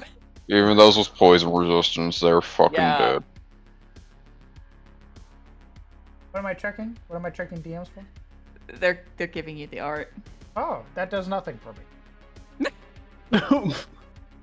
It's not edited. It's not cropped or anything. I can't do anything with it. Sumner. Do it yourself. Sumner.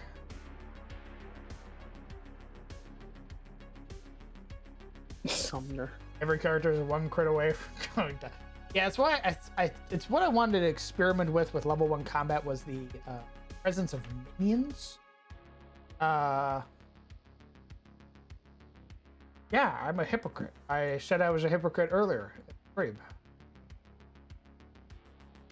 No, a liar.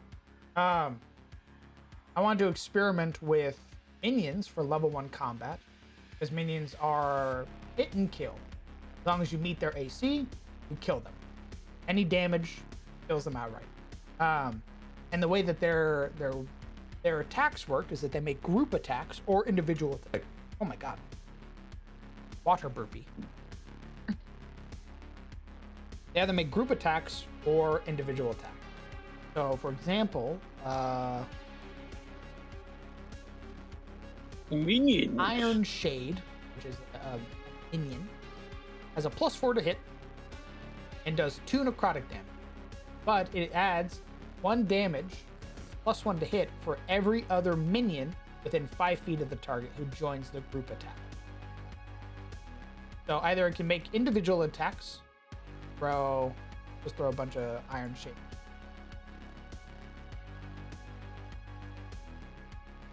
And let's say that these 4 decide they're going to join a group attack. What the fuck just happened?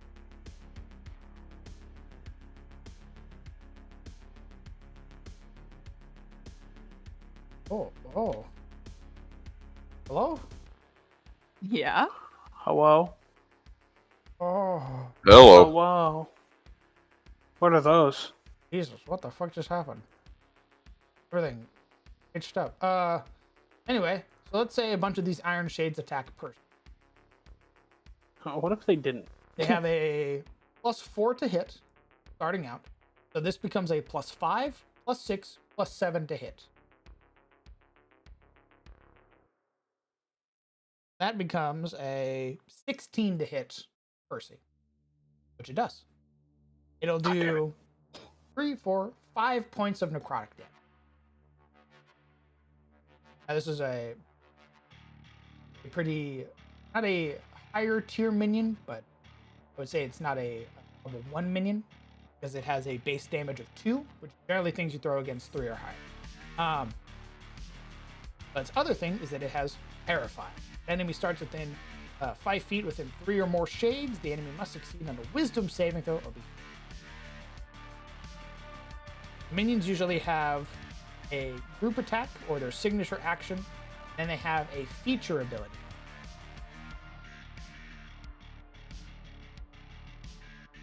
The sickle symbolically significant in any way to Aegis?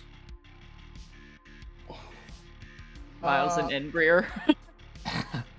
I don't think I've come up with anything significant in terms of its presence in the world. Why do you ask?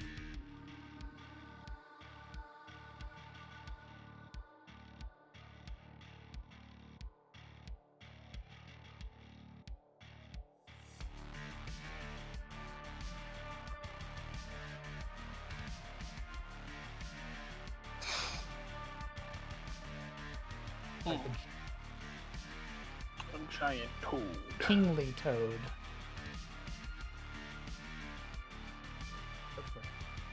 Is the kingly toad friendly? No. Are you sure? Shilde attacked him. Oh, but I'm not a Shilde. I'm just a little guy. I'm just a little fella. Also, who goes there? Hey, friends. Oh, hey, what's up, dude? I've only come momentarily to say hi. Hi. Howdy. Yeah. We're I'd talking stay about longer, a but I giant toad. Can't think writing when people are talking. Sorry, my brain. Shit. It's okay. Giant toad. Yeah. We're gonna. Kingly They're toad. friendly. They're Oh. friendly. Oh no. No, they're friendly, man. Nah, fuck off Yep, with that. they're not friendly. Shut up. No. They're friendly. Percy's like, oh, hey there. Oh my god. Hey there, fella. Jesus Christ. Hey there, buddy. I'm gonna tell you something. They're only friendly to things they can't just right away. That's it. That's the only thing they're friendly towards. The moment it eats me, DM, I'm gonna fear your blow strike its uvula. If you can find it in the fucking grasping gonna- dark. I'm gonna punch its uvula like a speed bag. As you trampling down into its fucking fathomless gullet. Nope. You best not miss, Nope. motherfucker. I'm not. I just imagine the little mice flailing You're- up at the sky. You're fine. Yeah, you're okay. Yeah, I see. Does a lot of damage. Does do a lot of damage. Yeah, it do. Yeah. Thank God it's missing. Holy shit. DM over here, just like, God, man, I can't believe it's killing the level 1 He character. really wants to kill you. He I wanna roll a you're crit. dead. I'm trying to roll. I'll see what I a can't crit believe- looks like. You're not getting a crit, but isn't it like? You think there'd be like a button to do like an automatic crit just to like? You don't want that. See it. Like, you know what I mean? as in like a display one, so you could test rolls and stuff. So that's that's 37 and 35. So yeah, it jumps and poisons you, and you fucking explode. Just fucking the moment you say that, it's just boom. That's yeah. It literally bites you like a gusher, and you explode. I hold my action. You hold your action to meet I God. I hold my action. The moment I enter its mouth, I speed bag its uvula. Yeah, unfortunately, you're gonna turn into a hashtag before that. Yeah, no. I use my held action. Where's your attack action? I can't roll your attack action. Oh yeah. I don't know. Okay. Make one up. All Make right. one up. Now let's roll it's a d20 plus your proficiency, plus your dexterity modifier, so +6. Pretty good. Yeah, 19. That hits. Your unarmed damage as a level 1 monk. It's like, isn't it like one? Yeah, is it like 1d4? 1d4. 1d4 plus 4. Hey, it's still pretty good. All right, yeah. I do it to its uvula. That's Does 6 it points vomit? of damage. Does it vomit me out? I think there's actually a clause for its swallow ability. I think it has to take like 20 something points of damage in a round before it spits up a creep. While you're inside of it, you take 96 acid. So what we're gonna do is pretend that doesn't happen, and we're gonna. Alright, the giant snake rolls up. I also hold my action to punch that thing in the uvula the moment it tries to eat me. Alright, it's gonna make its attack roll. That's 23. Wow, actually minimum damage. You're on death's door. I use the mouse heal, and I heal myself. The mouse heal? Yeah. Mouse so heal? I look around. What? What mouse heal does? What mouse heal does is it heals me back to full health, and it gives me another action. And then with that action, I use mouse heal to heal myself up You're double, right. and then give myself The another giant snake uses an action point, and it goes again. No. It's for me. And then for the third time, I use mouse heal to give myself triple health. Oh yeah, and... you can just keep using it. yeah. Oh okay. Yeah. All right. It's kind of like the pot of Rune Bear greed. shows up. I use pot of greed and I draw 3 cards. That's a tournament banned card. You can't use. Pot of Yeah, well, greed. guess what? This isn't a tournament. This is a fucking dungeon. I bend the fabric of time and space. I summon Dark Magician to kill the Rune Bear. Oh my god. And then I summon the Forbidden One, Exodia. I feel level 3. This bear has runes. Yeah, it's got runes. Just Oh like my it dabs God. you up. Yo, what's up, dude? I feel level 3 means every character has had one backstory adventure they can use to flesh out a character. It's a compromise between just rolled out of bed and grabbed a sword one morning and 15 pages of epic battle. The reason they're starting at level 1 is because they were auxiliary soldiers. They were retainers for the previous company. They are basically replacing the officer. They went from being little level 0 retainers being level 1 guys. Oh, it's like just a guy. Good night.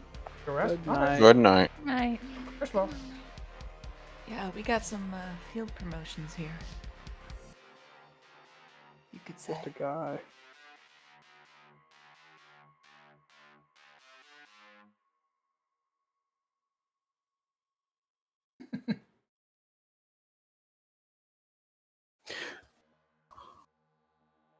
All right, I'm probably gonna bounce too. I'm getting EP as well. I think this is a good place to call the stream. Oh, okay. Very good. I was going to sleep as well. Yeah, we're getting EP. Good night, y'all. Good night. Good night. I'll catch you guys later on. I will not be coming back to the. Okay. Wow. Bye. Bye. Good night. Bye-bye. Good night, chat. Good night, chat. Keep time indeed. Let it be done. Congrats, you are no longer frontline fodder, you're now protagonists. That is quite literally the story, Nate. You went from being auxiliary soldiers as members of the Raven Guard to being the officers of the Raven Guard. You replaced the members who died horrible deaths. So yeah, I want to thank you guys so much for coming out and supporting this late night stream. It really does mean. I'm gonna work on probably some stuff off stream, or probably go to bed. I don't know yet. But regardless, I hope that you guys have a fantastic night.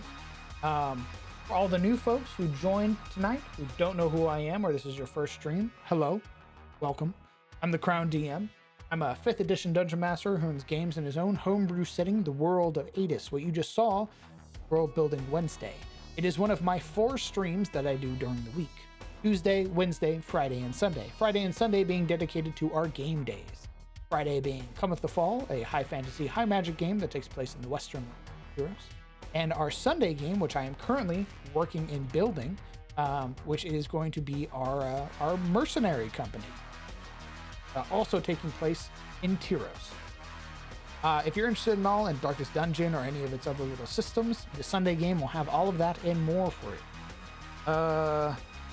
Join the Discord to come hang out with all the cool people you hung out with tonight, and show off some of your own creations as DMs. We have plenty of DMs within the community who love helping each other write ideas and sort of critique each other. It's very, very helpful and very nice. Follow the Twitter for notifications when I go live. Subscribe to the YouTube to get access to all of the VODs. Well, all of the VODs that I started recording. I don't have any of the early things, but I do have a lot of the highlighted VODs, so to speak. And if you are a longtime viewer and you are considering supporting the stream at all, I would direct you towards the Patreon. You can get your hand on some of these beautiful maps made by yours truly. And your Patreon support really does help. It allows me to continue to do the thing that I love, which is this, which is Dragons. So thank you guys so much for all of the patrons. It really does mean the world to me. Thank you guys. Yeah. PogChamp ration. Pick one. Hair dye, outfit made of belts, or impractically designed weapon. Ooh. Outfit made of belts.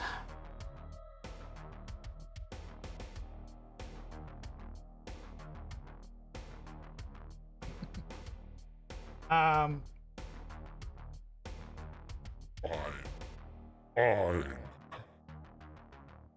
here. I guess you are my little PogChamp.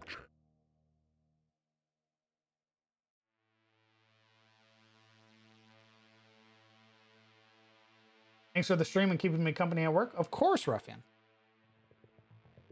I hope that you enjoy the rest of your night at work. That's it for me tonight, guys. I hope you guys have a fantastic night. The next time you will see me will be this Friday at 7 p.m. CST. I hope you guys take care of yourselves. Hug your loved ones.